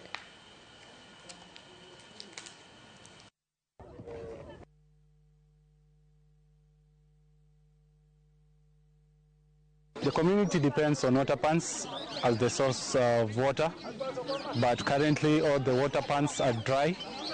Shallow wells are completely dry. Boreholes are producing very little water that can sustain the entire community. So we're here today to assist the community. We're providing food, and inshallah we provide water tracking services to the community. So this is the reason the HDF team is here on the ground to help the community on this very, very difficult time in their life. And on the onset of Ramadan, the holy month of Ramadan. Umetusaidia sisi ya kutosha. Sasa tumetoshika. Ilikuwa tunataka siku Ramadhani inakuja. Sasa tunataka zaidi ya hiyo. Tusaidiwe. Through Ramadan food relief for drought-stricken households, today we are in Wajir County, especially Korof Harar sub-county, a village called Kahira. We have reached 300 households and we have distributed Ramadan food programs. Jotelo mawuok e duond bura mar Wiper nochopo e alap ndeke ma Jomo Kenyatta mar rwako gai mar Wiper Kalonzo Musyoka e pacho ka kanowuok e boma ma Washington DC e piny Amerika, kama nobede gi lalruok gi Jo-Kenya modak Amerika kaachiel gi ji mamoko. Kalonzo noloso wi chal mar oro e gwenge mag nyandwat mar Kenya, kowacho ni sirikal owinjore oruw chenro mar konyo jodak mag gwengego kosingo matudore kod jokanyo mawuok e pacho ka kod ma pinje maoko e neno ni familia modak e gwenge ma oro nitiere oyudo sir. Bende nochwalo ng'ur mar Jo-Kenya modak e pinje maoko e wi nok mar kuonde luto ombulu, kowacho ni Jo-Kenya duto modak e pinje maoko ok nyal chopo nyaka e boma ma Washington mondo mi gilut ombulu. I've also said that we declare that what is happening in northern Kenya and in a lot of parts in eastern Kenya amounts to national disaster.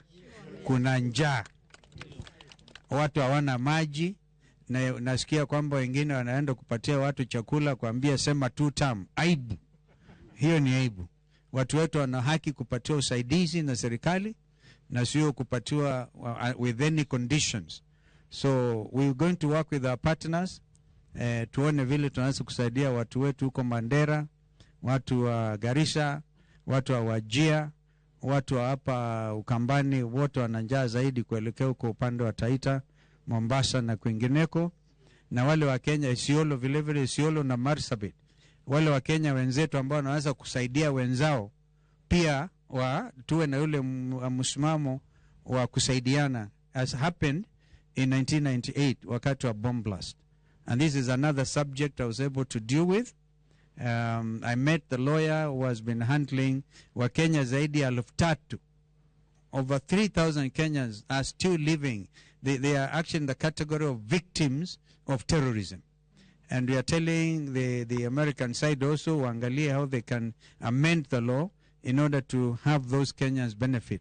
Some of them are dying, and here I want to congratulate Senator Kavindu because she brought this matter in the Senate. She followed it up, and this matter was brought. I was given all the documentation to be able to see how we can ameliorate the suffering of these Kenyans. Wengi zaidi.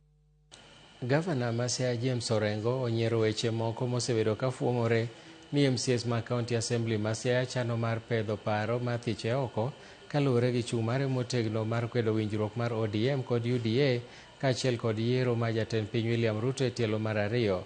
Orengo nonyonore ni onge gima biro buoge kendo jiwo joma chano pedho paro mathiche oko e apisi mondo tim mapiyo nikech ok obi loko chung' mare mar kedo ne telo makare e pacho ka. Le manade moingo le mane moyogo wago moterwa e jela mwaringo nyaka Tanzania nyaka Zimbabwe nyaka Uganda maduogo go chuka giri ende gachiel kaka mabus moterwa kamiti moterwa nyaka Naivasha le mane moingo mano omiano onge gima luoro an pache matiyogo kendo watiyo gi kaka chama mar ODM nolosi kendo gi pach Raila Amolo Odinga. Wan kako wuotho en mana timo chango matin kaka nchon wadhi Busia tineno sani gik matimore e chama gi joma moko go gin gik ma jochakra Raila Amolo Odinga ne ok ne. Inyalo neno kata mkutano ma chama ma ODM chopa biria boro ng'ato biro gi mare kod pesa matiyo. Wan onge ng'at moro matiyogo wan gi ji man gi paro achiel kendo ma dwaro dhi kama Raila ne dwaro mondo joluo gi jokenya odhiye ema chiko tir. Jotelo mamoko mawuok e gwenge ma masawa mar Kenya wacho ni gibiro siro dwaro mar neno ni jalup jatend piny Kithure Kindiki odong' kaka jalup jatend piny motelo ne kisera mar ombulu e yiero maduong' mabiro. Ka giloso e kinde chenro mar yango tudruok mar mbui e gwenge mag Makuyu, romo mano yuorie gi jatend migawo mochung' ne tudruok e pacho ka William Kabogo, jotelogo noyango ni gwenge mag masawa ma Kenya oseyudo dongruok mathoth chakre ne Kithure Kindiki oketie kom. Jotelogo manotelnegi kod jaod bura ma Maragwa Mary Maua oseyudo dwaro mar ogai mar ODM Oburu Oginga mar yango ni ODM nitie gi dwaro mondo migi lemo mar jalup jatend piny motelo ne lalruok margi.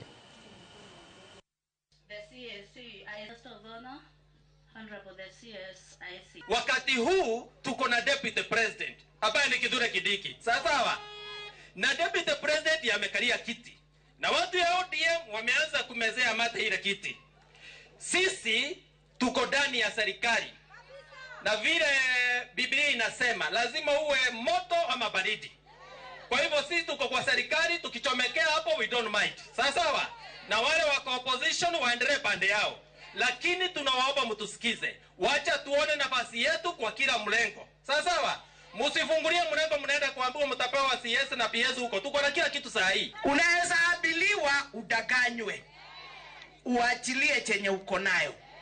So mimi kama mjumbe wenu nasema hii ambao tuko nayo, hii ambao tumeona, hii ambao serikali imetupatia namba 2, Profesa Kithure Kindiki. Afadhali hii na tunajua imefanya kazi mpaka wapi. Nataka niwaambie jameni, mchunge jamii ya Central Kenya, mchunge sana. Mnaweza fanya mchezo hii mwaka 2 tujipate nje. Alafu kwa bahati mbaya tufanye mchezo miaka ingine 5 tuko nje. Sisi tunataka kupiga kura na tupige kura na tuhudumiwe kwa sababu ya kura zetu. Miche mag oganda pochopo e kuonde ndikruok ne opande e counties ma Kaluo chenro mitayo gi tend migawo mar arita kokalo e apisi mar Laktar Raymond Omolo. Jogweng' okano wach e ward ma West Nyakach e kachung' bura ma Nyakach e kaunti ma Kisumu oyudo thuolo mar ndikore ne opande kaka kwan mamalo ne gin jogo mapok nondikore ne opande nyaka nene. Jopiny mathoth bende yudo chenro ni nono maonge chudo ka okang' ma kamae kelo fuong'ruok ne jotelo ma assembly ka ma wuotho maboyo e yudo chenro ma kamagi eki. Kane giwuoyo gi jofwambo, jogwengo nokwayo sirikal mondo med gi ndalo mar ndikruok ni thoth ji pok oyudo thuolo mar yudo pande.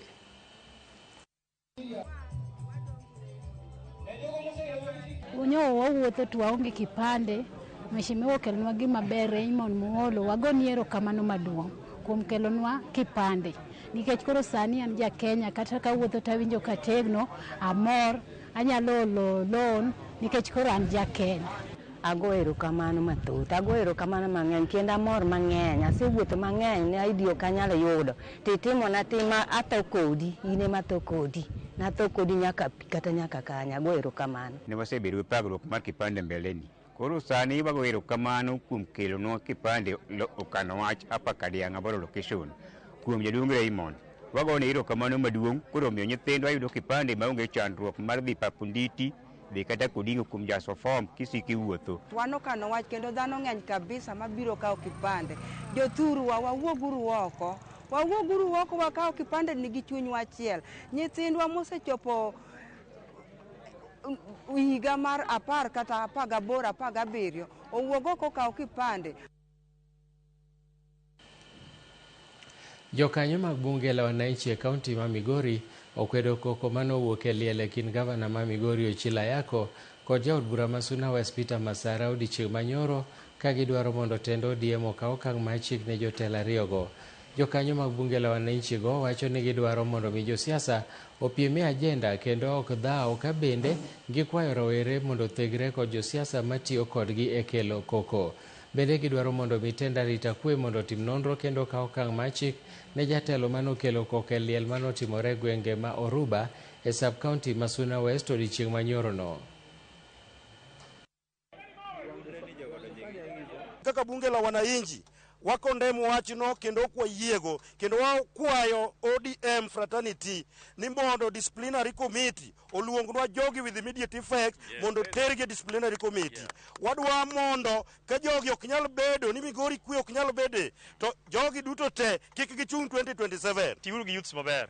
Youth sani wakoso tije. Wadwaro tich ok wadwar gik mineno wachonwa go eko. Sani endi wadwaro dongruok. Papa timo miyo watimona ka nyina youth notimore nyoro cha. Kendo nyoro notimore gi marach seriously. Iro ka mine wa maus nyaka bath ndara. Gige gikawo nikech itiyo kod youth e yo moko winjore. Youth mane hospital. Tiro ka ginieri wan josiasa ma inside this kind of behaviors. Kendo nwa nyalo wuoyo mna leaders. Ni kapok idonje wechegi.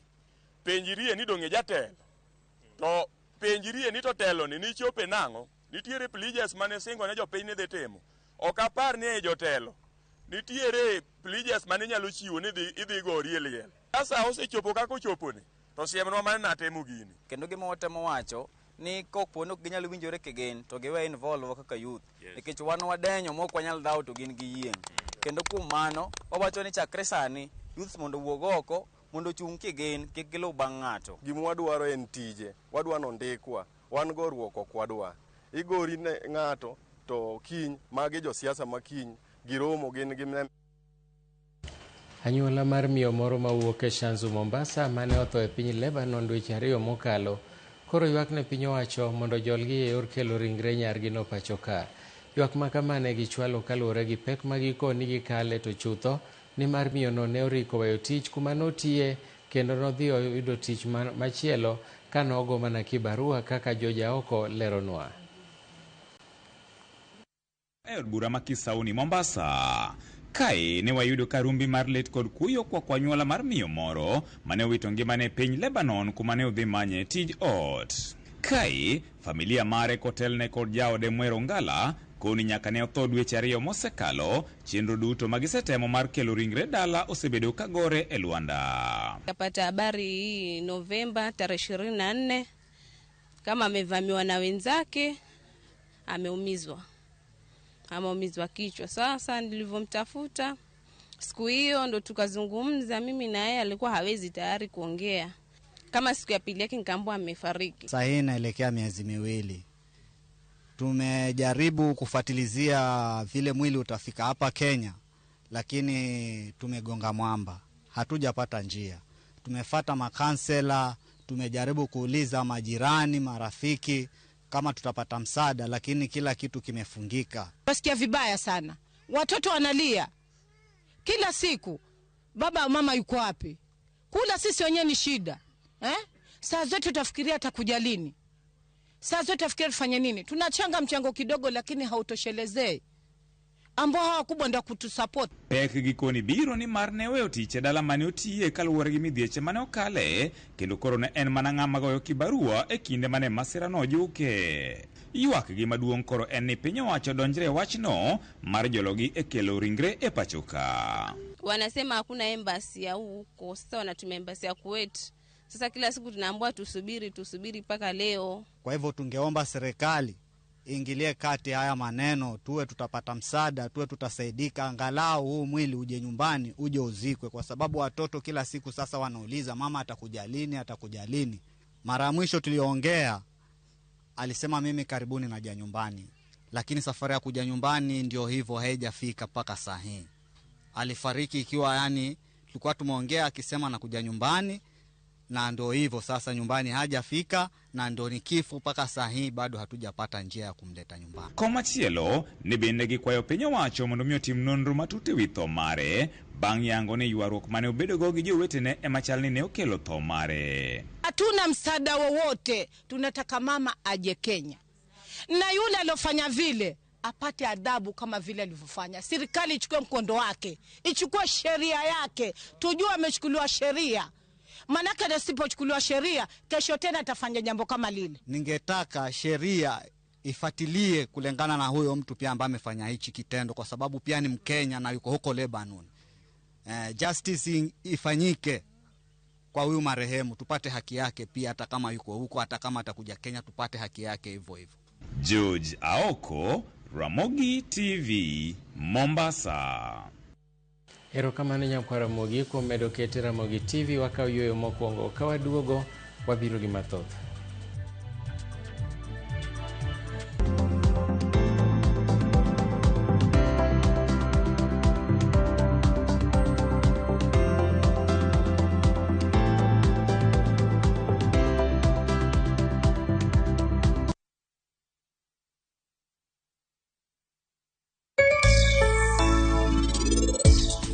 Ng'ama teri e jela en jajuo. Kare mana jakuo. Kibikwala diriyo bwana. That is a very, very serious case. Kani jakuo. Ikudu yuwa kama nango jakani. Nigori odhiyo mango. Wewe ninatoka wapi? Anje umambi. Kwani ngatungisini anaweka dhumdala? Magia ngono. Imebidi nimejificha nikatoka. A friend in need is a friend indeed. Nimedecide nita record bad eye. Kikilo kupachi. Kionge kiki malongo minyanyisa. Nyonoko. But I hope ninge the consequences of gigminyisa.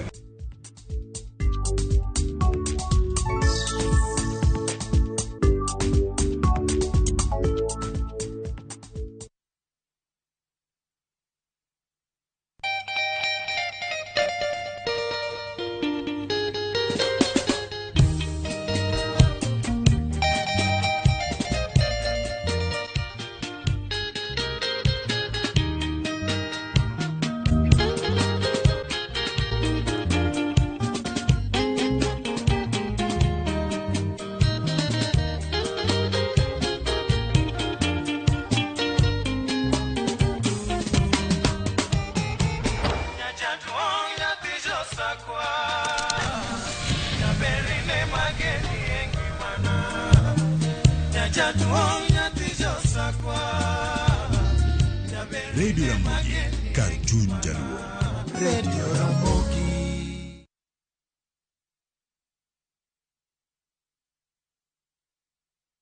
Nyakwar Ramogi, Kenya Eratiel. Raila has a space to say what Gima Jakom Dwawacho. The opposition nothing nyake Supreme Court ngewe abatieki. Oliet Nyakwar Ramogi. Beach Bafota Jumapil ka Jumapil. Ana chungo mama Ratil kadel war piny. Ka adwani wa discuss kaka Kenya dhi. Winj tuak mago Ratil piny. One was gore no opposition. One was gore no opposition 50 years. Mayo kiparka kele wich bar moro. UDA onge kama pose donje. Adwani penje bati. Koso donje kona mane. Sachiel gi nus otieno. Siasa mar piny Kenya en siasa koso dongruok. Kai kelo ni kod George Bati. Kik bai.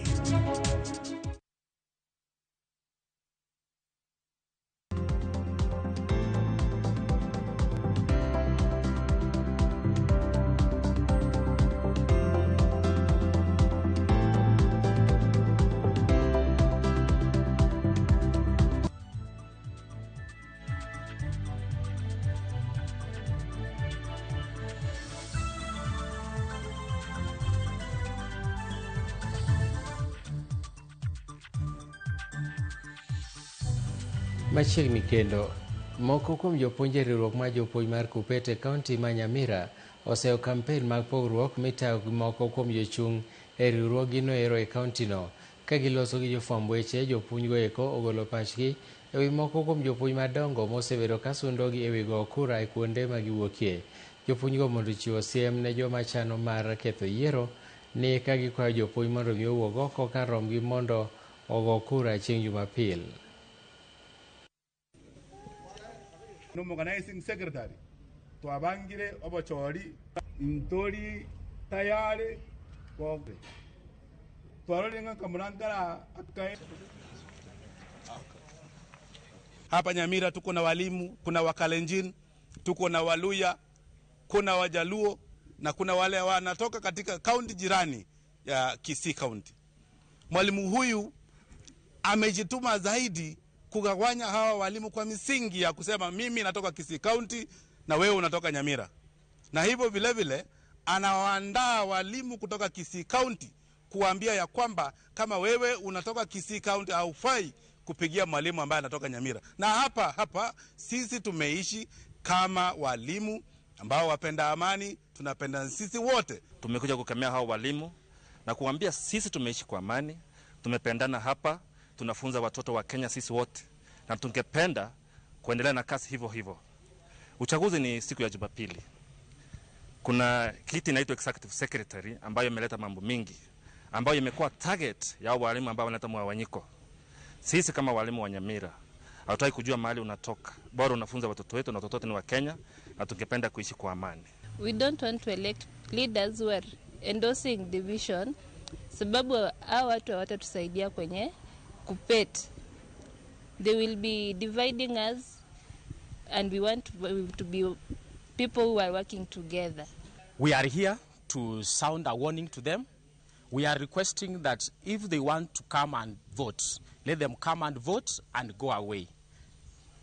We, as teachers, will be very keen on them because we like or we love unity.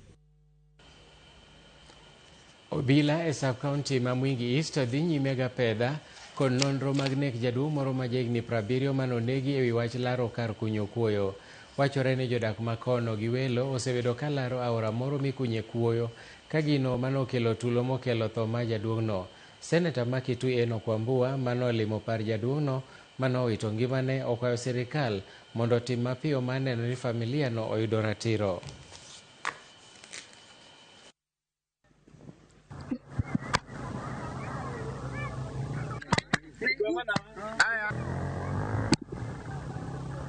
Banata community makulea na muda. Poleni familia, pole mama. Pamoja na mtoi yetu ya Mania Pasas Kamunyu ndio tunategemea kwa mashamba yetu na kunyunyizia mashamba yetu maji, mifugo yetu na sisi pia kama binadamu. Na tulikuwa tunajaribu kung'ang'ana sana ili hii mambo ya kuchota mchanga iweze ikakomeshwa.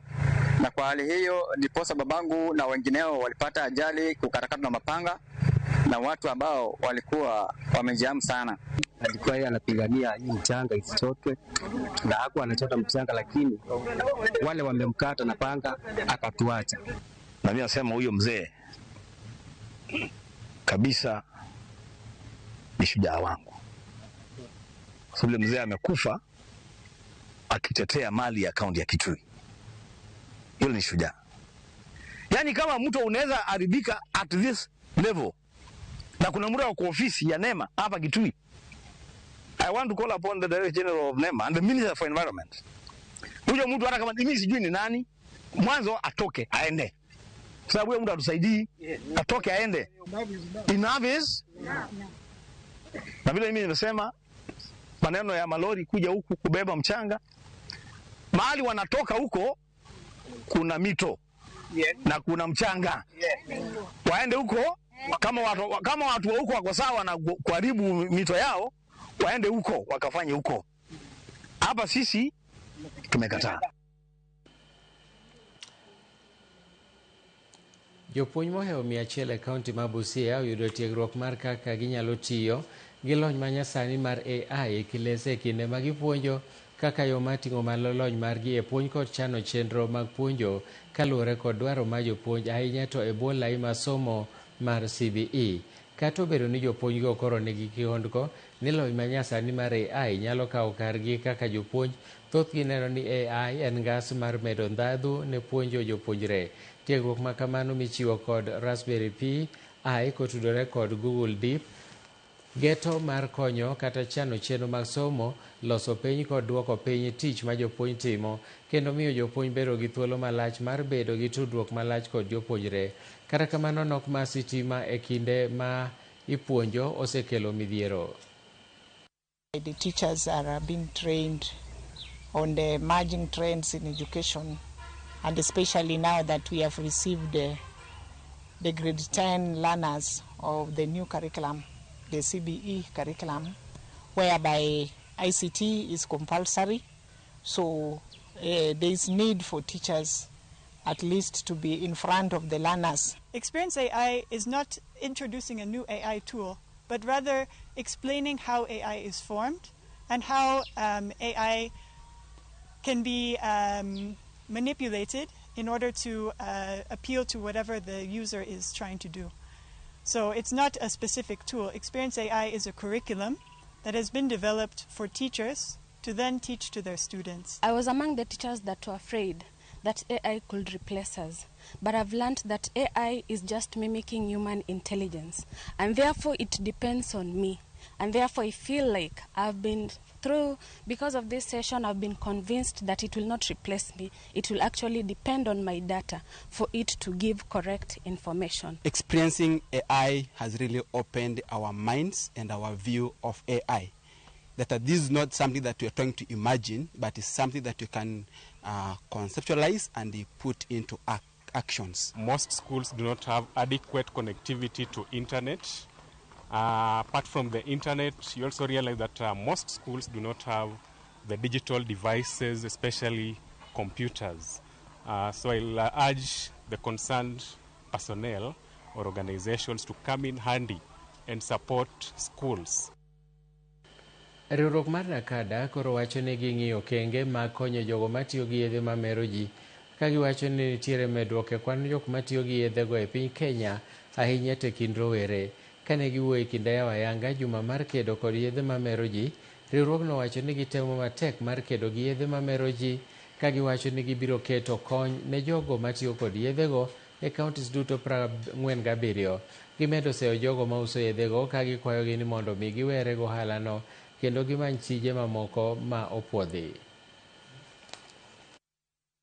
Away from the use of substitutes. Na nilipewa kiboko yenye sijawahi sahau. Asante. Amjambo. Vijana mko sawa? We are here to shift the narrative. And we are shifting the narrative because we are acknowledging the conversation has already started.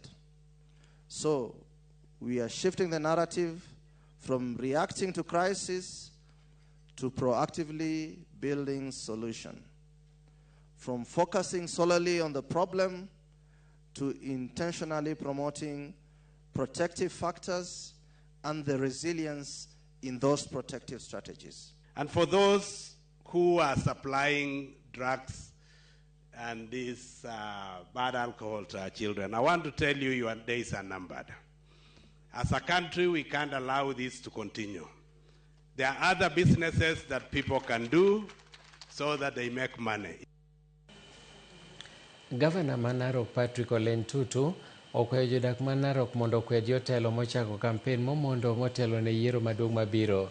Koloso e gwenge ma Melelo mantiere Narok North, Governor Ntutu nokwedo campaigns momondo kokwayo jotelo mondo ochwal dongruok e kuonde chung'o buche magi wuokie. Nomedo puoyo jatend piny William Ruto kuom gero apaya matudo Ololonga Ngwenengo.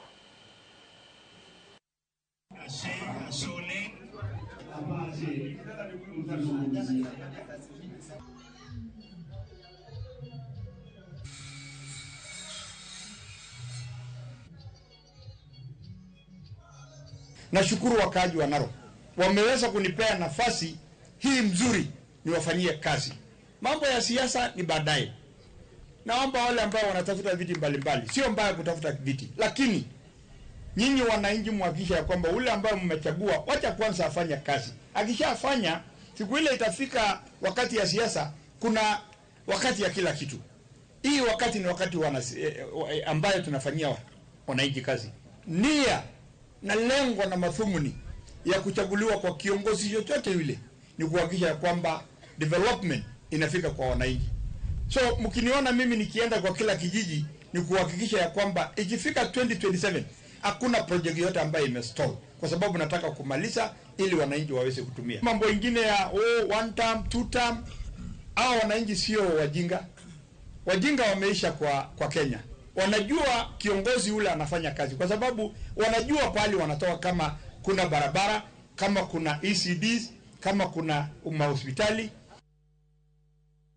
Jopur kar chung'o bura ma Kipipiri kod Kinangope kaunti ma Nyandarua koro kwano lal mar milionde modhuro bang' cham magi kethore e puothe nikech ng'ich. Ng'ichno ero koro ketho kama ng'eny mar puoth oduma, kabich, apis, rabuon kod lum mar nepia, gino makoro okelo lal maduong' ne jopur e wards mag Ithioro kod Gadhaa. Kaluwore kod jodak makono, kethruok mar chiemo e puodho koro kide kelo nok mar chiemo, ka jatelo mochung' ne chenro mag pur e kaunti ma Nyandarua Francis Miringo to wacho ni lipode mawuok e migao mare nyiso ni ng'ichno oketo puothe mag chiemo mathoth kama rach. Especially in the southern part of this county, South Kinangop and North Kinangop and parts of our Kipipiri sub-county. And this frost damaged the crops that were in our farms.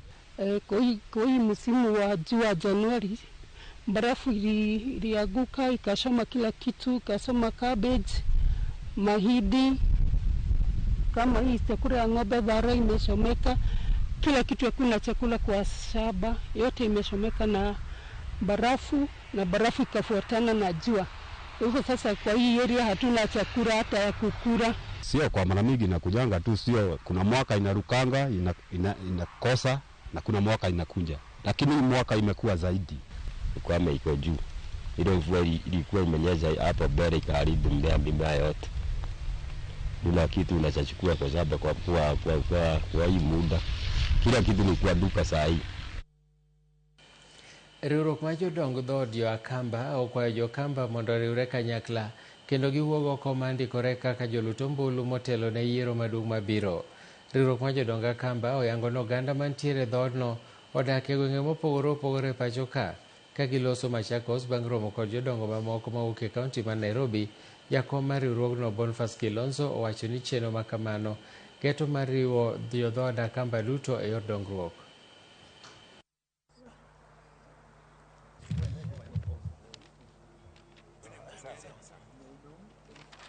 za Wakamba wenzetu wanaofanya kazi Nairobi, watoto wetu sisi kama kanzo, wachukulie kura Nairobi, wapige kura wakiwa Nairobi, wapigie wale wanaofeel watawakilisha kwa njia inayovaa huko Nairobi, because at home kwenda nyumbani wakachukulie kura huko maybe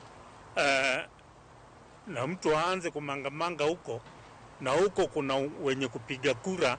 It means that umetoka kwa station yako, kule unakaa, kule unabarikiwa na kazi yako, uache wengine wapige kura na ukapigia wengine ambao utakuwa ukiwaona kwa karibu, lakini hao ukiwapigia hapo utakuwa ukiwaona kulingana na choice yako. Kuom thuolo mar higni ariyo koro, jodak ma Siombe, Kimaet e kach ng'od bura ma Bumula e kaunti ma Bungoma osebedo ka chandore nikech nok mar pi maler ahinya e kinde mag oro, ka giwacho ni gisebedo ka giwuotho ndamo mabor mar dhi manyo pi. Jodak kotelnegi kod Elizabeth Wachana nolero ni gisebedo e gombo mar yudo pi maler, ka giywak ni arita margi bende ok ber e seche ma gimondo kogwen ka gidhi manyo pi. Bende giwacho ni nok mar pi osenyayo rochruok mar arita kwe e alworano, ka gipuoyo ndamo mar jaod bura ma Bumula Jack Kwamboka ma okawo mar loso fereji mag pi mosebedo ka kethore kuom thuolo malach. Kuom jochung' ne chenrono mar dongruok e kach ng'od burano ero, Paul Sisize okwayo jodak makono mondo tim makare gi pigno. Mita karibu 100 wakitafuta maji, lakini leo hii nina hakika wamama wamepata nafuu, watapata maji hapa, kwa sababu mbunge wetu vile aliona wamama vile wanaumia na akaamua kuyatengeneza haya maji. Hii maji itatusaidia, itafanya kazi zetu ikuwe rahisi. Sisi kama wamama tunatumia maji kwa wingi. Tuko hapa na biashara hapa kwa hii center. Tuko na biashara mbalimbali, tuko na mahoteli, tunataka maji, tuko na wakazi mahali hapa wanahitaji maji. Kwa hivyo tunashukuru tu mheshimiwa. Migao masomo koro yango ni nitie jopuonjre mabandia mahao milion achiel ma sirikal osebedo ka chiwo negi omenda mag somo ka iem nono kata obedo ni nondgi ok yudre e lai mar NEMIS. Koyango lipot mar kwan jopuonjre e skunde ma pacho ka, jatend migao masomo Julius Ogamba olero ni jopuonj madongo 34 directors mag somo e sub-counties kod apisas marango rang'iny mar somo e gwenge maromo 28 idhi kaw negi okang' mar chik ewi wach makamano. Simros Okinda nigi ler mathoth. Nonro no manochak timo dwe mar 9 higa mokalo mar yango kwan hie mar jopuonjre kod skunde pacho ka, koro yudo ni sirikal osebedo ka chiwo omenda mathoth ne skunde kaachiel kod jopuonjre manyawawa. Kogolo lipot mar nonro no, jatend migao mar somo Julius Ogamba oyango ni nitiere jopuonjre ma kwan gi ohewo 900 mosebedo ka ichiwo negi omenda mar somo kata obedo ni nondgi ok ler e lai mar NEMIS. At the primary school level, the previous enrollment in NEMIS was at 5,833,175 learners. But after verification, this figure dropped to 4,947,271, meaning there was a variance of 885,904. In junior school, in the NEMIS enrollment, there was a figure or an enrollment of 2,430,398. But after verification, this figure rose to 2,973,648, meaning there was a variance of 543,250. Ogamba olero ni tire skunde moko mosebedo ka nyiedho sirikal kata obedo ni lweny nomiyo lorgi kod mamoko bende mosebedo ka tiyo kata obedo ni gin kod kwan matin mar jopuonjre ma ok opuodhi e tayo skul. 10 secondary schools and 17 primary schools that were non-operational due to insecurity, lack of learners, or relocation of communities or administrative closure, but whose status had also not been reported to the ministry that continued to appear in NEMIS. There were 102 junior schools and 84 primary schools that were below the stipulated minimum enrollment threshold. Jatend migao no mawacho ni sirikal okungo silings milion 912 tok ne chungo listi mar kwan jopuonjre. Bende olero ni gisechulo listi mar jopuonj 34 ma skunde gi tudo kod mibadhi ni duol mar TSC mondo okaw negi okang' mar chik. Kamano bende apisas mamoko mag somo bende nyingegi koro chwal ne okwach kich ne nonro matut. 14 heads of institutions for failure or refusal to submit data for verification. Number 2, 20 heads of institutions for submitting inflated student enrollment data. Number 2, administrative action is being taken against 28 sub-county directors of education and quality assurance and standards officers in areas where systematic failures or supervisory lapses were established. Migao mar somo singoloro skunde manyawawa kendo chungo oro omenda ne jopuonjre manondgi ok ler e chenro mar sirikal mar NEMIS. Simfros Okinda, Ramogi TV. Jofwamb weche e kaunti ma Mombasa kawuono nobiro kanyakla mar dhialo odiechieng' Nyakalondo mihingo tarik 13 dwe mar 2 higa ka higa e piny mangima. Jofwamb go eko mawuok e stesende mopogore opogore ne jochokore apaya ma Moi bang'e ne gibago wuoth nyaka e lab mar Aburani kuma ne gibage tuke mag adhula. E nyasi no jota tije duol mar jofwamb weche ka dhood nam chumbi Maureen Mudi ne okoni Nyakalondo osebedo e ong'ala manyime mar chiwo puonj kendo nyiso jopiny weche matuch. banda. Hata sasa hii unapata kila pikipiki yote imekuwa redio. So naona kwamba redio imeleta mafanikio mengi kwa upande wa elimu. Unapata kila Saturday radio stations zote ni kama ziko na kipindi ya elimu. Kirudi nyuma kidogo, mwakumbuka hata hapa nchini Kenya na pia Rwanda, radio imetumika katika masuala mengi ya uchaguzi. Imetumika kwa uzuri na pia kwa ubaya. Wakati wa COVID pia radio imetumika. Tunaelekea mambo ya uchaguzi. Kwa hivyo radio itakuwa ni chombo muhimu sana katika kuhamasisha wananchi kuhusu mwelekeo wa vile uchaguzi unafaa kuwa, kuhusu kupiga kura. So naimiza waandishi wa habari wawe makini sana kwa mambo ambao watakuwa na ripoti. Tunakwambia halaiki ya mashabiki wa mchezo walikuwa wakisikiliza radio. Radio ndio ilikuwa chombo cha pekee ambacho kilikuwa kikitangaza mashindano ya mipira. Hata wakati wetu sisi tulipokuwa tunacheza mpira, watu nyumbani walikuwa wakisikiliza matangazo ya mechi zetu katika radio. Citizen Radio ambao leo hii imetuchenga asubuhi imetuimarisha sisi, kwa sababu tuko na kipindi kilikuwa kinaletwa asubuhi kabla saa 12.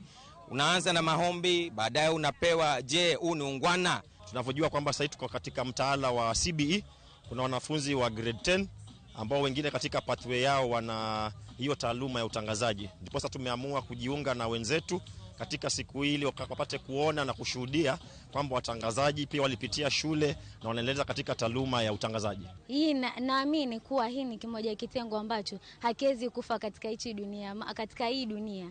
Maana ya sambaza habari, yajulisha watu matokeo ya sasa hata yatakayokuja hivi.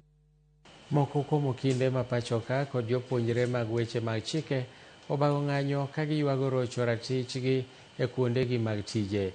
Giwacho ni kata obedo ni gichwalo ng'ur margi ne riwruok mar Okinde, pok okawo okang' moro amora makare mar konyogi kendo ok ginyal dhi nyime gi ling'. Dwachgi maduong' en ni mondo riwruogegi mag Okinde e pachoka okete okenge makare manyalo konyo winjo ywak ma kamago kod okang' mager mar chik ne jogo moyud ka ketho chikego. Kawacho ni wadwaro mondo sexual harassment policy mar LSK manoket higa 2019 mondo ong'i olok kendo mondo obed kagima onyalo cover jok matindo, onyalo cover jok mapod nitie e school, onyalo cover jok mamanyo pile jok kocha, kendo ka ng'ato oyud ni otimo gima chalo kamano to nitie action minyalo kawne. Ok ni LSK wacho ni koro onge gima ginyalo timo. Kata kaponi giloro kae to ne ber ka wayudo jok ma romonwa kendo winjowa kendo gikweyo chunywa, nikech en wach malit ahinya ni gini omako Okinde duto, omako Okinde matindo to omako Okinde madongo. Jomoko wacho ni Okinde moyudore e wachni ma bende rocho ratiro mar Okinde matindo gin jok ma osebedo katimo kama igni moloyo igni 20. Wawacho ni no to sexual harassment kuom the girls gi jowuoyi. We want sustainability for the young Okil kae. Koro emomiyo wabiro kae kawuono in solidarity wacho bringing our demands. Jagoro mongirore migawo mar nyithindo Karen Ageng'o timo limbe kar rito nyithindo ma Mama Ngina e alwora ma Kibuye Kisumu kaluwore kod masira mar mach manomuoch ma owang'o kar nindo ma nyithindogo. Jatelono nopogo gige ndiko kod chiemo kuma bende ne orango arita ma nyithindo kaluwore kod chik mar sirikal mar medo rito arita ne nyithindo kod chako chenro mar neno ni nyithindo mantiere kuonde romo ritruokgi oriti e yo makare gi familia magi. Ripota marwa ma Kisumu Millicent Adhiambo miyowa ler. Kar saa 3 okinyi, jagoro mongirore migawo mar weche nyithindo pachoka Karen Ageng'o ne omolo e karito nyithindo ma Mama Ngina e boma ma Kisumu kendo rango lal mane giyudo kolure kod masira mar mach mane omuoch kanyo kendo wang'o od nindo. Kane oloso kod Ramogi TV e kinde limbe makamano, Ageng'o ne oyango ni kaka migawo mochung' ne weche nyithindo gikelo kony mag gige nindo kod chiemo mondo kony e kelo yot mar rito nyithindogo kalure kod lal makamano. Wabiro ka ne wakelo ne nyithindo gi mattress 58, wakelo ne gi blankets magidhi umorego, wakelo negi bed sheets magibo umorego, wakelo ne nyithindo gi mosquito net, wakelo negi gik mang'eny ma nyithindo nyalo tiyogo, kata chiemo be wakelo ne nyithindo kae mondo wa ensure ni nyithindo gi ngimagi o continue kaka nyocha en. Ageng'o bende ne olero dwaro mar sirikal keto lokruok mabiro konyo duoko chien kwan nyithindo e kuonde ritogi e yor tudogi kendo gi familia mekgi kata kokalo e tego jogo manyalo kawo tinggi kaka jonyuolgi. Ma biro nikech kaluwore kod chike matayo nyithindo pachoka, nyathi owinjore obed ka rito nyithindo kuom thuolo mar dweche 6 kende kapok otude kendo gi jonyuolne kata ng'ama nyalo kawo ting'ne kaka familia ne e chenro mong'ere gi dho ngere ni foster care kata adoption. We have a plan and it's a phased approach. The phased approach is that the Children's Department, State Department for Children's Services, is working with these institutions by tracing the parents or the family members of these children. It is a process that involves a lot of talks with the institutions having the children and the families, with a view of engaging with them and taking these children back to school, back to their families. We call it a reintegration process. But for children who we cannot trace their families, we have another option of adoption. We call it alternative family care. We are training parents. Jatelo no bang'e to ne olimo skunde mayudore alwora mar Nam Lolwe e gwenge ma Osiri, Ogal kod Sabako mane kodh pe okethe tat klese higa mokalo, gino mane orocho somo e skundego. Ageng'o ne olero ni gichiwo mabede kod gik mamoko ne skundego mondo weche somo odoge wang'e. Higa mokadho cha ntiere pe moro manogoyo schools kabisa. Koro ntie schools ma roofs gi nokethore, kendo ka wawuok ka wadhi e schools mochiko tie beach kocha Osiri, Ogal, Sabako, mago skunde ma wadwa tere mabati mondo wa ensure ni nyithindo osomo. One focus wa marwa kaka State Department of Children, wadwa nyithindo osom, nyithindo kik bed ot. Limbe makamano bende ne onyuolo olemo mar tend kaunti kod piny owacho tiyo kanyakla ka gisingo neno ni e thuolo mar dweche 3 olos chik motegno mabiro rito dwach nyithindo mano Child Protection Policy kaka yor bero arita margi e yo mochwere. Child Protection Policy. Policy no wa discuss ma wayudo ni policy ni no se chak lose to ntie kamane ochunge. Koro wawinjore gi jatelo mar county ka deputy governor Emmanuel Telo meeting no endo, kendo ginyiso wa ni dweche 3 mabiro kae bo yudo ka koro policy ni oselosi. Policy ni bo miyo nyithindo iketo negi nyaka budget, iketo negi pesa makoro bo ritogi e Kisumu County, nikech nyithindo chiegni mana nus population ma Kisumu kae kende Kenya. Millicent Adhiambo, Ramogi TV, Kisumu County. Erokamano nyakwara Mogi, wakawo thuolo mar yweyo mar ariyo to ka waduogo wakelo ni weche tuke.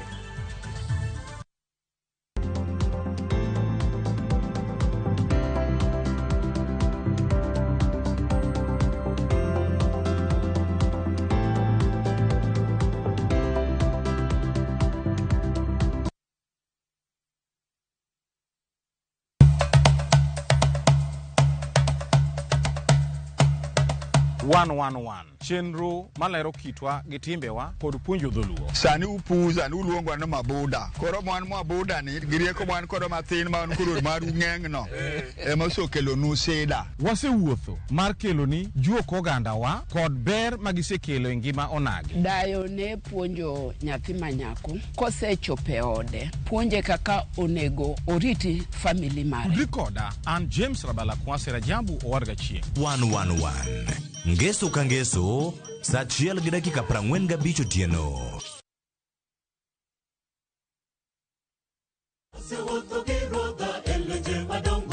Ma en Injili ngima, Injili makelo ngima. Bironu sabato ka sabato, are saa 1 okinyi nyaka saa 3 okinyi.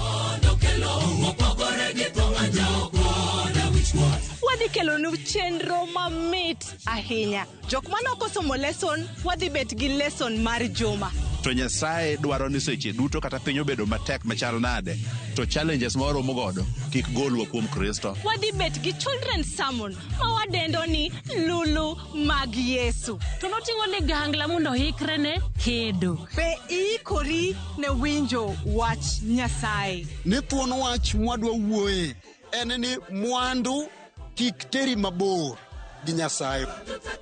Wakelo jower mopogore opogore makelonwa injili makelo ngima. Okidwa koso injili ngima kitayou kod an Lorina Chieng. Happy Sabbath.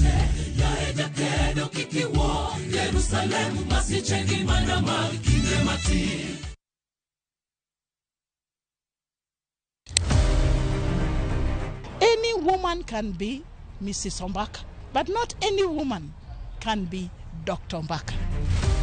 Gin mine ma bende osebero ngima magi ka bende gijiwo joma moko otim kamano. Wadwani mondo wajol joma mine, watieg joma mine mondo kwan joma mine mantie telo obed mang'eny. Gichiwore mar mako lwet jogo mawuok tokgi. Sa ochopo manyaka wan mon ok wanyal timo demonstration.